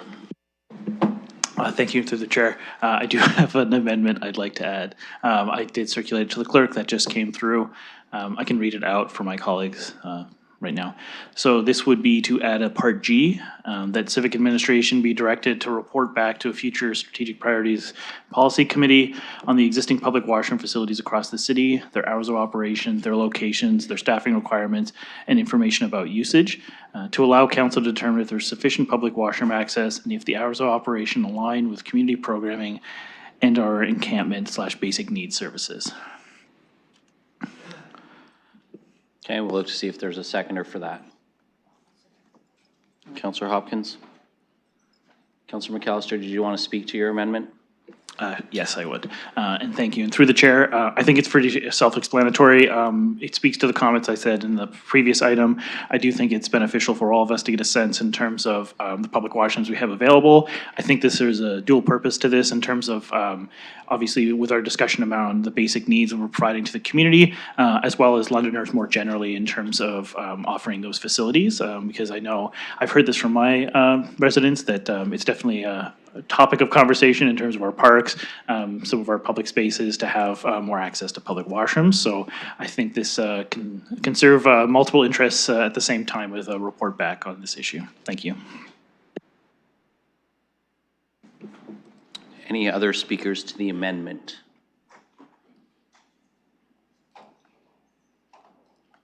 Councillor Rahman.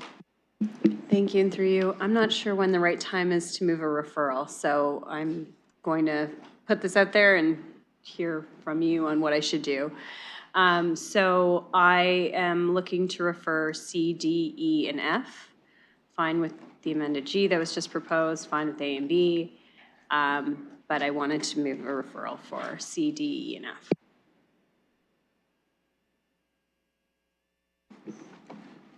Okay. If it's in order, I'll speak to it. Give me just one moment.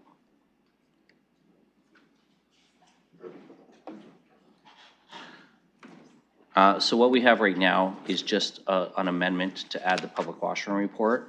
So I'm going to rule that we should deal with whether or not that amendment even gets added, and then I will come to you understanding that you intend a referral. I'll come back to you for that when we move back to the main motion. So any speakers on G? Seeing Councillor Hopkins?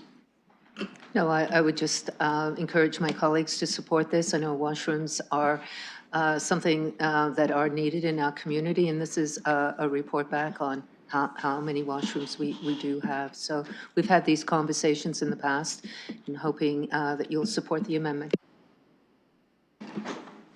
So I'm going to ask Councillor Lehman to take the chair. I have the chair, and I'll look to Deputy Mayor. Thank you, Mr. Presiding Officer, and through you. I think I have a really simple question through you to our staff. What are the hours of operation for our park washrooms? I'll go with staff. Thank you, through you, Mr. Presiding Officer. I don't have the information for all of our park washrooms based on season and location in front of me. We have washrooms in a number of parks. We have them in community centers. They're available in libraries. They're available in sports complexes as well. I simply don't have that information available right now. Deputy Mayor.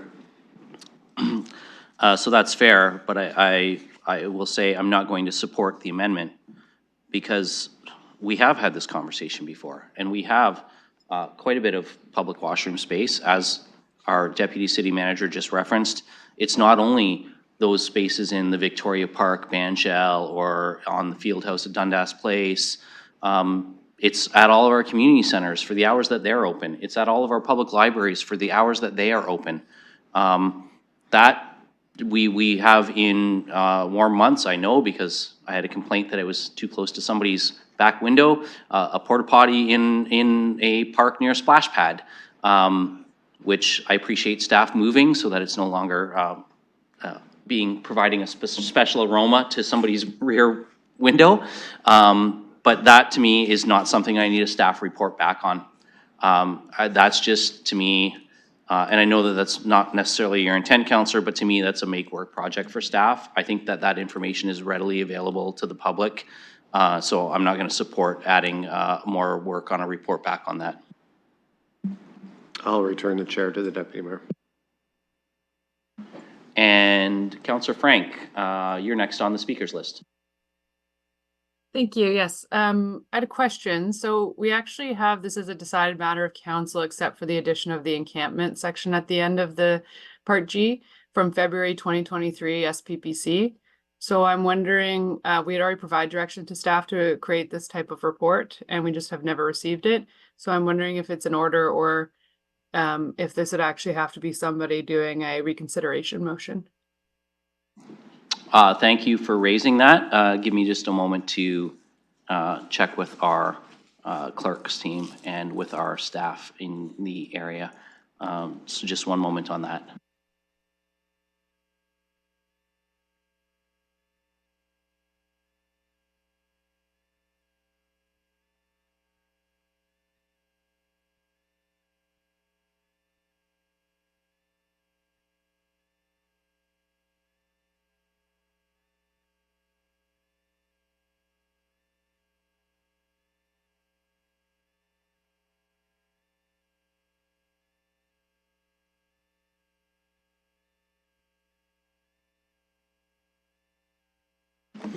Okay, so Counselor, I can advise you that it does not need reconsideration because although it may still be on a deferred matters list at a standing committee, the direction date from council was in February of 2023. And so the 1-year time frame applies to the direction date, not when the report is received.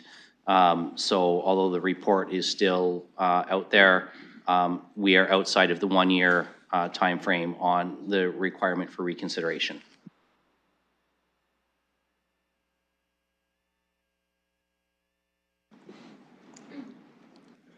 I saw your thumbs up, so I'm assuming you don't have any other comment on that right now.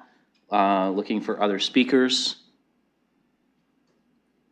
Councillor McAllister. Thank you. Through you, just to provide a bit more context to this. So agreed, we did already decide on this, but I've added kind of an extra bit to this in terms of having the encampment and basic needs looked at as well, because it was called out in our reports. This isn't something I necessarily think I need to explicitly direct staff with. I would assume in the direction given here that they would understand that my intention is, as part of this, that we get the inventory report, but then also bringing this, whether it's to our health and homeless tables, but as something that was identified in our report. I think it's of value for that group to have input in terms of, do we have adequate resourcing in the community for these? Because it's something that is called out. So I have kind of added that because I do think having the report with the inventory, hours of operation, all the things laid out is beneficial for our partners to look at. And then maybe perhaps there can be something discussed at those tables to look at that. Any other speakers? I see none, so I will ask the clerk on the amendment to open the vote.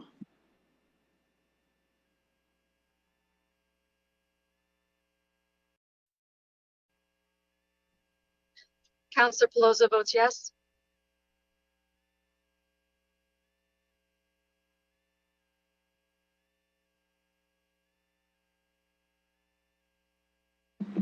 Councillor Van Meerbergen? I'll vote no.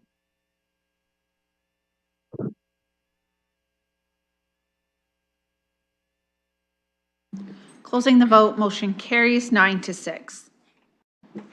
Okay, so now we are on the main motion as amended. And Councillor Rahman, you had a referral that you wanted to put forward, so I will go to you now. Thank you. Sorry, I'm just looking for it to come up in eScribe as I provide language for it.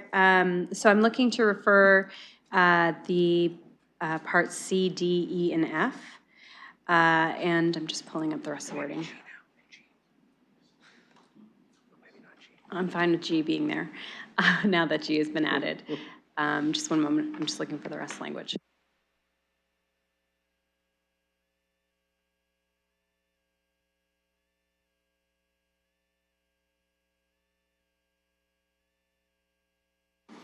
the clerk's just making that adjustment with G there now, so it should be an e-scribe now. So I'll look to see if there's a seconder for that. Sorry, I just wanted, just to be clear, that G doesn't need to be separate. If it's fine just for C, D, E, and F, since A and B and G are fine to go. But I did want to make sure that the rest of the language was noted, and that was around that this motion, so the basic needs response plan for the C, D, E, and F be referred to a future meeting of this SPPC to allow civic administration to provide a report on the City of London's application for the $250 million of federal funding for encampments announced April 12, 2024. It being noted that the report will provide an update on the status of the IHAP funding, confirming the plans for cold weather response for 2024, if it will align with the basic needs plan, which is seeking funding until July 2025. Okay, and I saw a seconder in Councillor Stevenson, so that's been moved and seconded. We can move on to discussion on that. I'm just going to see if Mr. Dickens wants to provide any comments on this before we get into our council debate. Mr. Dickens? Thank you, Chair, and through you. I'll just note for committee's sake, our team has reached out to our supervisors at the federal government. We've been notified that there is no formal communication being made to the municipalities at this point about the federal budget. So this fund that's being referenced was part of the federal budget announcement, but no formal communication has made its way to municipalities. It's our understanding that at the federal level, they are still sorting out how to administer and how they would receive proposals. That discussion seems to be heading to Treasury Board in September. So from a timeline perspective, there is no staff application happening. There's no program to apply for until it passes through Treasury Board, and that's expected in September. Okay, thank you for that. Councillor, yes. Thank you, and through you. So I appreciate that feedback.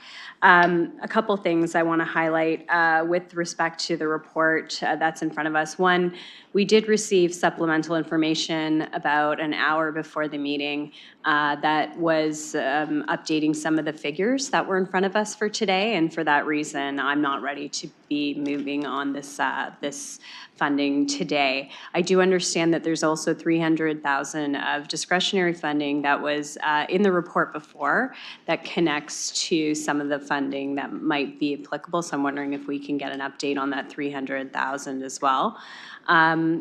The other piece of this is that what I learned through the asylum seeker funding motion that I made previous to this was that I don't want to tie the direction to apply for funding to a motion.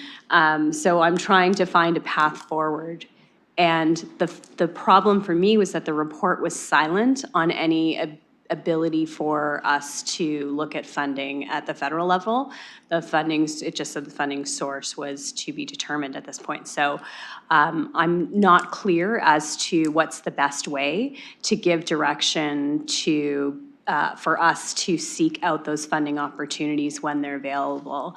I will note, though, that other cities have already submitted in motions to direct for staff to seek funding and start those discussions. So that's why I wasn't clear as to where we were with those discussions. But $250 million of new money for encampments is something that we need to, with the situation that we're facing, be in front of. So that was part of the reason for the referral, was so that we can get some more clarity, have a chance to look at those new numbers that were provided to us and the update that was provided to us, so that we can make an informed decision today. Thanks. Thank you, Councillor Rahman. Just as a procedural matter, you will note in clauses E and F, there is a civic administration be authorized to undertake administrative acts in relation to this project, which the clerk advises could include the application for funding. But there is also in part F a conditional that approval be given conditionally upon entering into new or amending existing purchase of service agreements. But Part A has a funding piece attached to it. So just for everybody's clarification, I'm going to go to Mr. Dickens and ask if A can be addressed apart from F, or whether something would have to be addressed in A as well to give you authorization to approve the funding for Part A.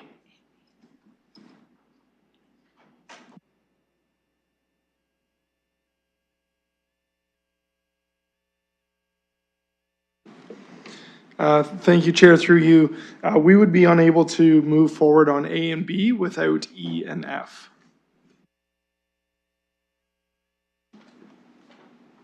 So now we're getting into quite technical weeds, so I'm looking for some staff direction, because as the chair, my ruling is that B could move forward because the source of funding is identified as the surplus from their cold weather response. So we're approving you to reallocate a surplus. That's not a conditional piece, but and sorry if I'm getting into very technical components here, but we want to make sure that we're doing this correctly so that if the referral is successful, that we're not inhibiting the movement of A and B.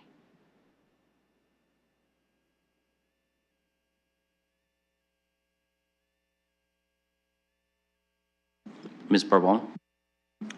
Thank you through the chair. So because the A and B, if there is funding, we would need to be able to amend the contracts, which is why E and F are generally there to apply to all of the provisions above. So if you want to separate them, as long as you have the ability for civic administration to be able to action them appropriately, that's why those are there. So if you're going to separate them, you'd want to put them in both.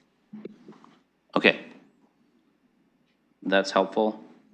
And so I'm just going to go back to the mover of the motion so that she can. Thank you. So what I'm hearing is that it's C and D only that I can refer? Okay, I'm comfortable with that. Okay, so we'll just adjust that referral based on the staff response, that it's C and D being referred. When C and D come back, they'll need to have a new E and F to authorize if there's some component there, but right now that E and F would apply to A and B only. So that we'll get the clerk to adjust that in eScribe for you, and we'll look for speakers on this. Councillor Trussow. Thank you very much. I would like to speak against the referral. I think that this is a very natural companion piece that goes with the very long piece that we just did. And I think it demonstrates a certain commitment that we are very serious about funding this. There are contingencies that we still have to figure out that's accounted for in the resolution. I don't think there's anything irresponsible in this motion that suggests we're spending money that we don't have or that we're going beyond our means. I think it's just a signal. I think it's just a signal to everybody involved with this project that we intend to take this very seriously and fund it. And the reason why I suggested option 2 instead of option 1 is I just don't want to come back here in a few months and have to have this conversation over again, or have this referred and have the conversation over again. I want to create some certainty, and I want to send out a very clear signal to the community that we are going to proceed with this as we can. And of course, if the money doesn't materialize, that's a very different situation. But I don't see the need for a referral, so I'll be voting no on that. Looking for additional speakers?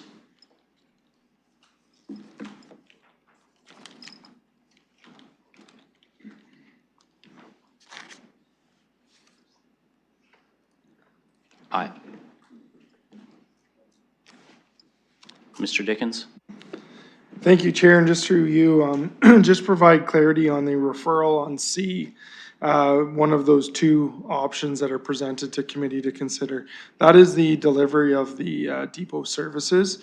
If that is referred, those services that are currently in place are likely to wind down early July, as they will, the funding will expire at the end of the month, and they'll wind down the first part of next month. So deferring C, just want to make sure people are aware, that is the delivery of depot services. The current services would then would start to wind down.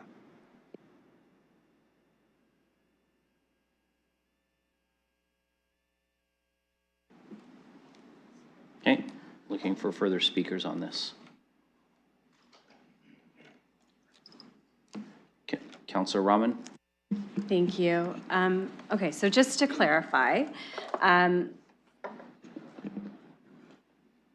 when you're saying that our funding's, through the chair, when funding's running out, I'm just wondering if there can be some more clarification around that. My understanding is there's also 300,000 of discretionary funding that's also available. And I will also say that the one-time funding of allocation that we have here for the 70,500 was for services for May and June. So I'm just trying to understand, because it looked like we could pay things retroactively, and now as I'm trying to get the information and get through the information that was provided just now to update us a couple hours ago, as well as trying to understand how to seek funding. I want to make sure that there's an opportunity to be able to provide supports where we need them, but at the same time have the information we need to make the decisions we need to make. So, Mr. Dickens, can you comment on the $300,000 discretionary fund that's available and how that impacts continuing services until a decision's made? Thank you, Chair, through you. So we are providing all the information that we do have. We're not withholding any information that is being shared. And we will absolutely, as Dee says, seek out other sources of funding. That will include a federal fund that does not exist yet or has not been administered. We will seek out those dollars, absolutely. As far as the two previous months, the reconciling and A, those are invoices that are anticipated to come in. These services continued on in May and June, and we are looking to reconcile those invoices with dollars that we can reallocate to it. As far as the continued service, we do not have a source of funding. Well, we've identified where we could get one, but the options in C are for 12 months of service or beyond that. So we would require the need to go and secure funds. Having the ability to pay May and June is quite different than having the ability to pay for either of those options in C. As far as the discretionary fund, that was tied to the last meeting that the last report that committee just discussed. It's not tied to this report. However, that is a $300,000 budget that is part of the coordinated access team. That team uses that budget to help divert families from experiencing homelessness into hotels, temporary hotel stays. What we had proposed as part of the last report was that could be a source of funding in our budget that's already exists to assist with putting some unsheltered folks into hotels temporarily. As the previous discussion on the last report indicated, sometimes we encounter folks in encampments that are low acuity, that need a quick touch, that need to get back on their feet. That fund through the coordinated access team would be beneficial to helping move folks out of encampments temporarily into hotels. It was not envisioned that we would use it to provide depot services. That's not what that budget item has been allocated for.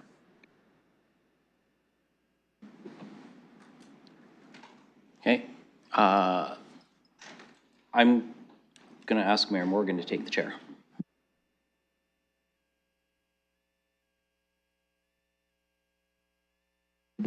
I have the Deputy Mayor. Thank you, Your Worship. So I will say that philosophically, I'm supportive of a referral because I have a lot of questions about this too. I mean, an hour before the meeting, the meal service plan went from 120 in the report to 50. So that alone to me is there's some flags about numbers here that I have not had time to digest. And so that's a concern, and we don't have really a source of funding, and I know that a contingency reserve fund has been identified as a potential short-term, which is why I would say, even if the referral fails, I'm absolutely not supporting 2 years because we don't even have a source of funding identified for 1 year.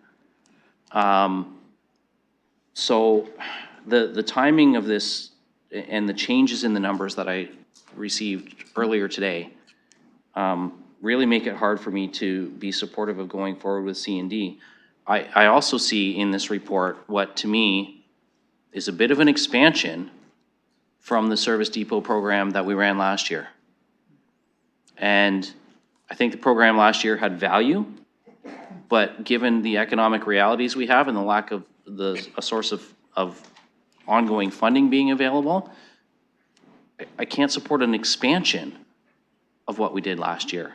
And when I look at some of the things that we're providing in here, I feel like, you know, we're kind of back to the discussion that we had around like staffing levels at the hubs model, where we're getting this is the ideal version, but we're not in an ideal situation. And so operationalizing this, I don't know how that works.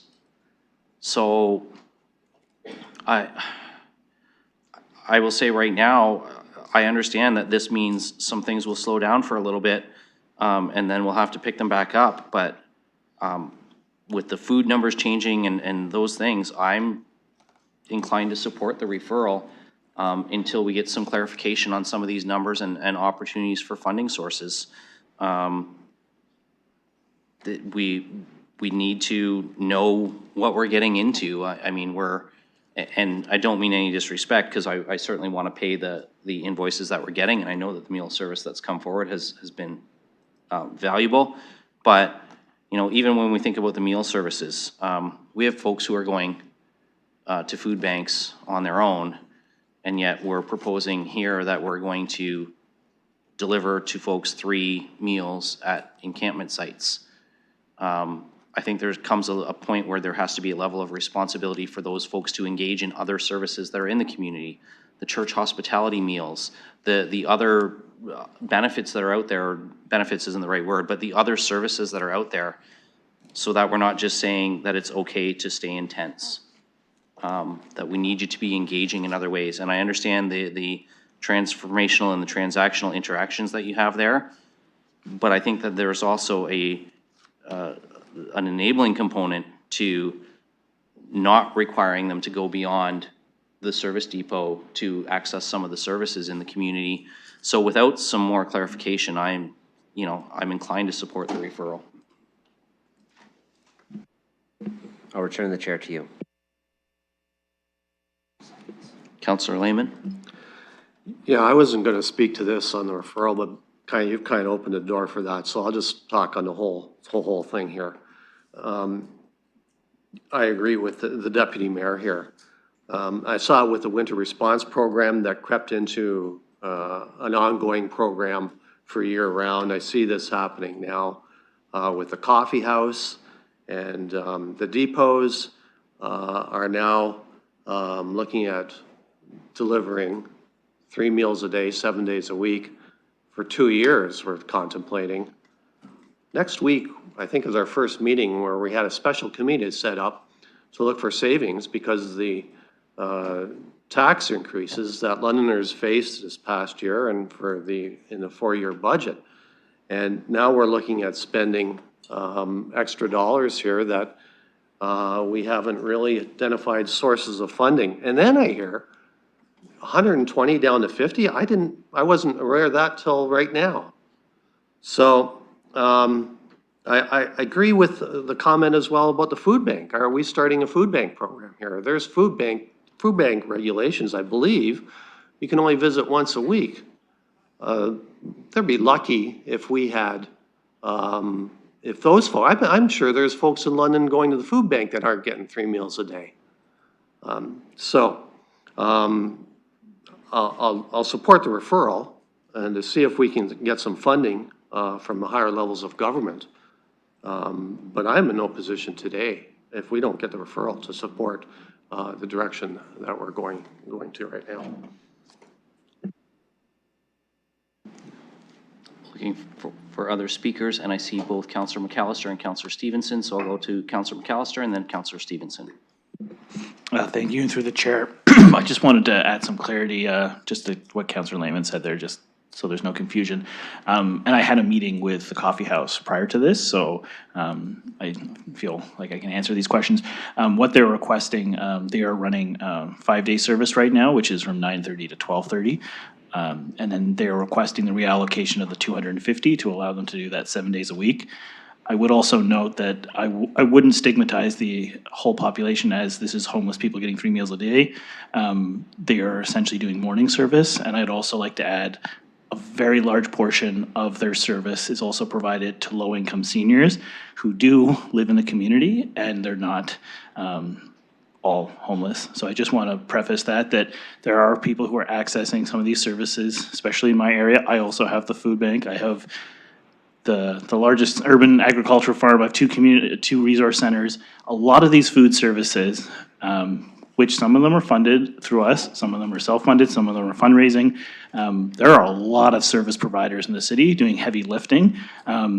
We are one component of that, but I do just want to be cautious that what these services are doing supports all Londoners. So I don't want to necessarily say, and the title of this is Basic Needs Response Plan. So I don't categorize this necessarily as us just supporting unhoused. There are a lot of folks in the community struggling. They're accessing services. So let's just keep that in mind, that some of these services it's not just the unhoused. Councillor Stevenson. Thank you. It's such a tragic situation, all of this, and to be talking about it, I am going to support the referral, and I appreciate Councillor Rahman bringing it forward and the words of my colleagues here. It's really challenging times for so many people, and as has been said here, we don't have the funding. And we do have many, many, many Londoners who are struggling with food. And so we run into dangerous territory here, I think, when we are looking to use our operating budget contingency fund for food. Maybe in a way to, if it would help ease the concerns of possibly there being a pause in the service depot if we do the referral. I believe we have agencies and city staff that work pretty hard at ensuring that our unhoused are on Ontario Works or Ontario Disability, ODSP. Can I just maybe get staff to confirm that most of them do have a monthly income?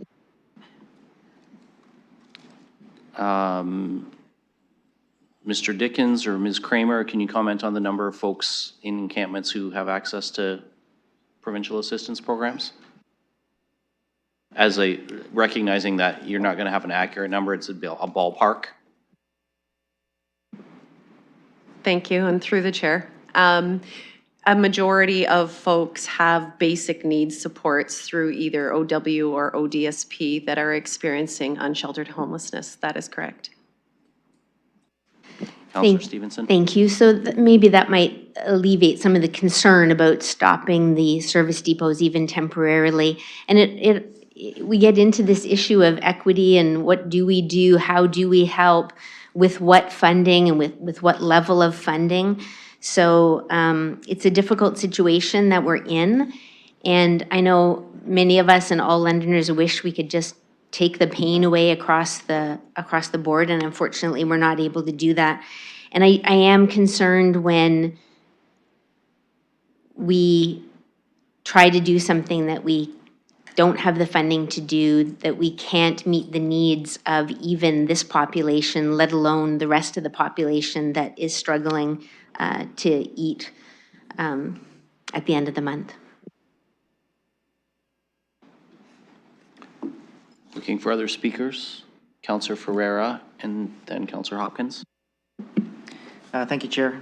Listening to the discussion here, I see the perspectives of everybody. I just wanted to ask, what counts as a meal of these 3 meals a day? What is that, the meal itself?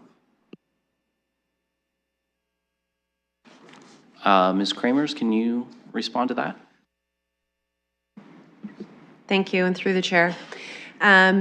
So it is a daily meal program, so we make sure that each individual receives their daily intake of nutrition through the Canada Food Guide. It does, currently, our depot meals are a warm meal at lunchtime, and then cold packaged meals for the dinner and for the breakfast for the following day. There's a variety of things that comprise the whole caloric intake for an adult for that provision. Councillor Ferreira.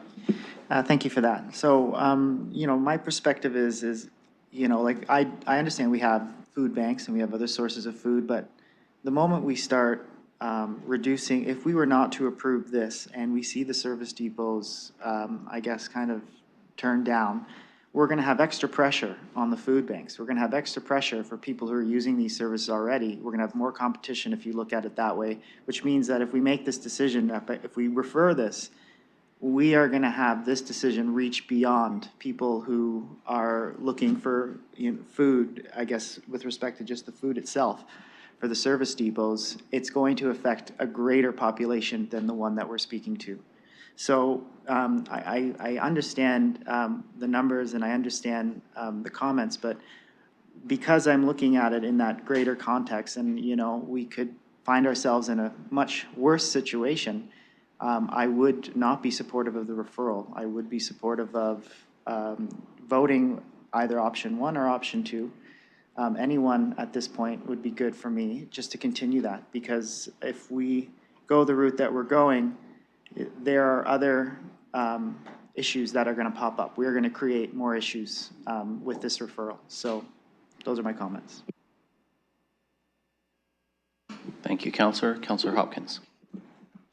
Thank you, Mr. Chair. And I wasn't going to speak to this, but I do think when we're having a conversation here in the public that we should be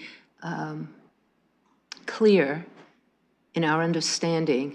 And for me, my understanding is, first of all, I've heard a few comments saying we do not have the money. My understanding is we do have the money. It may be not from the places where we want the money to come from, but we do have the money to feed people in these depots. And the referral that I'm not going to be supporting is basically not allowing that to happen. I just, after the conversation we had with the last item, here we are looking at not going forward with what we already have established. Yes, the numbers have changed. Yes, there's opportunities for funding. That will always remain. But I really feel that I'm starting to get, I'm not sure what the direction of this council is when it comes to supporting homelessness. So I'm not supporting the referral back. Councillor Stevenson. Thank you. And through the chair, I was just wondering if staff have any comment or concern about providing meals to 50 people when my understanding is we've got 600 high acuity out there, and I thought we had others as well. So I don't know what the numbers that we have living unsheltered, but are there any concerns about providing food for 50 of that group? Because I know we run into concerns when we only have, say, 20 overnight spaces, and we run into issues when there's 100 people outside that are, vying for that space. Mr. Dickens. Through you, Chair. So when we look at, so there was 3 changes made to this report. The first bullet under 2.7 You're right, it was changed to 50 from 120. The second last bullet of that same section, the estimated cost was adjusted to 67,000 from 59,000. And the last bullet, the cost was adjusted 3,500, which was an original typo of 11,500. When I look at the 50 meals, where we have landed on that number, the 120 was used as a high water mark. So that, over the last 8 months, was a peak period. It's not our target mark for going forward in this request. We're trying to balance what is desired with what is reasonable. The 50 meals falls just below what our 8-month average was for daily meals that were distributed, which was hovered between 70 and 75. We know that, as this conversation has alluded to, there are other community entities, community organizations, grassroots groups. There was one just profiled in the media recently that are also stepping up to fill some of the gap when it comes to food security. So our high water mark was 120 meals distributed through the depot program. We average roughly 70 to 75. We're recommending that we put funding in place to provide 50 a day, and we would then rely on, leverage existing community programs, community organizations, volunteer groups to also provide support and relief to community members.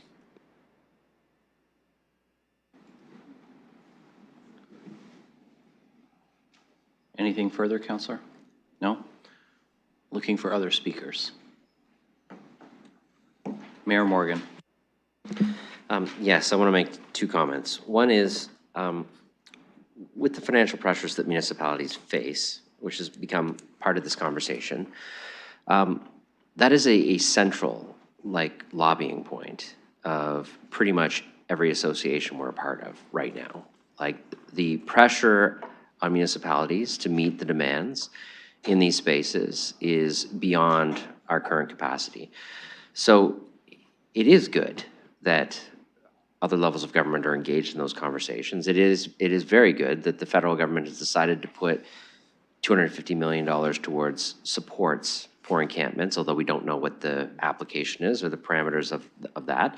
I will tell you, again, it is the opinion of the mayors that both formally through motion of OBCM as well as conversation through BCMC, that what was described by Mr. Dickens as the time frame for this money is way too long.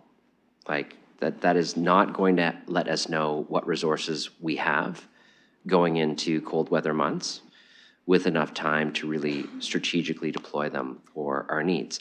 And so there is a very important advocacy piece here, I think, about that needs to be sped up as quick as possible. And there's no direction that needs to be made for that. I can tell you, the associations are aligned that this is a pretty high priority for trying to, for advocating that this be sped up. Even if they can't flow the money till later, you need to let municipalities know what the allocations are going to be if they want to do it per capita. If it's going to be application-based, that is going to be an even slower process. And that's hugely problematic if you're trying to actually address the problem. So that's one piece. The second piece is, I don't think I can get to the referral myself with the absence of filling the gap on the basic needs in the interim till we make a decision, right? There's a service being provided now. It's being utilized.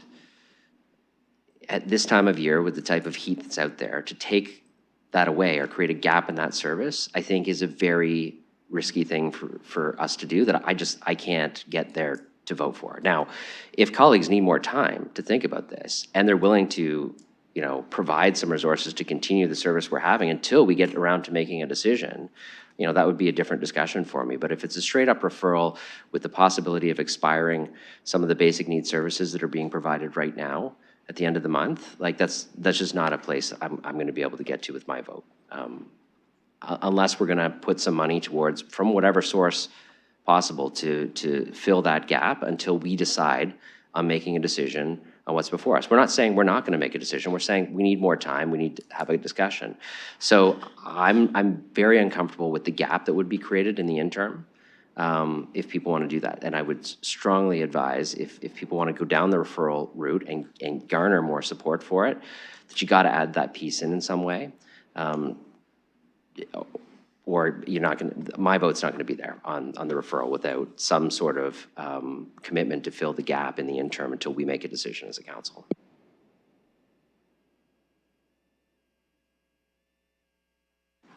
Councillor Pribble.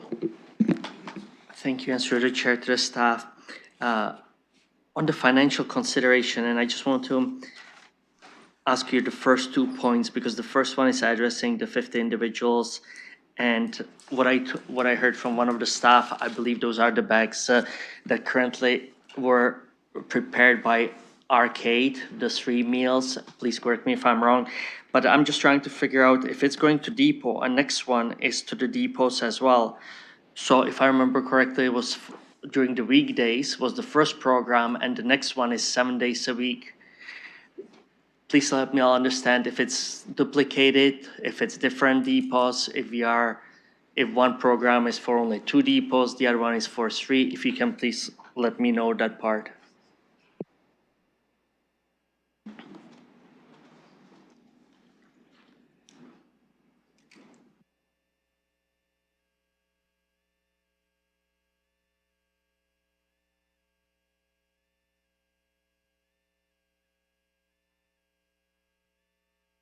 Mr. Cooper.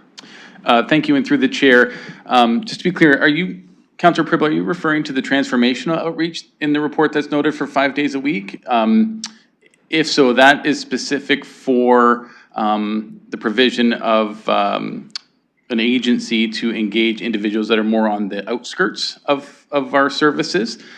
Typically, it's 519 Pursuit at this point, but they do engage, they do administer meals because they have an alternate third-party agreement with the food bank to provide meals. And we would be looking to rely on them to then make that connection, as was discussed in the previous report, to get people on that pathway to housing.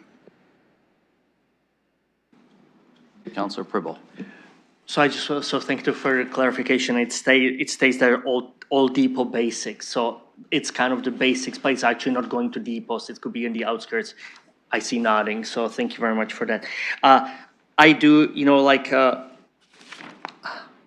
as Mayor said, I would like to refer it as well, but I would like to refer it with specific kind of to go through it and, to look at potential, instead of 3 meals for 50, are we really 3 meals?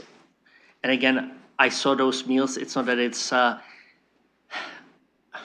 fulfilled, but bottom line is, I really think that we look at the sideboard, we need to provide certain things, what was said here, but on the other hand, I think that we should go straight and try to see what really needs, what is a must and what it's not. And potentially what I see here, 3 meals, 7 days a week, 50 people, I would rather see 1 meal, 75 individuals, which was the average, and we are also saving money with that. So bottom line is, I would like to refer it, but I would like to refer it for us to really do the calculation and come back with it and introduce something that's recalculate the food prices. And but would I like to provide us something? Yes, I would. Do I feel that this is necessary? This is the necessity? No, I don't. Thank you.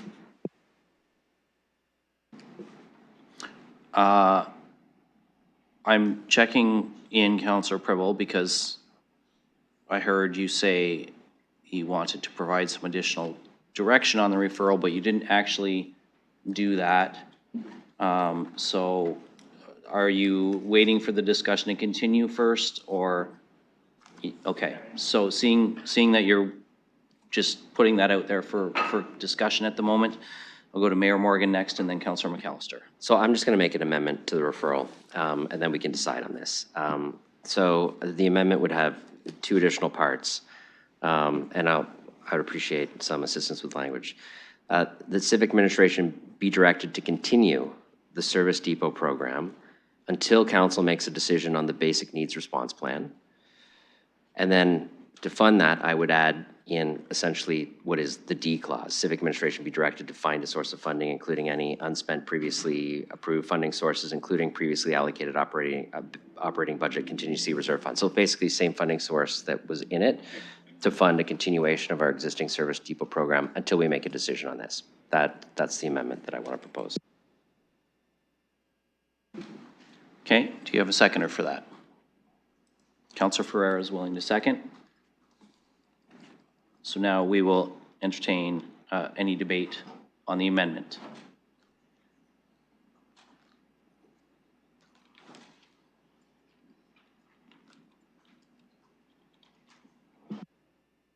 Not Councillor Rahman. Thank you. I'd support that. At this point, it gets us to a place where we can get some more information. We can go through the report and see whether or not that change from 50 to from 120 to 50, individuals and the meal plan and everything works going forward. So I do think that this gives us an opportunity to get more information and be able to consider all that information in front of us, and still allows for the community to receive the basic needs that they need in the interim while we're doing that. Any other speak? Councillor McAllister. Thank you. You can take me off the other list because now we have the amendment. So thank you. And through you, I appreciate the mayor and your amendment on this. And I've been listening intently. I kind of reserved my remarks. I'm finding this a very difficult conversation. I'm finding some of these conversations very heavy. And specifically just the name of this, it's a basic needs response plan. And we talk about, folks experiencing homelessness. That in itself is a huge struggle, but like these basic needs. And we heard from staff in terms of like we're providing the basic food guidelines in terms of the sustenance we're providing to people. And I'm finding this a very difficult conversation because I know there's a lot of struggles in the community. But like I am very adamant that we need to fund these things. And I understand there are other opportunities in terms of finding the sources, but like I cannot in good conscience not fund basic needs. We already are struggling with housing. I can't cut off people's food and water. Like it's not conscionable to me. And so I'm very adamant. And I appreciate this amendment because I think it gives us that leeway to look at other funding sources, but I would desperately plead with my colleagues to not go down that route. I think that puts us into dangerous territory in terms of us as a council making decision as to what is acceptable for the community to survive. Just basic survival we're talking about. Thank you. Councillor Stevenson, did you have your hand up? You're okay? Councillor Pribble? I do think that the option in front of us makes sense, and I will certainly support it. And I think I hope that everyone is going to get on the board with it because it will give us time. There will be a continuity, but in the meantime, I do want us with the staff to prepare and look at the numbers and look at the most feasible for both for the individuals who are involved and also for the taxpayers who will be spending their money. But bottom line is, I'm very much behind this and I will support it. Thank you. Oh, sorry, one more question. I wanted to ask you, sorry, I forgot to ask that, to the staff. Watson Street Park, is it still, because based on the Wellington Gateway and what we are doing there now, is Watson Street Park still, do you believe it's still the best key location to have? Thank you. Ms. Kramers? Thank you, and through the chair. Watson Street Park provides many other things that we don't get in other parks. The visibility, all the safety features are available to us at Watson Street Park. It's well lit, it's open.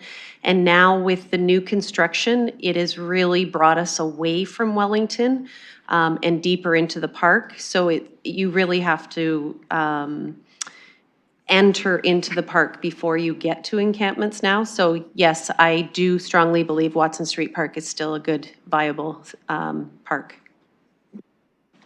Councillor Pribble? Perfect, thank you very much for the answer. And going back, I will be supporting the amendment from the mayor in front of us. Thank you. Councillor Ferreira? Oh, sorry. Councillor Pelosi, Councillor Ferrero is pointing to the screen to let me know that you had your hand up. So we'll go to you first, and then we'll go to Councillor Ferrero. Perfect. Thank you for recognizing me. A question and then a comment. A question through you to staff. Looking for confirmation that the 3 meals per day are delivered once per day versus 3 trips to the residents per day. And then Councillor Ferrer had asked about the food. I would specifically like an example of what one of the hot meals could pertain to. Ms. Kramers. Thank you, and through the chair. That's correct. It's delivered once a day at the hot meal time, and then provisions of containers are for the evening meal and the following breakfast. So it's once a day with 3 meals. And sorry, an example of a hot meal. So it varies. It could be lasagna and bread with fruit on the side and a drink. It could be meat and vegetable and potato option. The hot meal varies dependent on the kitchen supply, but it is varied. Thank you. And through you, Mr. Chair, a follow-up question of, are all the food containers we're delivering, especially the hunt luncheon, just disposable, or any of them are being collected and repurposed for the next round of meals? Ms. Kramers. Thank you. And through the chair, some of them are compostable, and some of them are recyclable, but they are all takeaway. They're not reusable, no. Thank you. So they're just single use. And just following up on a comment we heard earlier about basic needs, and people have Ontario Works and ODSP. Certainly I've heard from the community that those are not adequate in funding levels to cover basic needs of food and shelter for many, and the high majority of those on it. So recognizing those individuals that one would think were okay, but they definitely are not. So as make these decisions mindful of that. Thank you for the mayor for the amendment to the referral, supportive of that, but still interested in moving forward with the actual decision point and not a referral. Thank you. Councillor Ferreira. Thank you, Chair. So just to clarify, this referral, it will continue the depot meal program, and it also allows us to, I guess, scout out federal funding in the meantime. So we don't have that gap, and we are also still looking for resources from our government partners. All right. That is correct, and it also, at this time, Councillor, would not be rendering a decision on option 1 or option 2. That would come back to us at a future date. Thank you, I see that. And then the rest of the parts of the referral, if this passes, that referral as amended, will still have parts C and D being referred? So there will still be a referral of D in regard to part C, in that a source of funding will need to be still identified for C when it comes back, but that the source of funding identified is also being referred to in the amendment as the source of funding to continue the service at this time. So what could be a little confusing here is that D kind of exists in both an amendment and then in a main motion that's being referred. So it actually exists in 2 places.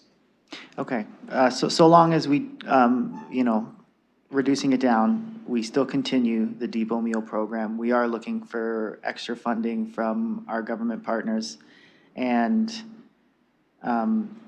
yeah, I feel like that's a good compromise. I do know that means that we're going to come back, we're going to discuss this again and potentially speak about option 1 or option 2 at another date or whatever comes back from staff. But I feel like this is a good way forward. So I'm happy for the referral, and I'll be supporting it.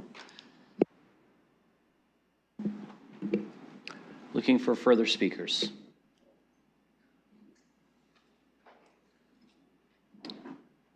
No one online, no one in chambers. So I'm going to ask the clerk to open the vote on the amendment to the referral.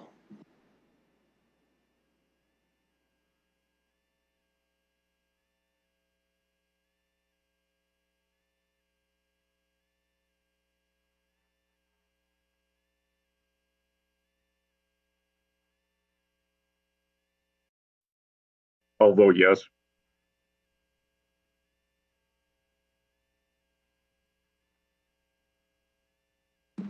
Closing the vote, motion carries 14-1. Okay, now we are back to the referral as amended. We've had speakers on this, so I'd ask folks to not repeat something that they said their first go around. If anybody wants to get on the speakers list again, nobody used their full 5 minutes, but you don't have to use your full 5 minutes either. So we're back to the referral. And I see no speakers in chambers or online, so I'm going to ask the clerk to open the vote on the referral now.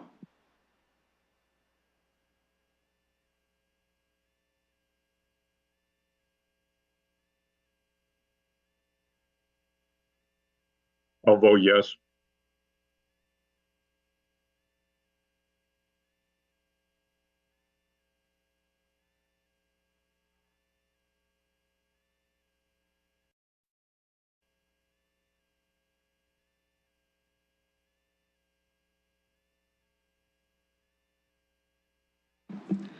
Closing the vote, motion carries 13-2. Thank you, colleagues. So that has been referred. That dispenses with 4.2 at this time. We move on to 4.3. This is the single source supportive housing model at 46 Elmwood Place. And looking to council for a direction on this. The staff report is moved by Mayor Morgan and seconded by Councillor Rahman. Any discussion on this? Councillor Stevenson. Thank you. Excited to see this come forward, and a little concerned. Hold on, sorry, just 1 second. We may have gotten ahead of ourselves on moving to this item. Let me just check with the clerks on something. And then we voted on the referral.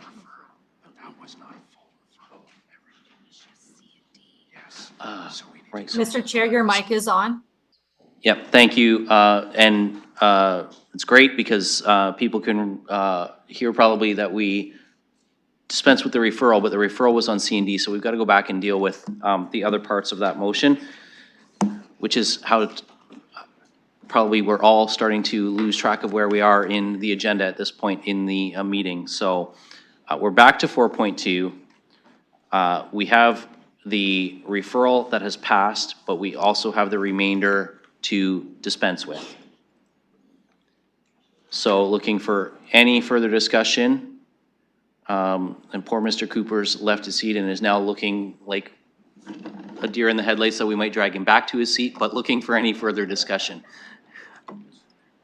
Councillor Stevenson.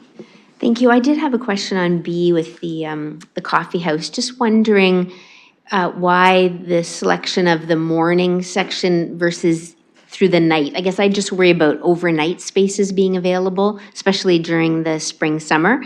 And I also wondered if there's anywhere else that we provide meals in the city via the property tax base.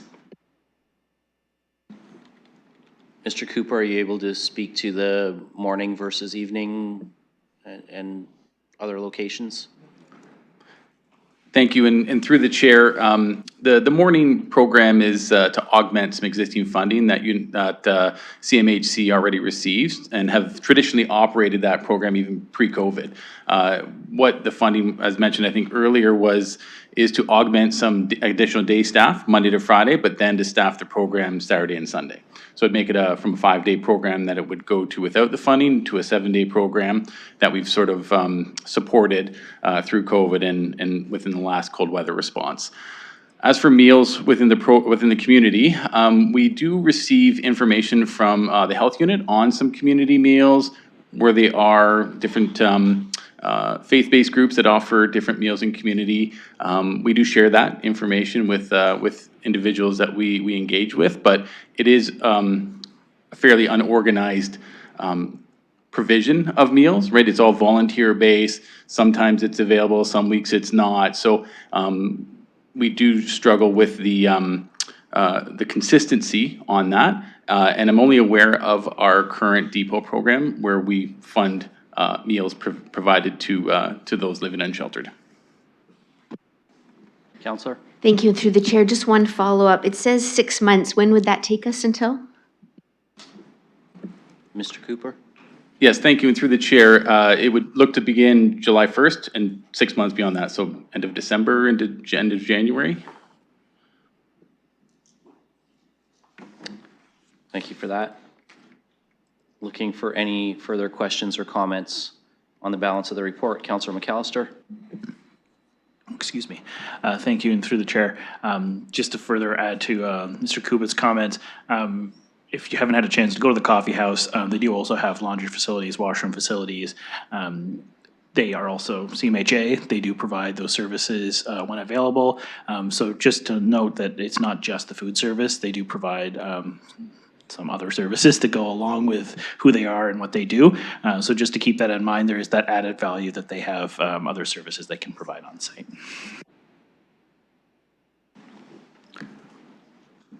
I have no one else on the speakers list. So I'm going to ask the clerk to open the vote on the remainder of the staff recommendations on 4.2.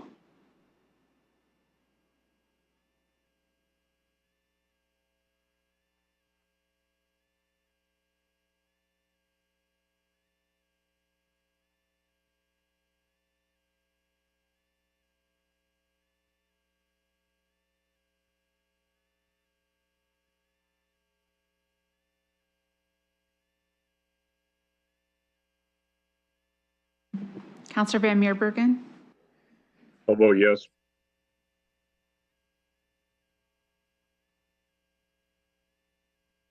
Closing the vote, motion carries 15-0. Okay, picking up where we left off on 4.3, now that we have played musical chairs and Mr. Fellberg is back and Mr. Cooper gets a break again, this has been moved by the mayor and seconded by Councillor Rahman, and Councillor Stevenson was going to ask a question. Councillor Stevenson. Yes, thank you. I said excited to see this come forward, and I have a bit of a concern about the operating costs. So I can see that we're getting one-time operating costs from the Fund for Change, which I believe is new. We hadn't been doing operating through there, so just wanted to confirm that that was new. And what is going to happen after that? Like, do we know that provincial funding is coming, or are we potentially going to be in a place? Do we know that the Fund for Change will cover future years if it doesn't, or is that going to fall on the property taxpayer? Mr. Dickens. Thank you, Chair, and through you. This is somewhat new. When the first hubs plan came forward and there was a proposed third hub, the Fund for Change was committed to stepping in to fund some short-term operating for that location. So new in that it's moving forward, I suppose. The Fund for Change has been very supportive of this project. They've identified that this is a space that they could assist in through conversations with Indwell. We did land on this being a one-year commitment from the Fund for Change while they continue their multifaceted advocacy work and their demonstration projects with the province itself. So the anticipation or the hope is that other orders of government, be it through the Ministry of Health perhaps, would be able to step in like they have in the past and support the operating ongoing. Not anticipating using tax levy dollars to fill that gap beyond this year. I say that on June 18th when you're receiving this report, but the fund has really stepped up to help in this manner, and this is through consultation with Indwell that we bring this report forward this way. Thank you, Mr. Dickens. Thank you. So thank you. That's really helpful. And so is there a way to sort of get some sort of comfort that we could use the Fund for Change in future years, that we wouldn't be tying ourselves to this? Because I'd hate to get in the situation of a year from now, it comes by really fast, and then we are in the space of, like you said, having to do what we say we don't want to do. Is there a way to get a commitment from the Fund for Change even for a second year, that if the province didn't come forward, we could get it?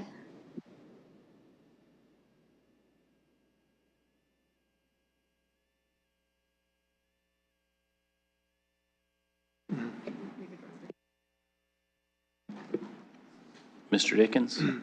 Thank you. Through you, Chair, we could certainly consider it, but we are looking at other options for that funding to come from other orders of government. Counselor? Thank you, and through the chair, thank you. I hear you. The other question I have is, we've got construction costs approximately 15.5 million, and it says that once the project's completed, we transfer the asset to Indwell. So is that the way, am I hearing that right? That they will then own the building once it's completed? Oh, sorry, Mr. Felberg. Apologies, Chair. Could you repeat the question? I was just chatting with Mr. Mathers.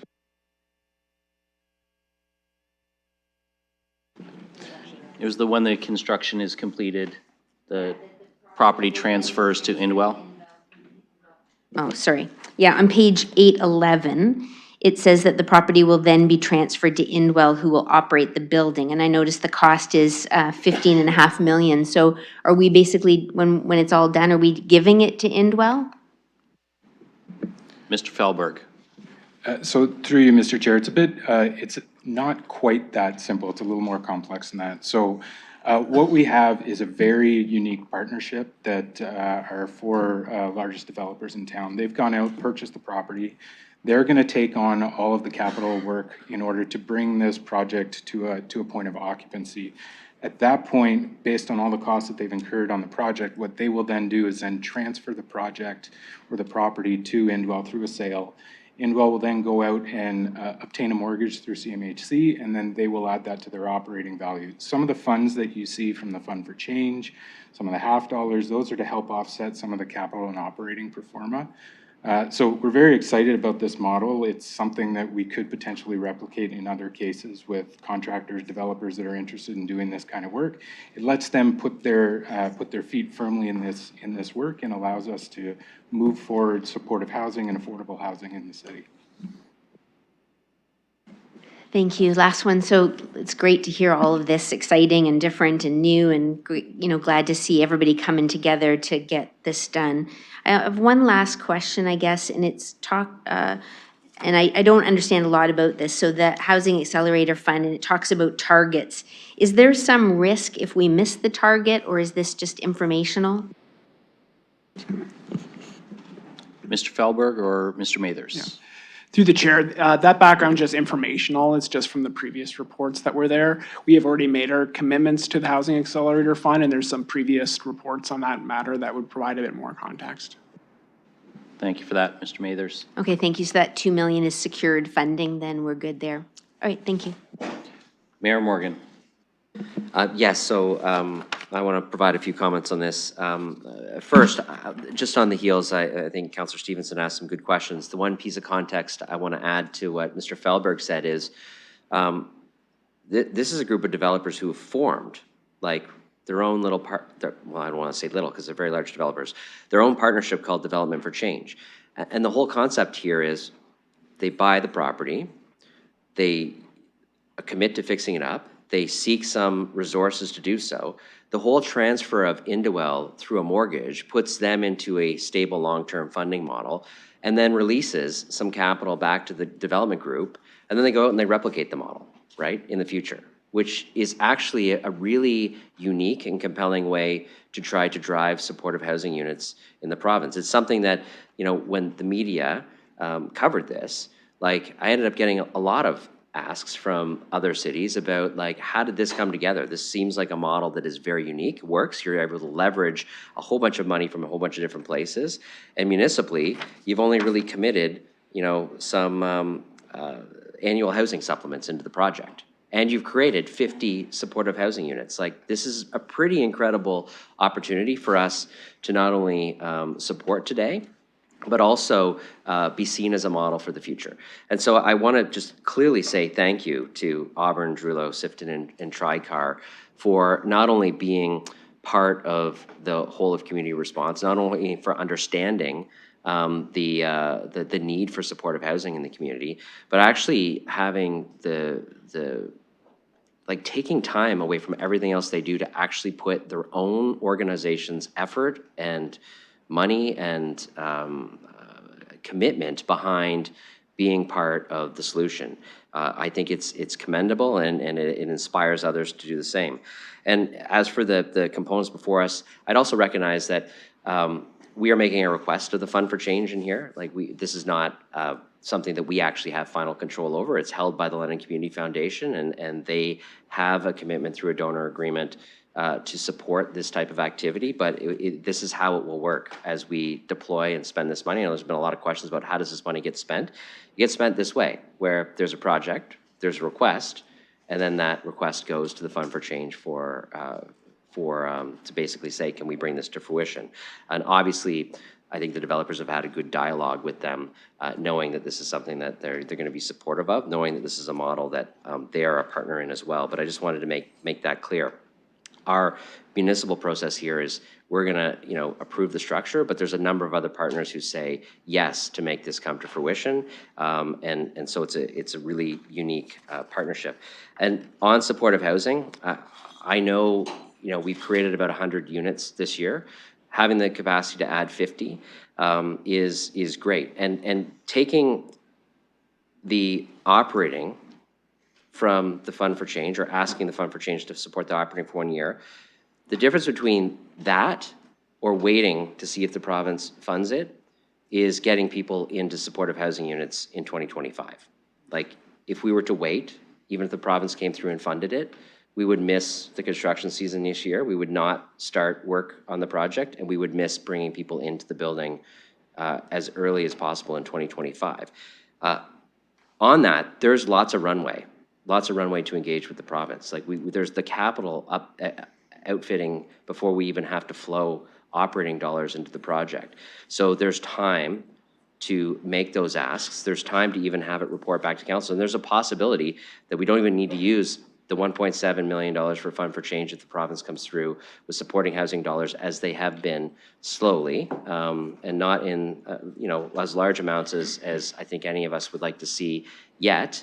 But they do understand the value of supportive housing, and they are supporting organizations like Indwell with the work they're doing across the province. So I'm very optimistic about, 30 seconds. This project. I think it's great, and I again want to say thank you. I know more of them were here, but they've got to go build housing in our city. So I want to say thank you through Carrie back to the group. So thanks. Councillor Pribble. Thank you. And through the chair to the staff, I do have a question on the Appendix B, which is the last page of this report. And I wanted to ask, we usually get kind of the 4 columns, which also includes committed and balance for future. And is there, would we be able to receive it kind of on such reports as well, so we know where we stand? Mr. Felberg. Thank you, and through you, Mr. Chair. So you're referring to the source of financing, Councillor Pribble? That is correct. I think I would probably have to work with our finance folks to see what the intention was and how this particular source of financing was structured. We have, within the Housing Accelerator Fund, there is a bucket of money that we are applying to this. This is part of the program that we have. We still have some work to do to bring some things back related to the roadmap, which is independent of this project.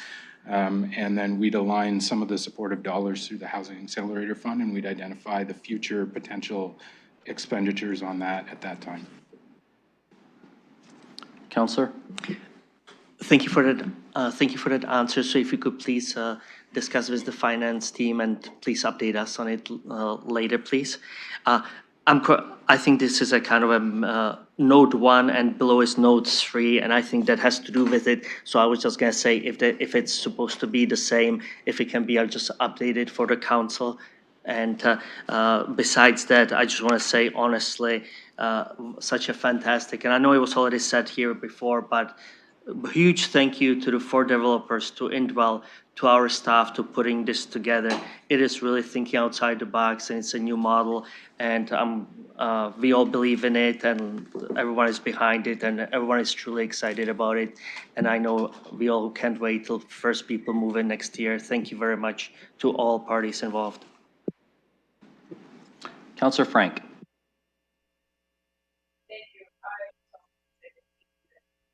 Well, we can't hear you, Councillor.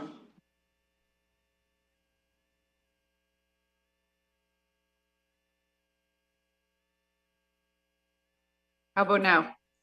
Loud and clear now. Okay, man, these are not from the dollar store, but they still don't work. I just wanted to also say thank you to Indwell and to the developers and people who have been working on this project for the last couple months. I look forward to the barbecue in the future as well as the future opening. So much appreciated. Any other speakers? Councillor Ferreira.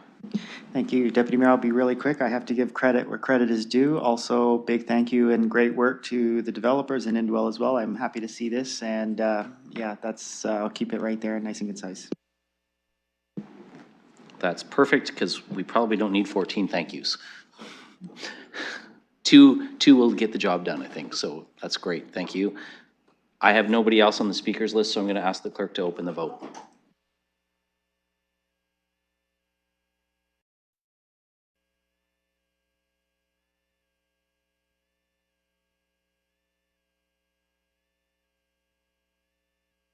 I'll vote yes.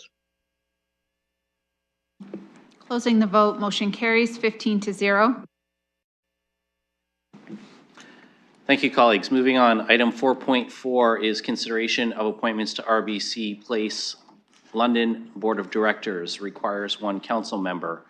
This would be for the term ending November 14th, 2026. Anyone can put their name forward for this. I've had one communication as the chair from Councillor Pribble that he would be interested in putting his name forward. So Councillor Pribble, I'm going to ask if you're still wishing to do that, and then I will ask if there are any others. Yes, I'm still wishing to do that. Thank you, Chair. And looking to see if any other councillors wish to put their name forward.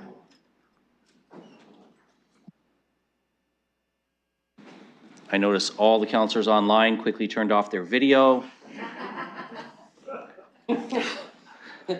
So, Councillor Lehman. I'll move Councillor Pribble to take this position. Okay, so we have a motion moved by Councillor Lehman and seconded by Councillor Trussow that Councillor Pribble be appointed to the RBC Place London Board of Directors for the term ending November 14th, 2026. Councillor Ferreira? Just want to say thank you to Councillor Pribble for putting your name forward. It's a great board, high-functioning board. You're going to really enjoy it. They have a new executive director, and they have a lot of things coming. So again, appreciate you putting your name forward. Thank you. Thank you, Councillor Ferreira, and I think it'll be up to Councillor Pribble to replace you to keep it a high-functioning board. So we'll put that challenge out to him, and since we have no one else on the speakers list, we will ask the clerk to open the vote.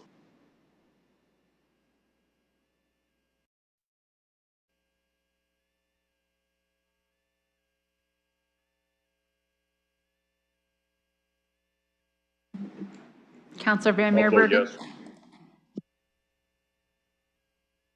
Closing the vote, motion carries 15-0.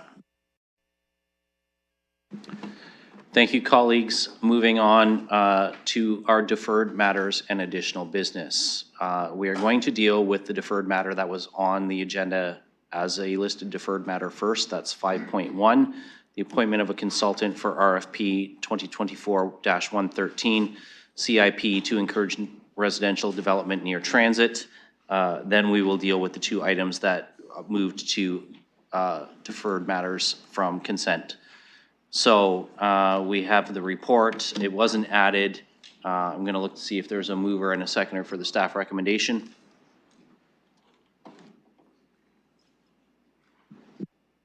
Councillor Cuddy's prepared to move. Do we have a seconder? Councillor Lehman.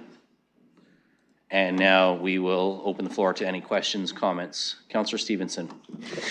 Just a quick question for those who might say, you know, why do we even need it? Like, we've got this, you'd think we build it and they will come. You know what I mean? We're going to put this rapid transit, the transit in. Do we really need to incentivize people to put residences there? If somebody could just give me the answer to that.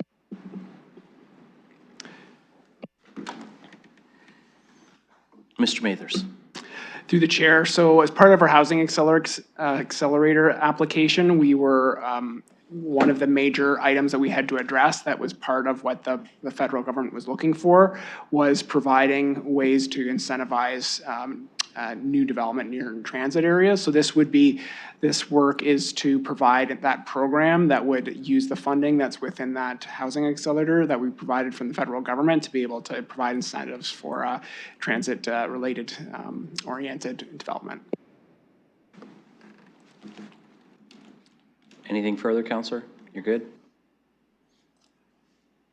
Looking for any other comments or questions? Seeing none, if colleagues will just allow me to indulge quickly from the chair, I think that this is a good investment for us to be making on this. You know, this is an important measure in terms of our residential development and intensification, but our planning staff themselves have a tremendous workload on them. This is not something that we can ask them to do. Bringing in an outside consultant to do this work, I think, is the way to go. So I appreciate this coming forward now. And I will ask the clerk to open the vote.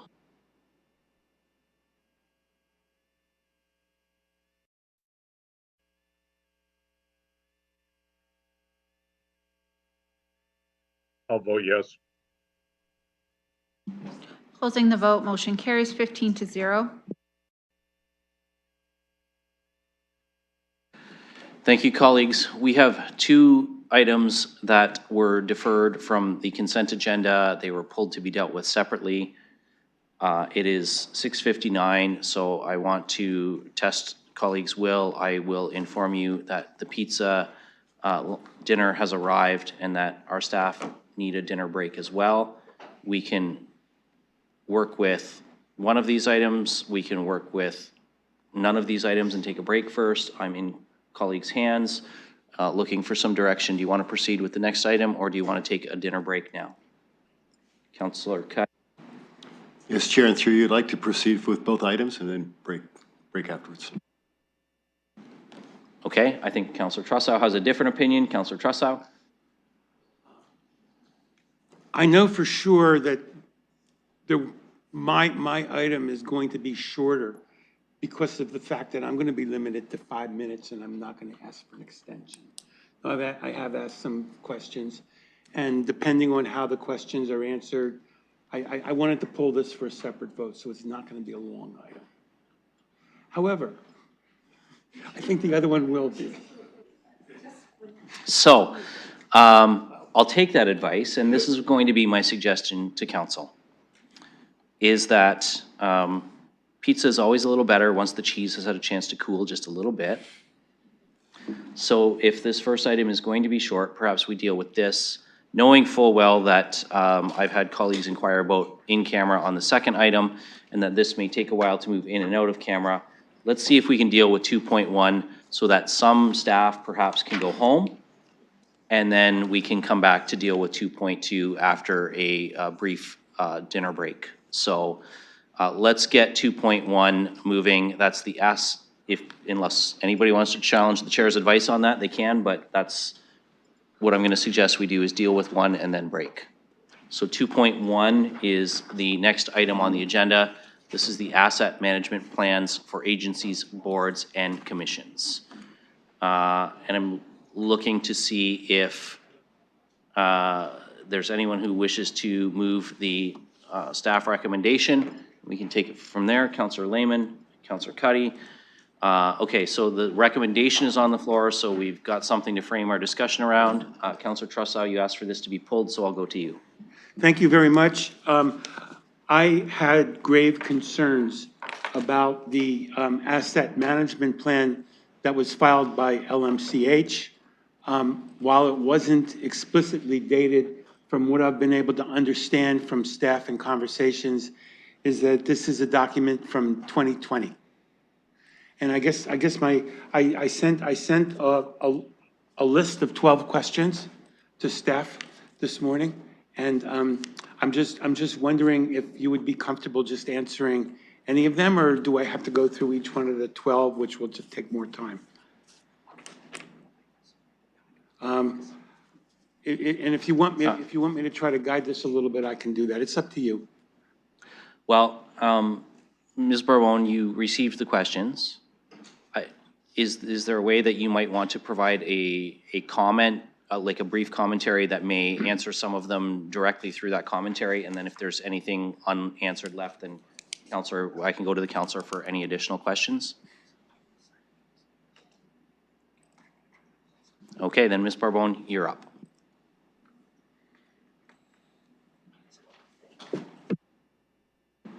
Thank you, through the chair.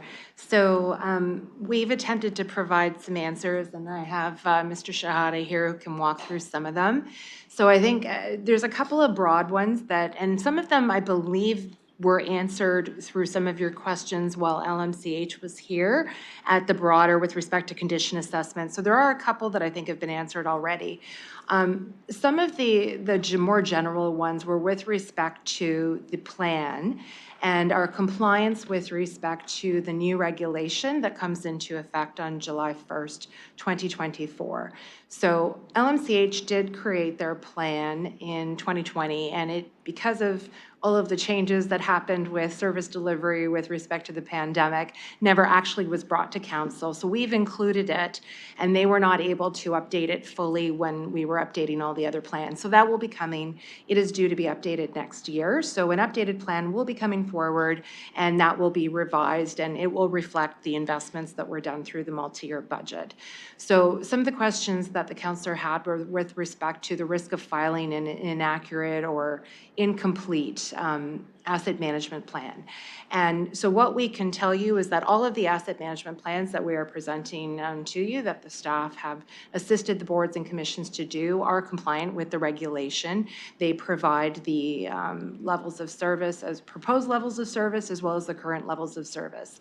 They are a plan. They are at a point in time. So depending on when they are done, the levels of investment that are there are reflected in the plan. And obviously over time, conditions do change, which is why reviewing the plans on a regular basis is actually quite important to ensure that they're there. So I can use the police as an example as well. There was a great investment done in the multi-year budget that made some significant change towards moving towards their proposed levels of service. So we've attempted as part of the report to address some of the interim period of time from when the plans were done until now. But certainly as the investments change, I mean, a really good example is even the City of London's plan. There were no additional investments made to the City of London's asset management and infrastructure gap. We have other mechanisms that some additional investments. So certainly over the period of time, when we go to the next update, there will be changes. So by moving these plans, we have a good plan forward. They give us a really good sense of the investment required that we need to pay attention to over the next course of the annual updates, the multi-year budgets as we go forward, but also how we, as we are looking at our capital plans, how we're looking at trying to close that gap through the decisions going forward, as well as the levels of service. So I think at a broad level, that does address, I think, some of the questions. And then if you have anything specific you want us to touch on, Mr. Shahada can also try to address those as well. Thank you very much. And that is a good general response. And I have no issues with all the other plans that have been filed. Why does one agency have the prerogative to say, well, there was COVID and we have staffing problems, so we're going to file a report that's 4 years old? Why is it okay for an agency to do that? Ms. Bourbon. Thank you, through the chair. So with respect to the regulation, the other boards and commissions did not have asset management plans, so those needed to be created from scratch and delivered. LMCH already had an asset management plan, so it was actually ahead of all of the other state of the boards and commissions in terms of actually having something ready to go. So they, in effect, met the regulation a number of years ago, well in advance of everyone else. Councilor Trussell. Thank you, and I think it's a reasonable response from the city's point of view. I do think that a more fulsome plan should have been provided, and I will be voting no on this. However, I'd like to offer one thought. which just may be a simpler way to respond to this right now. I have a number of very specific issues with what's in that report. I'm going to take that up, and I think the Deputy Mayor and Hadley, you're on notice. I'm going to take those up individually with the board, and what I learned this afternoon is they will hear me on these issues. So I'm not going to go through those now. Would the council be willing to include to the motion a clause that says, it being noted that the LMCH, LMHC, AMP dated 2020 is not current and will be revised and brought to full council for review and approval in 2025. Because if that language could be put in there, I feel that I feel that most of my concerns at a macro level are being met, and my other issues can be taken up with the agency. So just to repeat that, it being noted that the London Middlesex Community Housing Corporation, AMP, dated 2020 is not current and will be revised and brought to full council for review and approval in 2025. And the other reason I think that's important to do is you're disclosing on the face of the motion without having to get into the many documents that there is an older plan in there. It's like writing something on your tax return where you're disclosing what you're doing. Susan will appreciate that. So would that be okay? Could I offer that as an amendment? So I'm going to check with the clerk. I'm also going to ask for clarification, Counselor, because you had indicated so I just want to make sure that I've got your intent clear, because you had indicated that and if I misheard you, I apologize, that you were going to vote against it, but that you supported all the other ones, and because it's sort of does this satisfy the need to vote against it? Okay.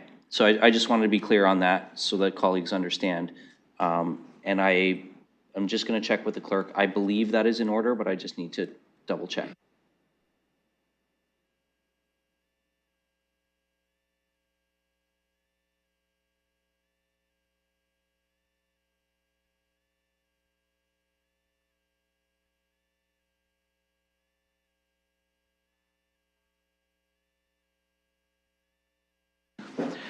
Okay, so the clerk concurs. It is in order, but it does need to be a formal motion to add it. So, Councillor, I'm presuming you're moving it, and then we're looking for a seconder for that. Thank you. I'm moving that and looking for a seconder. Okay, so do we have a seconder? Councillor Hopkins. So we have a seconder. Any discussion on that? Councillor? Yeah, maybe through you to staff. Any concerns with that motion going forward? Ms. Barbone, any concern with that, it being noted clause? Not necessarily concerned, but what I would suggest is that would actually apply to all of the others because they reflect a point in time. So as I had indicated, even the police is technically out of date because it doesn't reflect the multi-year budget investment. So that could apply, in fact, to all of them because it is calculated at a point in time. Councillor Hopkins? I wonder if the councillor would be able just to adjust it being noted to reflect that a report will be coming back to us in 2025, given what we just heard from staff. So the preliminary language the Councillor Trussow provided did indicate LMHCs is coming back in 2025. So I'm just checking, Councillor, you're just asking that we will be receiving updates on all of them. So Councillor, I'll go back to you because you're the mover of the motion. Yes, there is a technical difference between an update and a preparation. The update needs to be done every year. The review needs to be done every year, but the new plan needs to be done every 5 years. So long as the other ones were done within the 5-year period, within the meaning of Ontario Reg 388/17, they don't need to be redone, whereas the LMHC does need to be redone. So if you want to reflect that the other ones are going to be updated, that's probably redundant because you have to do that anyway, but it could be a separate clause, and if anybody wants to, I mean, that could be added. But I do think that LMHC is a different situation because their report is dated 2020, and it will have to be done in its entirety for 2025.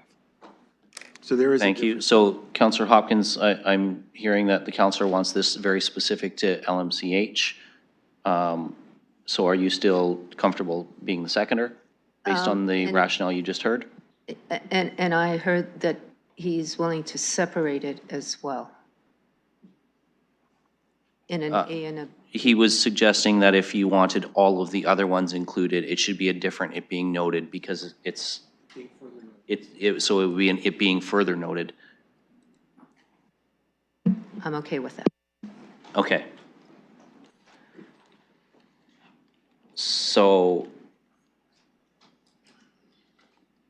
I really need to figure out where folks are going because I've heard I'm okay with that and it being further noted would be acceptable, but I don't have actually an it being further noted. It being further noted, if I may, it being further noted that the remainder of the AMPs will be, I want to make sure I use the exact right word here. I think it's reviewed in 2025. Ms. Barbone? So in accordance with the regulation, the absolute critical requirement that we need in the resolution is that the plans are all approved. In order to meet that July 1st date, the approval needs to take place. So with respect to the others, I mean, the plans all suggest that they will be reviewed and we will continue to do that. So whether it's in the resolution or not, those will continue. The councillor did raise the 5-year mark, which he is correct. So as part of the 5-year, we will be bringing that back next year. So having that it being noted is consistent with what our plan is to update the plan for council's approval. Okay, so colleagues, in the interest of time, what I've heard from Ms. Barbone is that an it being further noted is actually redundant to what's in the plans. So I'm hoping that we're okay with just the preliminary it being noted on LMCH. Seeing nods. So we can have some discussion on this, but right now I don't have an it being further noted, just the original it being noted. Looking for any discussion. Councillor Stevenson. I can go along with it, but my comment was going to be similar to what Ms. Barbone said. Like, the police one is very not current. And so it was presented to us as very different. And so to specifically say this one is not current when the police one is the same, I would just, again, if the councillor doesn't want to, it's fine. I would just prefer to take the is not current out and just say it's dated 2020 and it'll be revised and brought forward. If we could just take that is not current out, I would prefer it, but I'm not going to stick on it. I think it's Okay. not current as commentary in light of the fact that the word 2020 is used. So that's out. Okay, so I just want to encourage people to please wait until you're recognized first. Councillor Trussa, I really appreciate that willingness to modify that, to take out the is not current, because that does simplify everything, I think. And I'm seeing a nod from Councillor Stevenson on that, and a nod from Councillor Hopkins on that. Being as you three are the only 3 councillors who have spoken so far, I'm going to take that as consent unless anybody objects to that change in language. So seeing no objection, I'm taking that as a consent. So any further discussion? Councillor McAllister. Thank you, and through the chair, I will be supporting this. I just don't think it's necessary, considering that the regs are quite clear that it has to be done at the 5-year mark. I think if you want to start cherry picking ABCs, then I think that opens the door for the rest of us to start doing that. So I'm not in favor of that. I don't think it's fair. I think the LMCH has explained to the councillor that they are going to do it anyways. I find this redundant, so I won't be supporting it. Okay, looking for any further speakers before we call the vote? Seeing none, I'm going to just ask the clerk to open the vote.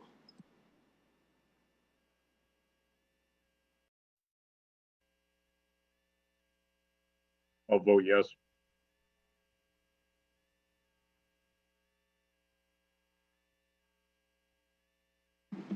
Closing the vote, motion carries 10-5. Thank you, colleagues. I am going to suggest that we now take a dinner break. We allow the staff who don't need to wait. Oh, sorry, we have to do as amended. See, I want to get to the pizza before the cheese gets too cold. So we'll get the main motion as amended. Councillor Stevenson moved, Councillor Pribble will second, and we'll ask the clerk to open the vote.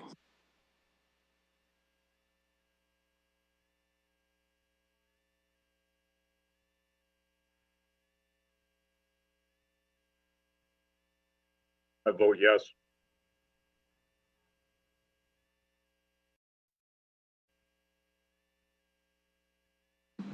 Closing vote, motion carries 15-0. Thank you, colleagues. Now we can let staff who don't need to stay for the master accommodation plan item call it a night. The rest of us are going to take a break. I'm looking for a length of time that colleagues want to recess. Councillor Lehman, 2 hours I'm going to call out of order, and I'm going to go to Councillor Hopkins. So I know it's been a long, long evening and people are still hanging in here with us. I would suggest a short break of 10 minutes. Okay, Councillor Hopkins is suggesting 10 minutes. I would just encourage colleagues to remember that staff need a break too. I'm wondering if we might perhaps entertain something just a little bit longer. Some of them may need to go up to their offices. How about 20? So 20? 20 by Councillor Hopkins, second by Councillor Pribble. We can do that by hand. Recess for 20 minutes.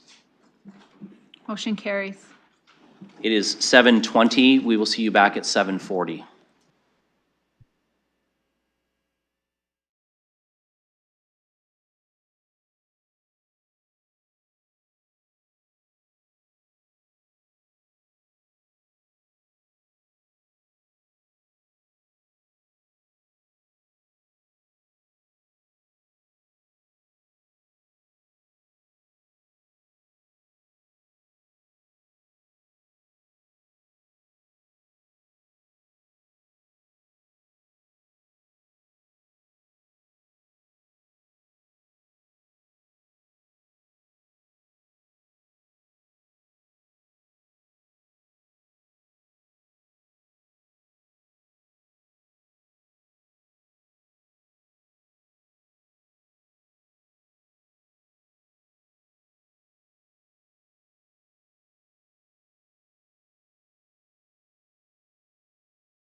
Okay, everyone has rejoined us. It is 7:43. My apologies to the gentlemen in the gallery who are patiently waiting.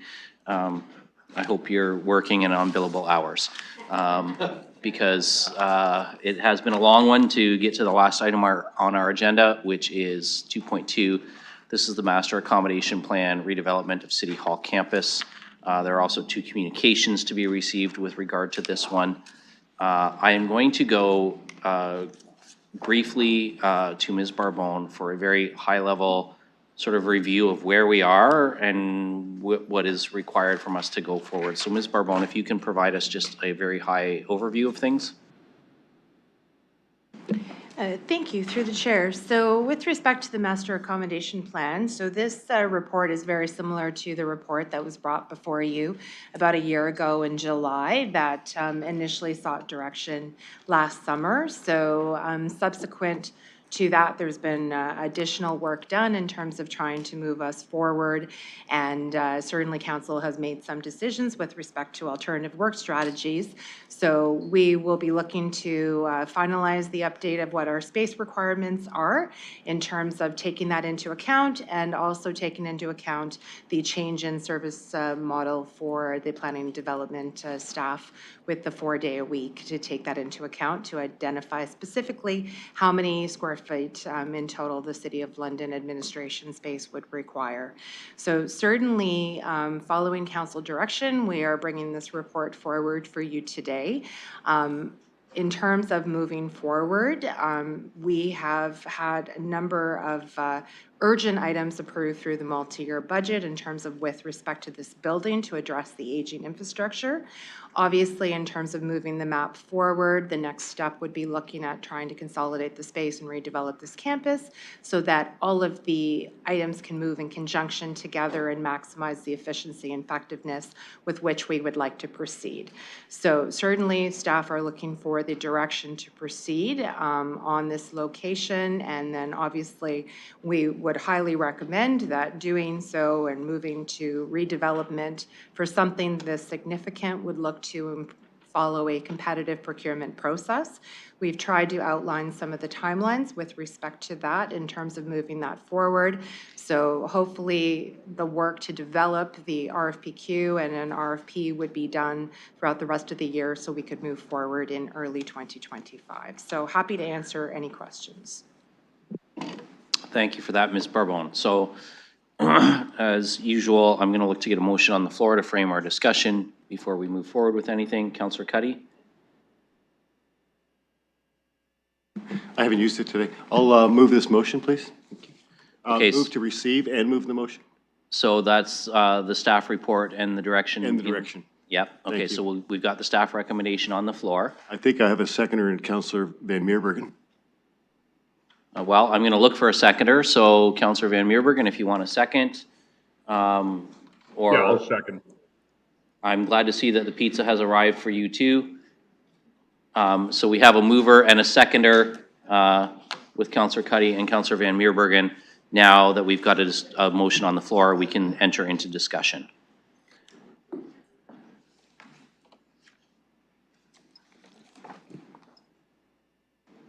Looking for any speakers.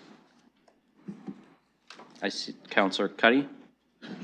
Thank you, and through you, Chair. I know I've just made the motion to receive an open discussion, but I think maybe at this time, since considering the lateness of the hour, we might want to refer this to another meeting.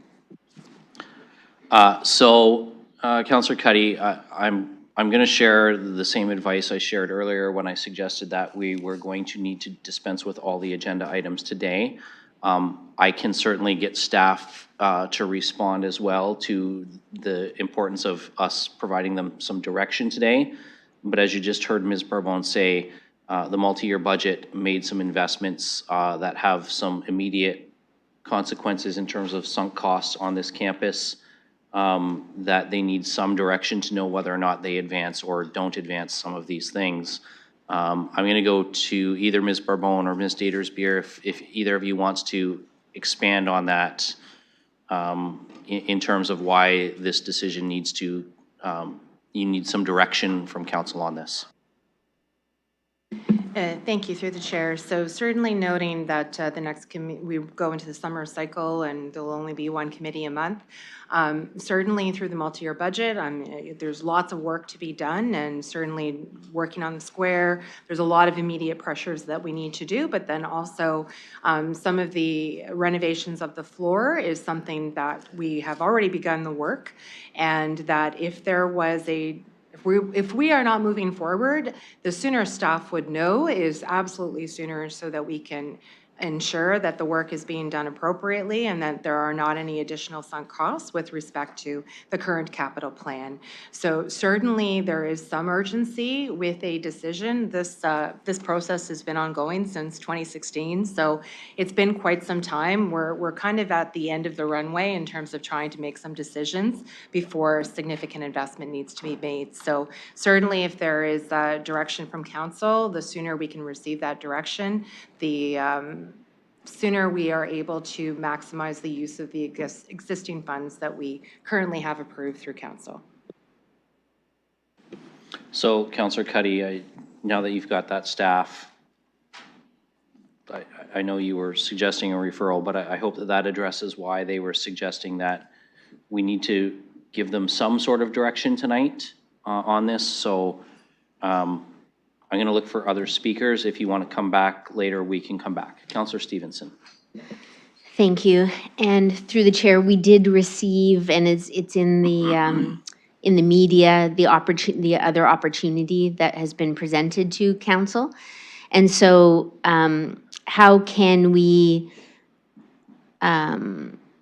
as far as I'm aware, there's some motions prepared, right? That if council would like to explore that option and see the financial analysis between the two and all the other impacts in terms of, how does it impact our downtown revitalization? How does it impact our housing criteria? How much better would the housing possibly be here versus Dundas and Richmond? What is the impact of us consolidating and canceling some of the leases downtown to move it here? What impact would that have? So for me, this is new that's come, this opportunity to have the 3 properties downtown. People are talking about it. I feel as though as council, a big decision. This is a $125.5 million renovation we're talking about for this building. And I know it went through the multi-year budget, but none of us talked about it at all. And I don't think the public has been engaged in that process. So what are our options to be able to do our due diligence in terms of exploring and making sure when we invest that kind of funding and make that kind of long-term decision that we're making the best decision for our downtown, for our city, for our housing, and for our budget? Because we've also got, I can't find my notes, but Councillor, if I can stop you there for just a second. And you asked about what our options are, and that is, and I was asked by multiple councillors what our options were, which is why there is a motion the clerks have, should colleagues wish to go in camera for legal advice on our procurement process and unsolicited proposals and how those things are handled. For legal advice, we can go in camera for that. That would need a motion to go in camera for client solicitor privileged advice. Ms. Barbone, did you have a? Thank you. If I might add, it would not solely be for legal advice. It would also be with respect to acquisition of property. Okay, give me one moment here.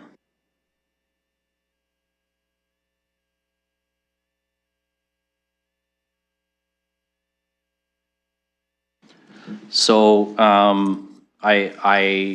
in conversation with the clerk, the suggestion is that if there's a bargaining position, land acquisition is a valid reason to go in camera. If there is not, then it does not meet the threshold for an in-camera discussion.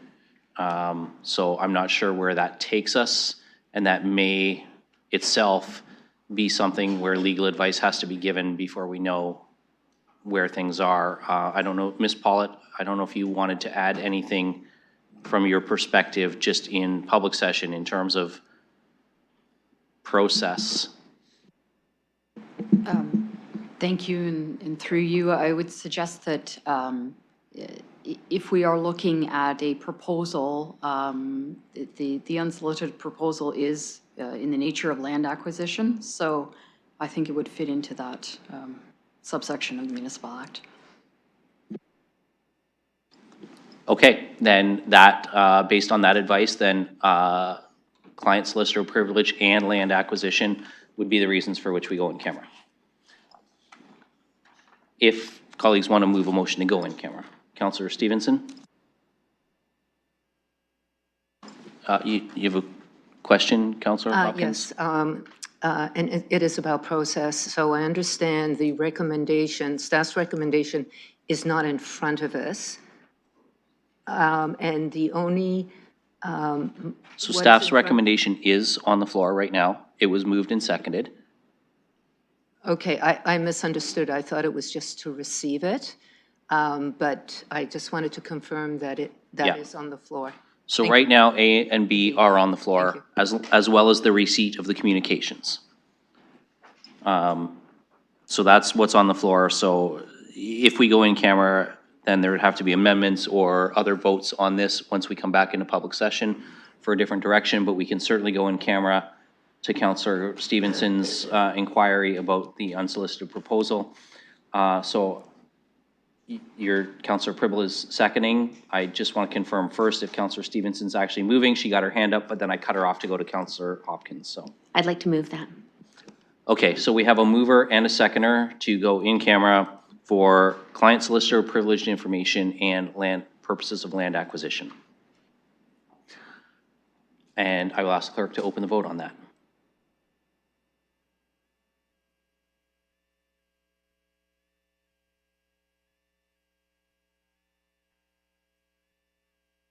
I'll vote yes. Thank you, Councillor. I'm going to ask you to hold your vote for just a moment until the clerk can open, get it saved in eScribe. And now you can verbally indicate your yes. I'll vote yes.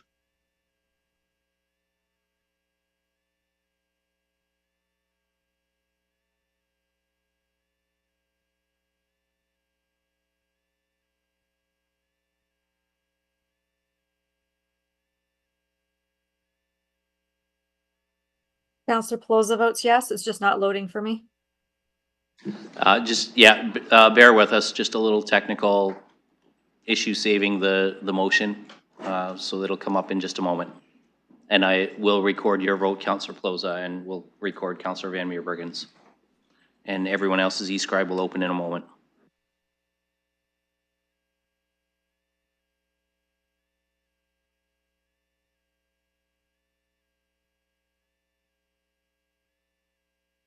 Chair. Yes, Councillor Frank. I'm not sure if a Zoom link for in camera, so I just wanted to remind clerks maybe if they could send that along if we go in camera. Sorry, Councillor. Now I was trying to talk to you without turning on my mic, so that wasn't going to help you here either. Because we stay in this room rather than move to a committee room, there doesn't have to be a separate Zoom link. Okay, thank you. Much appreciated.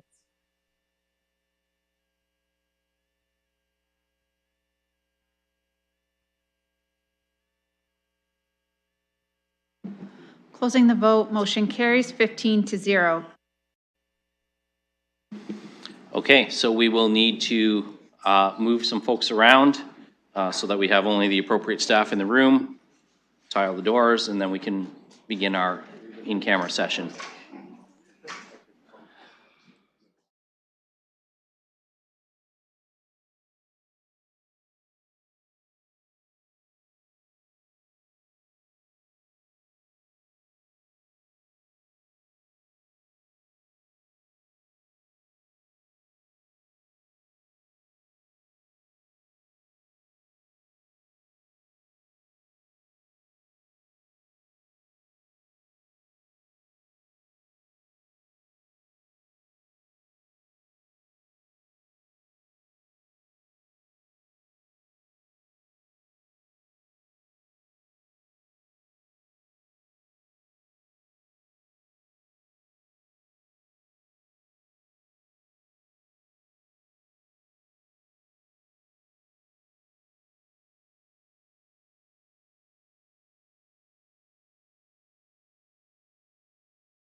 Okay, colleagues, we are back now in public session. Our live streams are up. The public doors are open. Our media is back in the room. Our staff are back in the room, so we can resume where we left off, which is a staff recommendation that has been moved and seconded is on the floor, and looking for any speakers.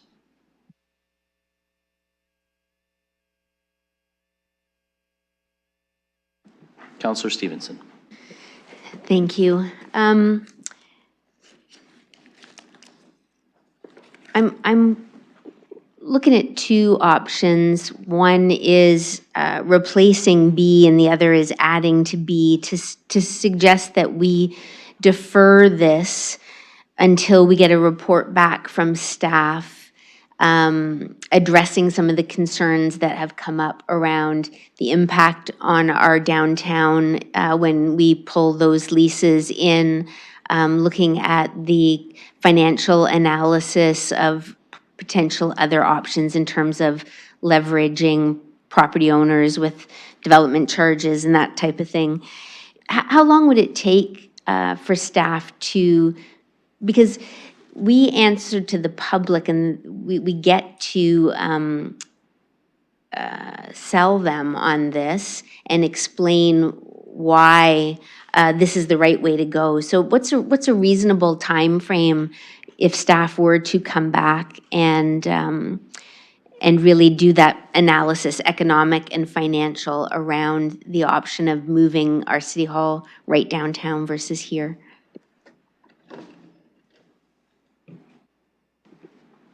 Well, let's ask our staff if they have any ability to give us a time frame on an, Councillor, is what you're asking for an economic impact study?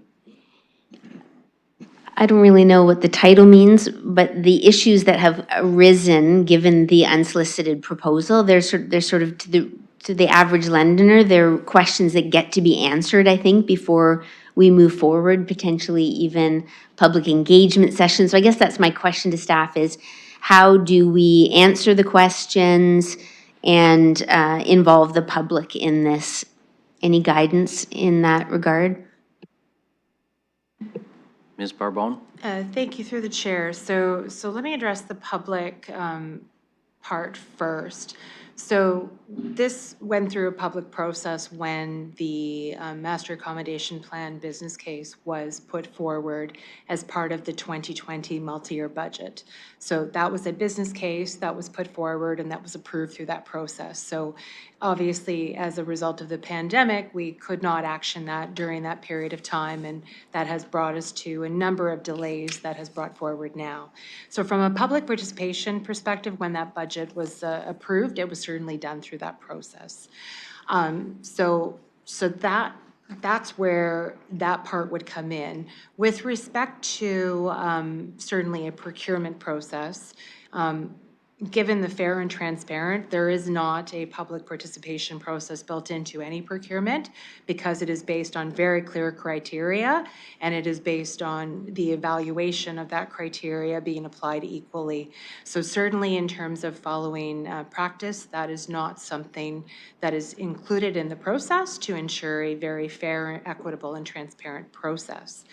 In terms of looking at an economic perspective, certainly as part of the development of the map, that was done in some of the early stages, and there were some previous reports to council with respect to that.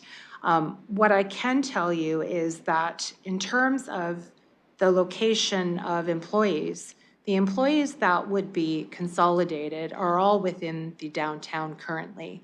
So they're still moving within the same geographic area in terms of where they are, where you're relocating them. We're still within the general vicinity of the core. So I think it'd be challenging to look at how we would go about doing an economic analysis of moving 4 blocks north to consolidate them here and to move forward with respect to the redevelopment. So certainly that's something that in terms of if we were to proceed with something like that, I'd need to go out and probably do some sort of a competitive process just to get a consultant to be able to do that work. Because I would assume that doing something of that nature would be a significant undertaking in terms of understanding what the scope and complexity of that would be in terms of identifying what kind of an outcome we're looking to do. Unless there's something specific that council is looking to do, there could be something that is quite involved from doing a full review, depending on how broad you wish that economic review to be. Okay, thank you. I'm going to pause and see what my colleagues have to say about this, but I would just respond and say that, you know, if we did this in 2020 and we brought it forward to the public, a lot has changed since then. Like our downtown is, a lot of people are very, very concerned about our downtown, and we hadn't hit, you know, the property taxpayer with 8% this year and 8% next year.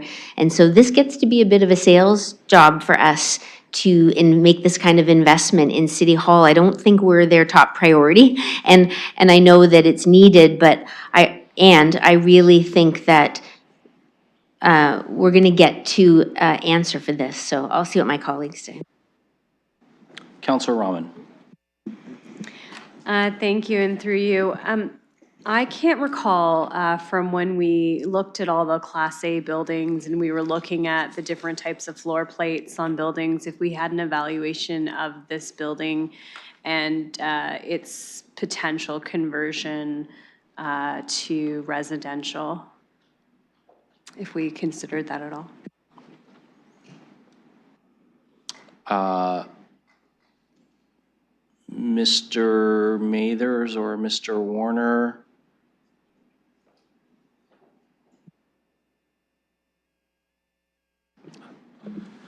Through the chair, actually, I'm sorry, I'm just conferring with Mr. Mathers. I believe that there was an analysis done of the buildings as it relates to housing, and that's why, actually, maybe you could just repeat the question just to confirm. Due to the lateness of the hour, that is. Thank you. I agree. It is fairly late, and which is why my memory is failing me. I can't remember whether or not we looked at this building in particular when we were looking at the office conversions that were potential, the types of buildings that were potentially convertible within the downtown core. If we actually looked at this building, particularly the floor plate of this building, and whether or not it was structurally and not structurally, but in the same classification to be considered amenable to a conversion to residential. So have we evaluated our own City Hall for office to residential conversion?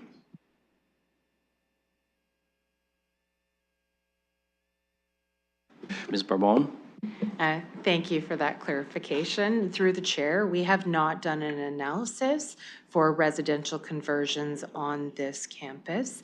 We have included the addition of housing in terms of looking forward towards the proposal that we've put in front of council to redevelop this campus would be to look for the addition of additional housing as part of a redevelopment, but we have not looked at this floor plate in this building specifically, whether that conversion would be something that is feasible or not. Councillor? Thank you. Yeah, I think I would want to know that in terms of our highest and best use of this piece of property. Also, did we have conversations with the library, other partners around additional amenities that are needed in the core, maybe what their useful life is for their building, what they're looking at in terms of their plans, as well as we were looking at our space plans and capacity needs? Ms. Barbone? Thank you through the chair. So when we had the budget go forward initially in 2020, there was a desire and a conversation with other boards and commissions at that time for potentially, if there was an opportunity to redevelop the campus, that they would be looking for additional space. Certainly, we have not had that conversation recently because there's been quite a bit of change with respect to that. And certainly, we would be looking forward to getting approval to proceed on this site, and then we could certainly include that within the space analysis if there was another opportunity as part of an RFP to proceed. Counselor. So that would be additional direction within the RFP. I'm just wondering specifically for, let's say, a partner like the library who, also has cost pressures and budget issues, if there were an indication that they too were in need of space or looking to have that discussion, how would they go about expressing that interest to be included as part of an RFP? Ms. Barbone? Thank you, through the chair. So certainly one of the things that we had identified as part of the report was we would be going back to, through the multi-year budget, ensuring that with the growth of the positions that were currently approved, that our space calculations were adequate. So in the development of the RFP, there's obviously some work to do in terms of developing what that criteria is and putting the documents together. So there would be an opportunity that as we are looking for partnerships to redevelop this site, if there were needs that needed to be included as part of the city, certainly that could be included as part of that, and whether council wishes to add that to the recommendation to make certain that that occurs, that is something certainly that could be done. Councillor Rahman. Thank you. So just to clarify, is that additional direction that would be needed today, or is that just part and parcel of the direction that is included in the motion that's on the floor right now? Ms. Barbone. Thank you, through the chair. I would suggest that if council wishes us to include that, adding that direction would be advantageous to ensure that when we proceed, we are meeting the desires of council to move forward. Councillor? Any other speakers?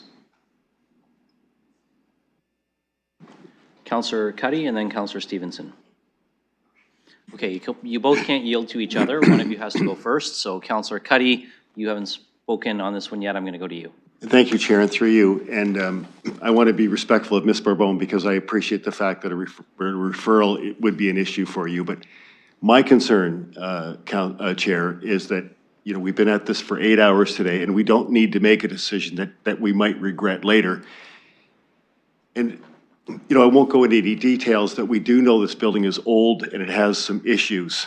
And we're trying to rectify many of them right now, as you can see by the structure outside.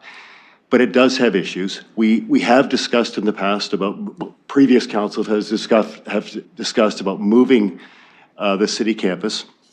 And I don't think it's something this is something at this moment that we should close the door on. And I'm just afraid, because of the lateness of hours and because we've been at this for 8 hours today, we're going to be making a decision that we might regret later. So again, with all due respect, I do think we should look at a referral, and I'd look for a seconder for that if someone was interested. Thank you. Okay, council can certainly move a referral. What I would ask, though, Councillor Cuddy, is if you could provide direction in the referral, as I've requested with other referrals.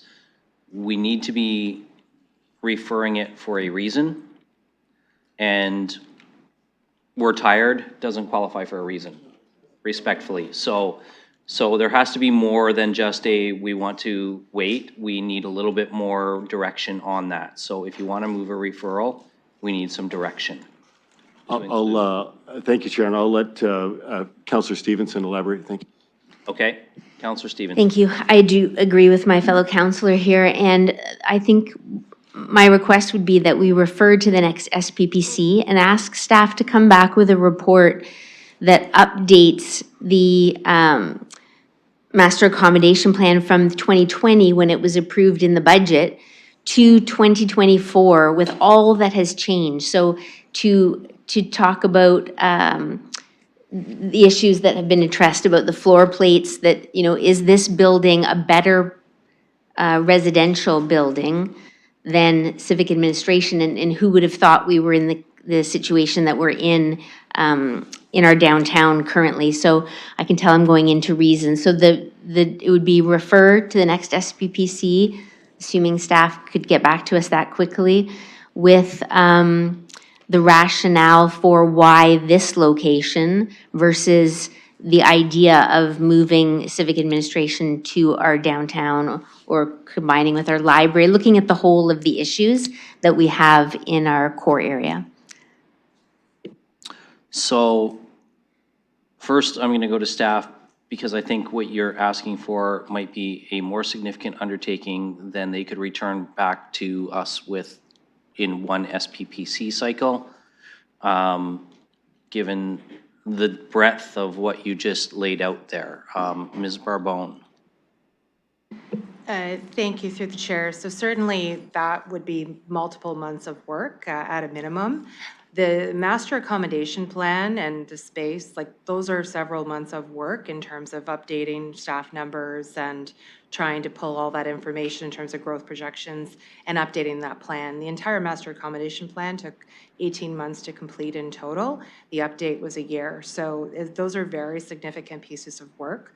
To do an economic and assessment and the effects of the core, that would take an external consultant to assist us to create that kind of work. That is definitely a minimum of a few months' work once we have procured a consultant to actually do that work for us. And just before I go back to Councillor Stevenson, because she referenced updating from 2020, but you had referenced earlier that there has been some updates since 2020 because of the council direction on alternate work strategies and staff calculations. So when you're talking about the base might be 2020, but can you just advise us all when the most recent update to the map was done? Because we did provide you some direction on alternate work strategies, and I know you've accounted for that in this report. So when was that factored in? So how recent, I guess, can you advise us the update to the 2020 base is?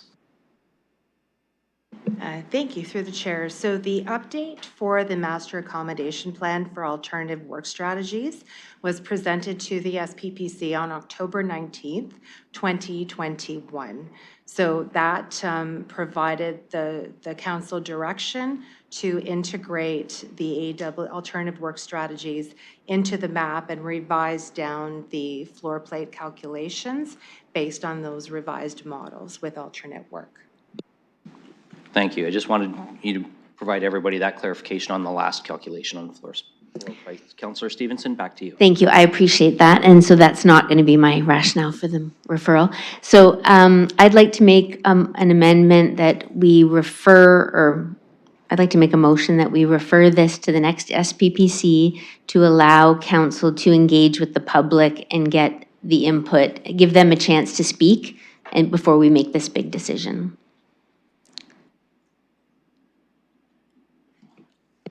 Okay, and do we have a seconder for that? Councillor Cuddy? Okay, so a referral has been moved and seconded, and now we will look for speakers on the referral.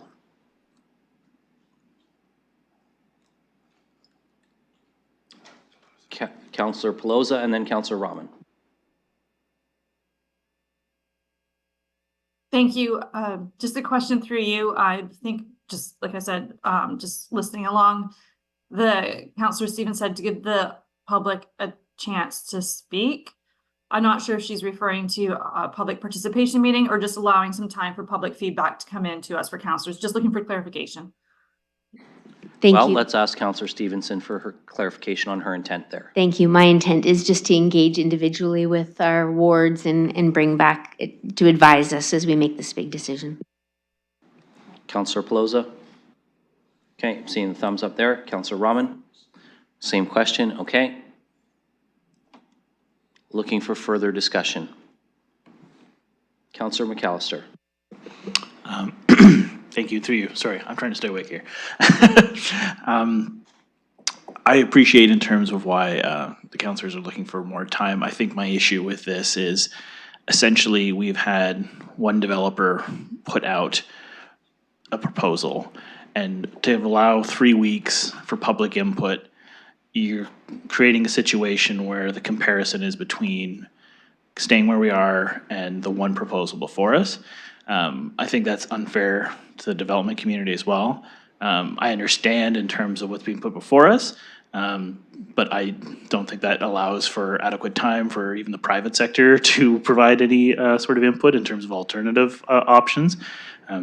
So in terms of what we've considered in the past, I think we should make a decision this evening, so I won't be supporting this referral. I think at a certain point, we have to pull the trigger on something. I can think back to, I mean, this has been going on for well over a decade in terms of this discussion. I understand the public's desire for that input, but I think there is an opportunity in terms of redeveloping this campus.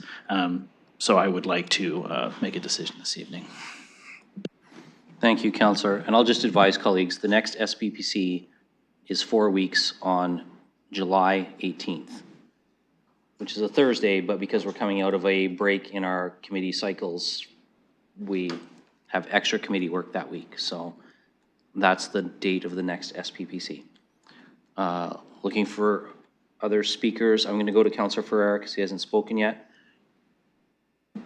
Thank you, Deputy Mayor. I'd also point out that what we have on the table is for civic administration to initiate a competitive procurement process. So that would be what we would be referring, and to get the public to have the public's input. That procurement process is a fair process. It's an open process. It's a transparent process. So I would be wondering what comments would we be expecting from the public? Would they to change the process itself? So I wouldn't be supporting the referral for that. And Councillor Trussow? Same thing. Councillor Stevenson? Thank you. Then I'll just quickly say that it's in the budget anyway, it's $125.5 million that we're talking about spending here. And we do have some very serious concerns about our downtown. There's this one option that has some financial incentives in terms of getting that developer to develop in our city, which everybody wants. And there may be others come. So to me, it's a referral for 4 weeks for us to talk to Londoners. This just came down just recently. No one's really had a chance to look at it, to really give this some serious thought, to decide whether in 4 weeks we move ahead confidently with what we've got here, or we decide to go the expressions of interest after having given it due consideration that we'd like to expand our options and look at other alternatives. And I think in 4 weeks, it would be very clear. I do feel that if we make the decision tonight, we're inclined to limit our options and decide for Londoners on a very large investment that they might want to have a say in. So I would ask for support for the referral, and 4 weeks shouldn't make a big difference. Councillor Cuddy. Thank you, Chair, and through you. And I'd just like to remind my colleagues that this isn't something new that's just come up. We've been, this council, not this council, but previous councils have been discussing for years, dating back to, I think, 2011 or 2012, moving city campus. I mean, with the Bell Building was a consideration many years ago, and I think we put an offer on it, if my memory serves me correctly. So we do know that we have issues with this existing building and campus, and it served us well, but at 56 years old, it's probably served its time. So I think taking the time, as my colleague, Councillor Stevenson suggested, and taking a month that we can revisit this with fresher minds and take a clearer look at it. Thank you. Okay, I have Councillor Pribble and then Mayor Morgan. Councillor Pribble. Thank you, and I just want to add that I will also be supporting this referral, and I do think that it will give me more time, speak to the public, look at the opportunity, and look at actually the bigger vision in terms of combining potentially with other facilities of city-owned operating. And I do think that now when I look at the time and this, I really think that the 1 month, based on how long this has been taking, it's not going to be the game changer. But I really think with the public and with everything being new, this one in front of us, I will be supporting the referral. Mayor Morgan. Yes, I just want to make a couple of comments on the process. So the idea of engaging the public on a new city hall, like there's multiple ways to go about this. One is, like, we just build ourselves a new city hall, and guess what? You can do a lot of public engagement on that because you can ask them everything they want in it. You can do a design yourself. You can build it. And that's going to be really expensive because we're going to pay for the whole thing ourselves, right? The process that council has kind of gone down, which lands us at what staff has brought back, is we don't want to spend that much money. We want to try to unlock some of the innovation that might be out there by utilizing the assets on the site that we own and say, listen, someone can pitch us an idea that, you know, there is a budget of 125 million. We don't have to spend 125 million. Could be more, could be less, but that's the function of the RFP process, to see what people are going to pitch. If people want to pitch, here's some civic space with, you know, upwards of 30 stories of residential on top, well, you know, there's value in that for the partner who's going to pitch that. But we don't know exactly what that looks like because we don't actually have any of the proposals. So although I agree we could go out for 4 weeks and try to talk to the public, I can't even contemplate what types of proposals we'd get back at this point. So I don't know how you go out and talk to the public about something that we're trying to unlock, you know, innovation and other ideas on the site without going through an RFP process. It's kind of hard to have it both ways because you're just, you know, unless you're going to set some clear parameters under which you want to engage the public on, I don't know what they're going to come forward with to talk about, right? Because I don't think even we understand the potential that we're attempting to unleash with this type of RFP process, which is not an RFP just for us to build our own city hall. It's an RFP to actually unlock the potential of the site, or at least to see what's out there. No one may bid on the site. You may put out an RFP and say, you know what, no one is interested in looking at this site, in partnering with us, and we're kind of back to, okay, well then we've got to either do something ourselves or think about a different path. So for me, we can spend another 2 or 3 years trying to think about how we want to do this, or we could try to take a step that gets us more information about what the potential is for developing the site. You know, there's other things that we can contemplate in, you know, the RFP process. If you want to talk about other partners potentially coming in and having access to say, you know, we could use a couple of floors of office space where the, you know, X ABC, whatever it is, then sure, you know, that sounds like something that could enhance the project. But I still don't think you're going to understand the full potential of what it is here that people are interested in partnering on until we actually let an RFP and get the ideas back for review and consideration that then, you know, we can have a big discussion on, right? So I understand the desire. I don't understand what information we're going to get back that isn't going to leave us pretty much exactly in the same spot we're in now, with the decision of, do you want to redevelop this campus? And do you want to put out an RFP to see who's interested in partnering? Or do you not want to do that? That's kind of the decision we're at now. And I don't know if that's going to fundamentally change 4 weeks from now when we, you know, given we've already decided to kind of go down the path of let's see what potential we can unlock here. So I don't think I'm going to support the referral. I'm open to some other adjustments to the kind of the language and adding in some direction to staff for consideration and the letting of an RFP process. But I just don't know what that's going to buy us. And the piece I have in the back of my mind is we've put a bunch of money aside in the multi-year budget because we got to make a decision on this site at some point because, you know, the building is old. We have started to refurbish a number of the floors. We've kind of paced that differently in the multi-year budget. But, you know, it's not a great idea to invest a whole bunch of money if you're going to go a different direction. So we have to pick a lane here and decide what we're going to go down the next steps on so that we can make smart financial decisions with the assets that we currently have, which when you don't maintain them only get more expensive to maintain later. So I don't think I'm going to support the referral at this time, but I'm open to other thoughts on the colleagues have on the general direction we're headed. Councillor Ferreira. Thank you, Deputy Mayor.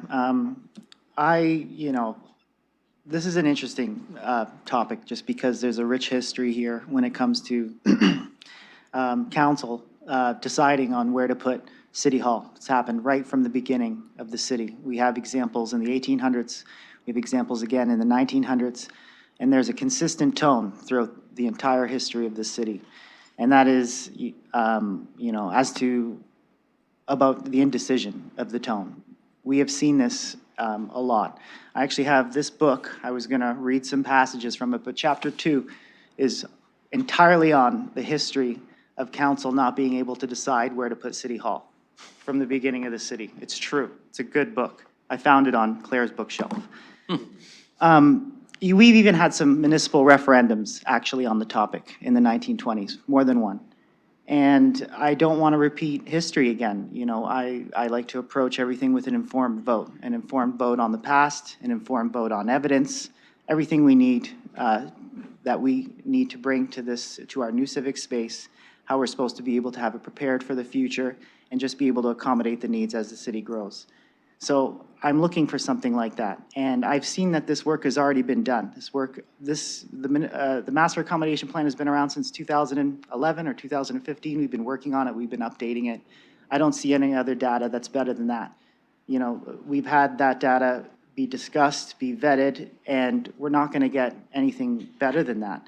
So also, this book was written in 1998 on chapter 2. You know what? I am going to read the very last 2 sentences, because those last 2 sentences are written for us. The past is written to us. And they say, based on our past experiences, it is probable that any debate over a new city hall will be a protracted one, bogged down over matters of false economies of nickel and dime kind. It goes on to read, one can only hope that a future generation of Londoners will be more willing to bite the political bullet and finally build a city hall that London deserves. So, it's a short chapter, and I'll pass it around for anybody who wants to read, but this is something that's been going on for the longest time. I honestly would like to stop that tone. I would like to stop that momentum that we've seen of dragging our feet, because in the end, we're gonna have a protracted city hall. This is our chance to break that momentum and actually make a decision and be decisive here. That's what the city needs. The city needs us to be decisive and decide. So that's why I will not be supporting the referral. I would like to see that procurement process go. I would like to see us approve that and move forward. Thank you, Councillor Ferreira, and put me on your book borrowers list, please. Councillor Hopkins. Me too. I appreciate those comments, Councillor, and I also appreciate the mayor's comments too.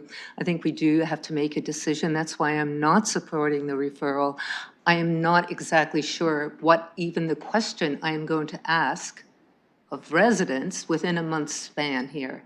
I think all we're doing is just postponing the inevitable. What I am interested in doing, though, is going forward with the public report. And that is going to be our process going forward with the RFP. It's when we're going to gather information and have further conversations. I definitely will not be supporting the referral. Thank you, Councillor Hopkins. Councillor Stevenson, and then Councillor Pribble. I just want to say that for me, it's a lot less about City Hall than it is about our downtown. You know, do we have a vision for our downtown? What is it going to be? We had a core area action plan that didn't really work out. You know, I know we had the pandemic and everything, but it didn't work out. And we have Dundas Place, we've put all that money into it, but there's no foot traffic. The A&W is closing, like everything is closing. And we've got Budweiser Gardens, which is great, and maybe we'd have a beautiful city hall over here, but what are we gonna have in between? What's the plan? Our library downtown is struggling.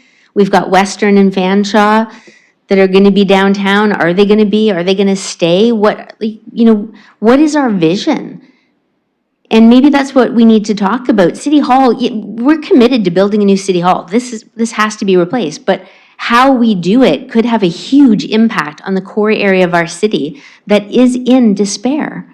And so for me, 4 weeks, and yes, am I talking about just having a town hall and talking to people? No, not really. But look at just what has come into us from experts, from advisors, what would come in from our development community, from our, what kind of brainstorming could we do? Could we have sort of a whole of community downtown response over the next 4 weeks? Get the brains together and see what could we create over the next 4 weeks. And if at the end of that, we decide, no, you know what, this was the right thing, then we lock ourselves in with this process. Because I'll just finish with clarifying that if we move ahead with this, I do believe we're locked in. And wouldn't it be great and powerful to give voices an opportunity to really get together and see what is possible, and then make a decision from that point? So no, I'm not talking about regular town halls. I'm talking about coming together, asking the best and the brightest and those who have the experience to share a vision of our downtown. Could we tie it into the economic and development plans? We need something for this city, and Londoners need it. So I think this could be a beautiful opportunity to have a lot more than a city hall, have it and a great downtown. Councillor McAllister? Thank you, and through the chair, just to kind of consolidate some of the comments that have already been said, I agree in terms of what the mayor said. For me, we own this property, we want to redevelop it. I think with the RFP, we have the opportunity to have those conversations with the public to see what they would like here. And I think my skepticism comes from just caution in terms of land acquisition. And I think when you look at what's available, sure, we could go down that road, but I think there's a lot of unknowns in terms of what we'd be paying, renovation costs, maybe even building something from scratch. I think opening that door so wide is a worry for me, to be perfectly honest.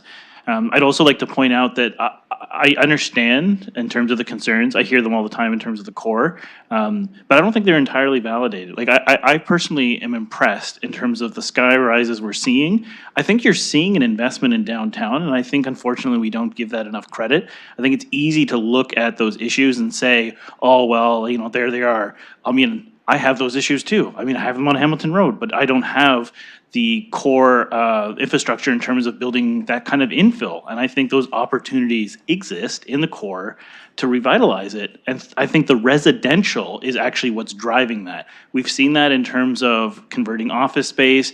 I think there are a lot of other opportunities that can drive development in the core, and you're seeing those happen right now. And we've had this over the years. I mean, I think back to even like the 90s, like, you know, Galleria, now City Plaza. Those kind of things have always been pitched. And unfortunately, they haven't stuck. But I think what you're seeing now is people coming and living downtown in the core, which is what I see as the big difference in terms of having people live here. I mean, we've talked about a grocery store for years. I think you need the people living downtown to make those differences. So for me, I think City Hall, we can redevelop this. We can have something that all Londoners enjoy. I still view this as part of the core. Victoria Park is central to that. And I don't view it as outside the orbit of the core. I think we can still create a campus, have that input, and I think we can still put those ideas to work in the core, but on the residential side. I think we obviously will have commercial, but I think the residential is really going to make the difference. Thank you.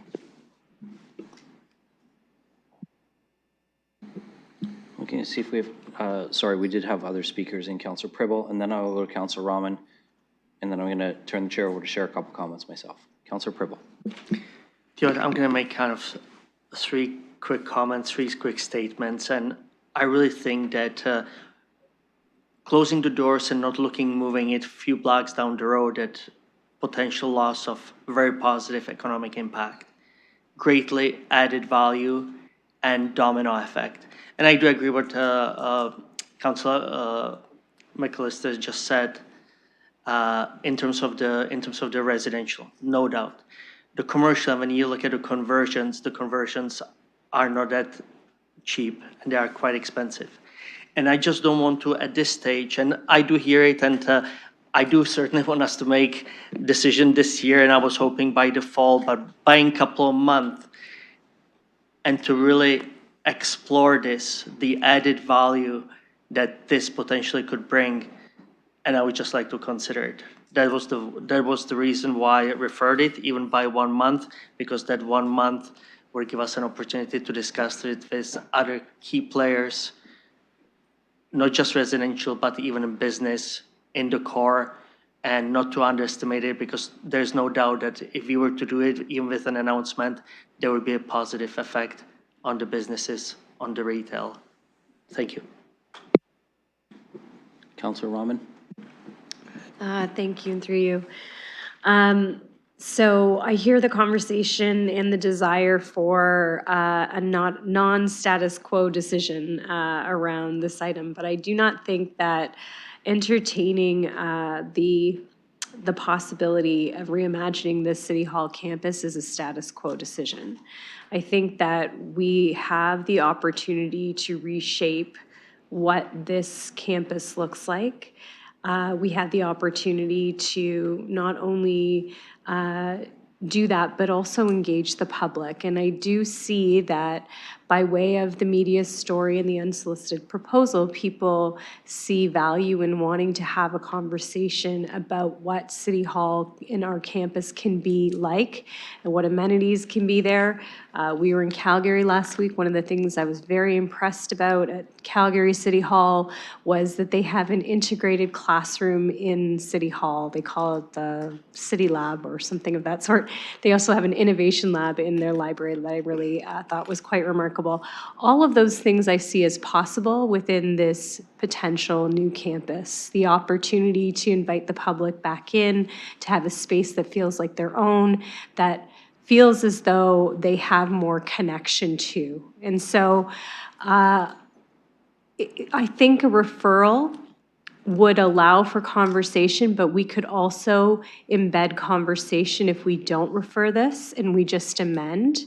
And we look to amend into the motion some direction around some communication with the public to provide some of their thoughts, ideas around, even within the engagement to us, around what they'd like to see. I think that there's opportunity and value to allowing people to imagine in this space what is possible.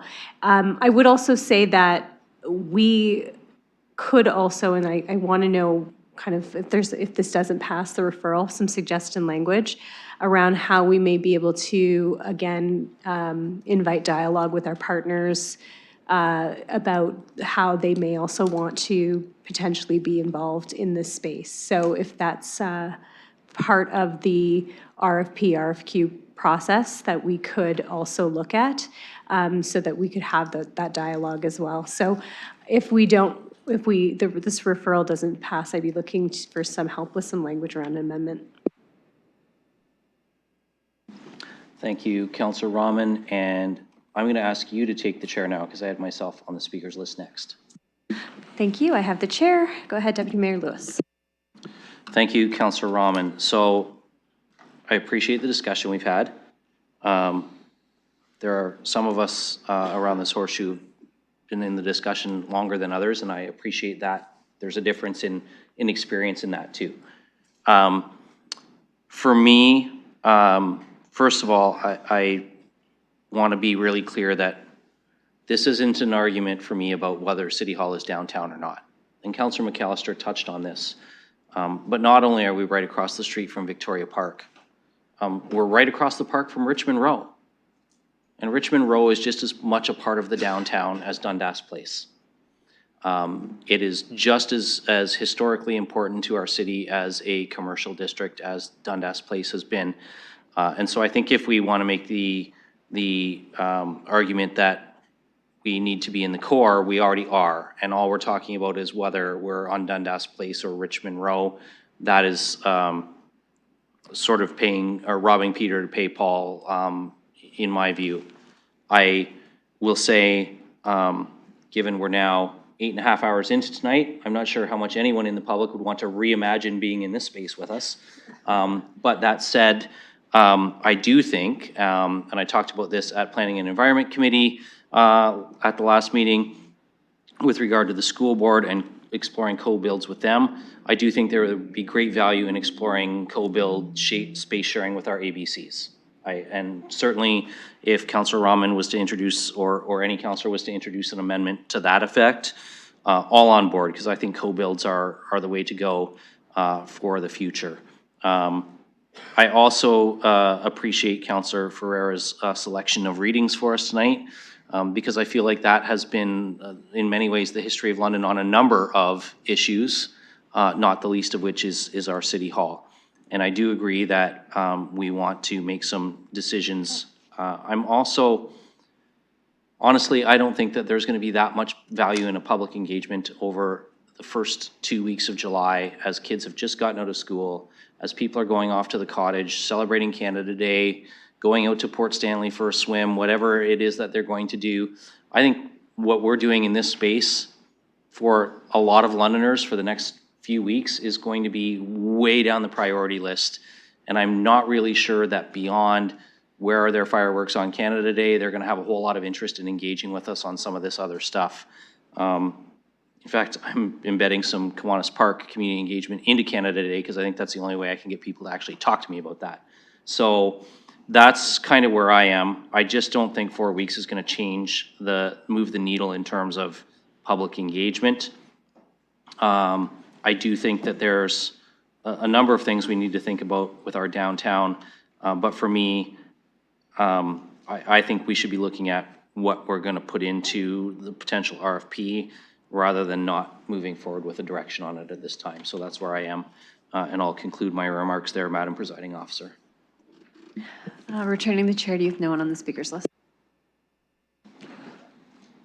Okay, so I've no one else on the speaker's list, although before I removed myself from the chair, Councillor Cuddy, you had your hand up, but I don't know whether you want to. Thank you. Thank you, Chair. I didn't advise Councillor Rahman that you were after me, so. Am I referring to you? Thank you, Chair. And through you, I was going to recommend that we put the new City Hall in Ward 3. I actually know some land where it can go. But really, it belongs downtown. And I will for the last time emphasize that this is an old building with old problems, and I don't think we're going to resolve them quickly or cost effectively. I think it's going to be a really big expense for us to renovate this building and do what we want to do with it.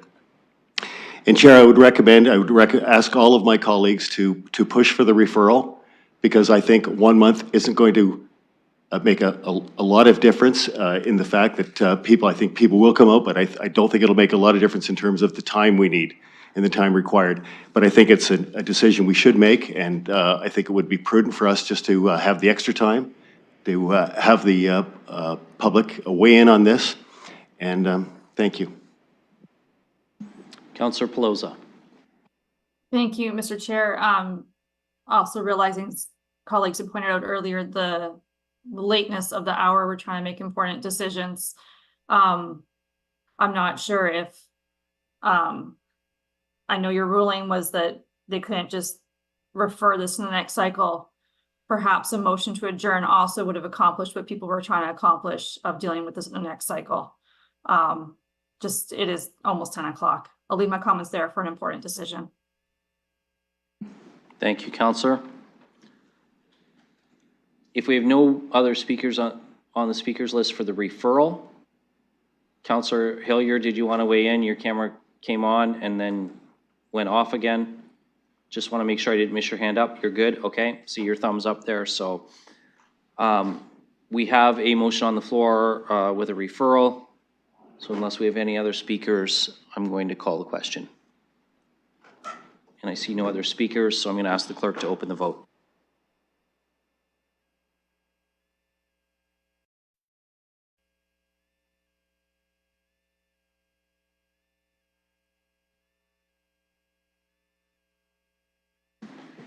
Councillor Stevenson votes yes. I'll vote yes.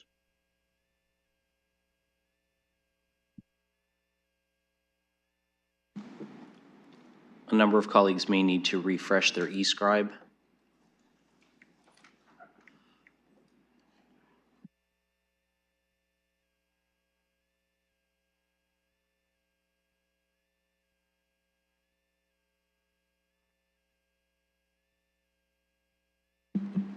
Closing the vote, motion fails 5-10.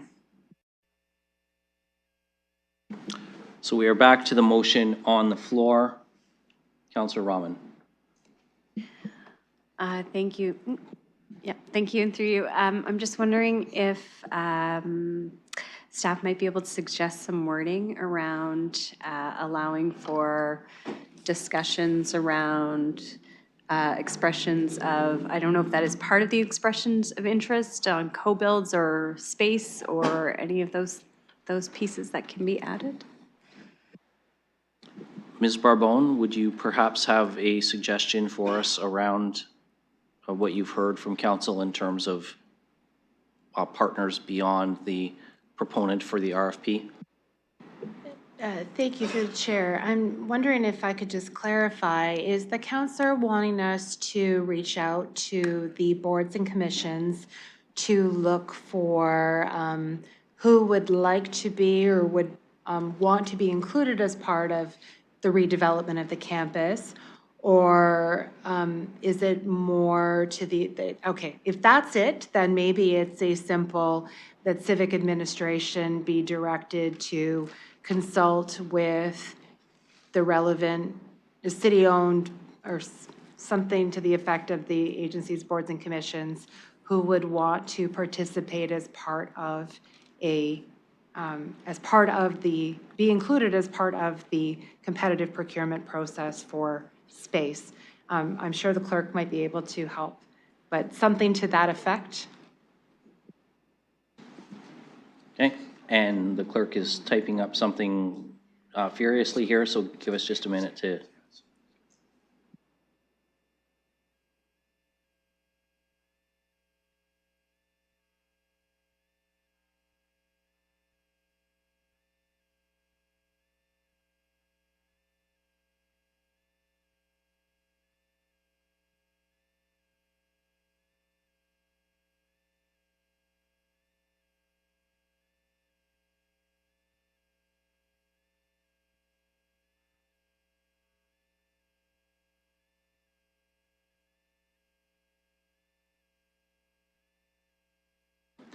Okay, so I'm going to read what we've got here in eScribe. I would like to make sure that Councilor Rahman's intent is captured, also that it works for Ms. Barbone, which is that civic administration be directed to consult with the relevant agencies, boards, and commissions with respect to participating in the range of uses in the redevelopment of the City Hall campus. Councilor Rahman, does that meet your intent? Yes, thank Ms. you. Barbone, does that work for you from an administrative perspective? Okay, seeing nods on that, Councilor Trussow? I'll second that. So that's been moved and seconded. Excuse me, I'll second that. Discussion on the amendment.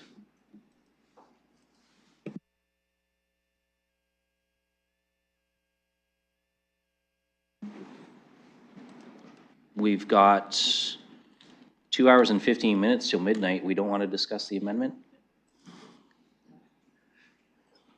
Okay, I'm seeing no speakers, so I will ask the clerk to call the question.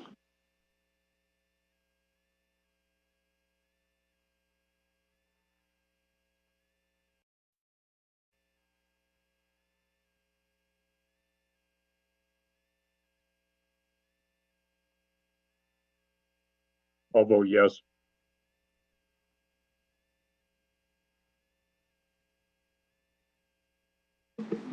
I'll vote yes.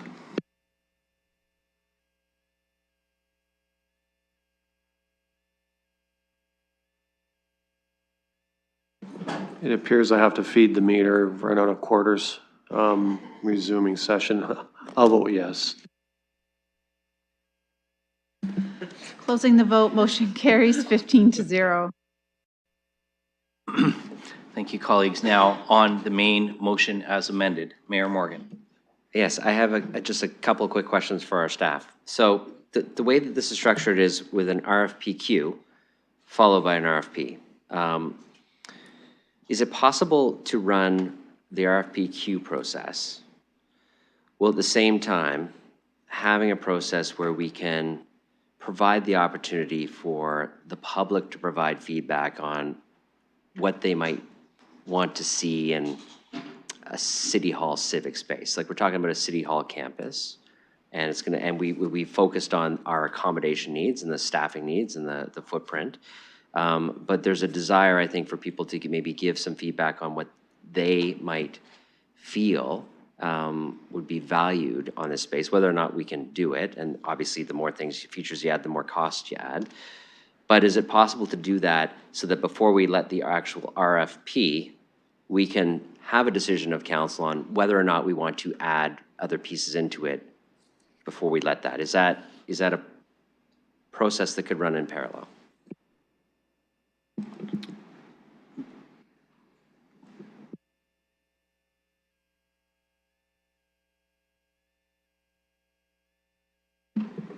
Ms. Barbone? Thank you, through the chair. I'm thinking through the process. Certainly in terms of developing the RFP, we would be clearly putting out what the needs are with respect to space. A large part of the process would be putting forward all of the information that we know about the current campus, that kind of thing. Typically, so one of the certain in terms of there's the redevelopment and the proposals that come forward with respect to the selection. But one of the things that once a proponent is selected, there's what other sites have done have included components such as, say, the square after the fact, or as part of that, that would be done separately that the public could look at in terms of what would be there. So I think some of the previous discussions have been with respect to the square and what could that be done, is that you could have components where the public could provide guidance or feedback on various components and how certain things are put together, for instance. So if you had a square and you had so much money, the look of redeveloping what that would look like, whether it is a community garden or if it's got other different spaces to be utilized within a specified parameter, that's how it's typically been done in other municipalities. In terms of putting forward the RFP, that's certainly something that the market would drive in terms of what those proposals are that would put forward. But you could include, once that's been brought forward, components of it where the public could provide guidance where you have choices between different things, perhaps, in terms of how you put those together. Mayor Morgan. Yes, so it sounds to me like if we move forward with the motion today and we wanted to contemplate some of that, there's a little bit of runway for us not to have to figure out how we'd want to work that in now. But there are options either leading up to the RFP process or after a successful RFP process for public engagement and decision-making beyond just the basic level floor plate, we need space for staff needs. Okay, all right. Anyone else on the main motion as amended? Seeing none, then I'm going to ask the clerk to call the question. We'll open the vote.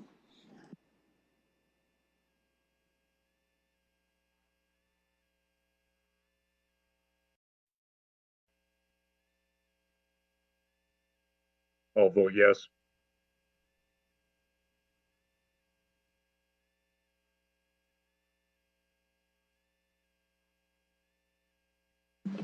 Closing the vote, motion carries 14-1. Thank you, colleagues. That dispenses with our deferred matters from the consent agenda. We have no other items on deferred matters. Bear with me for just a second.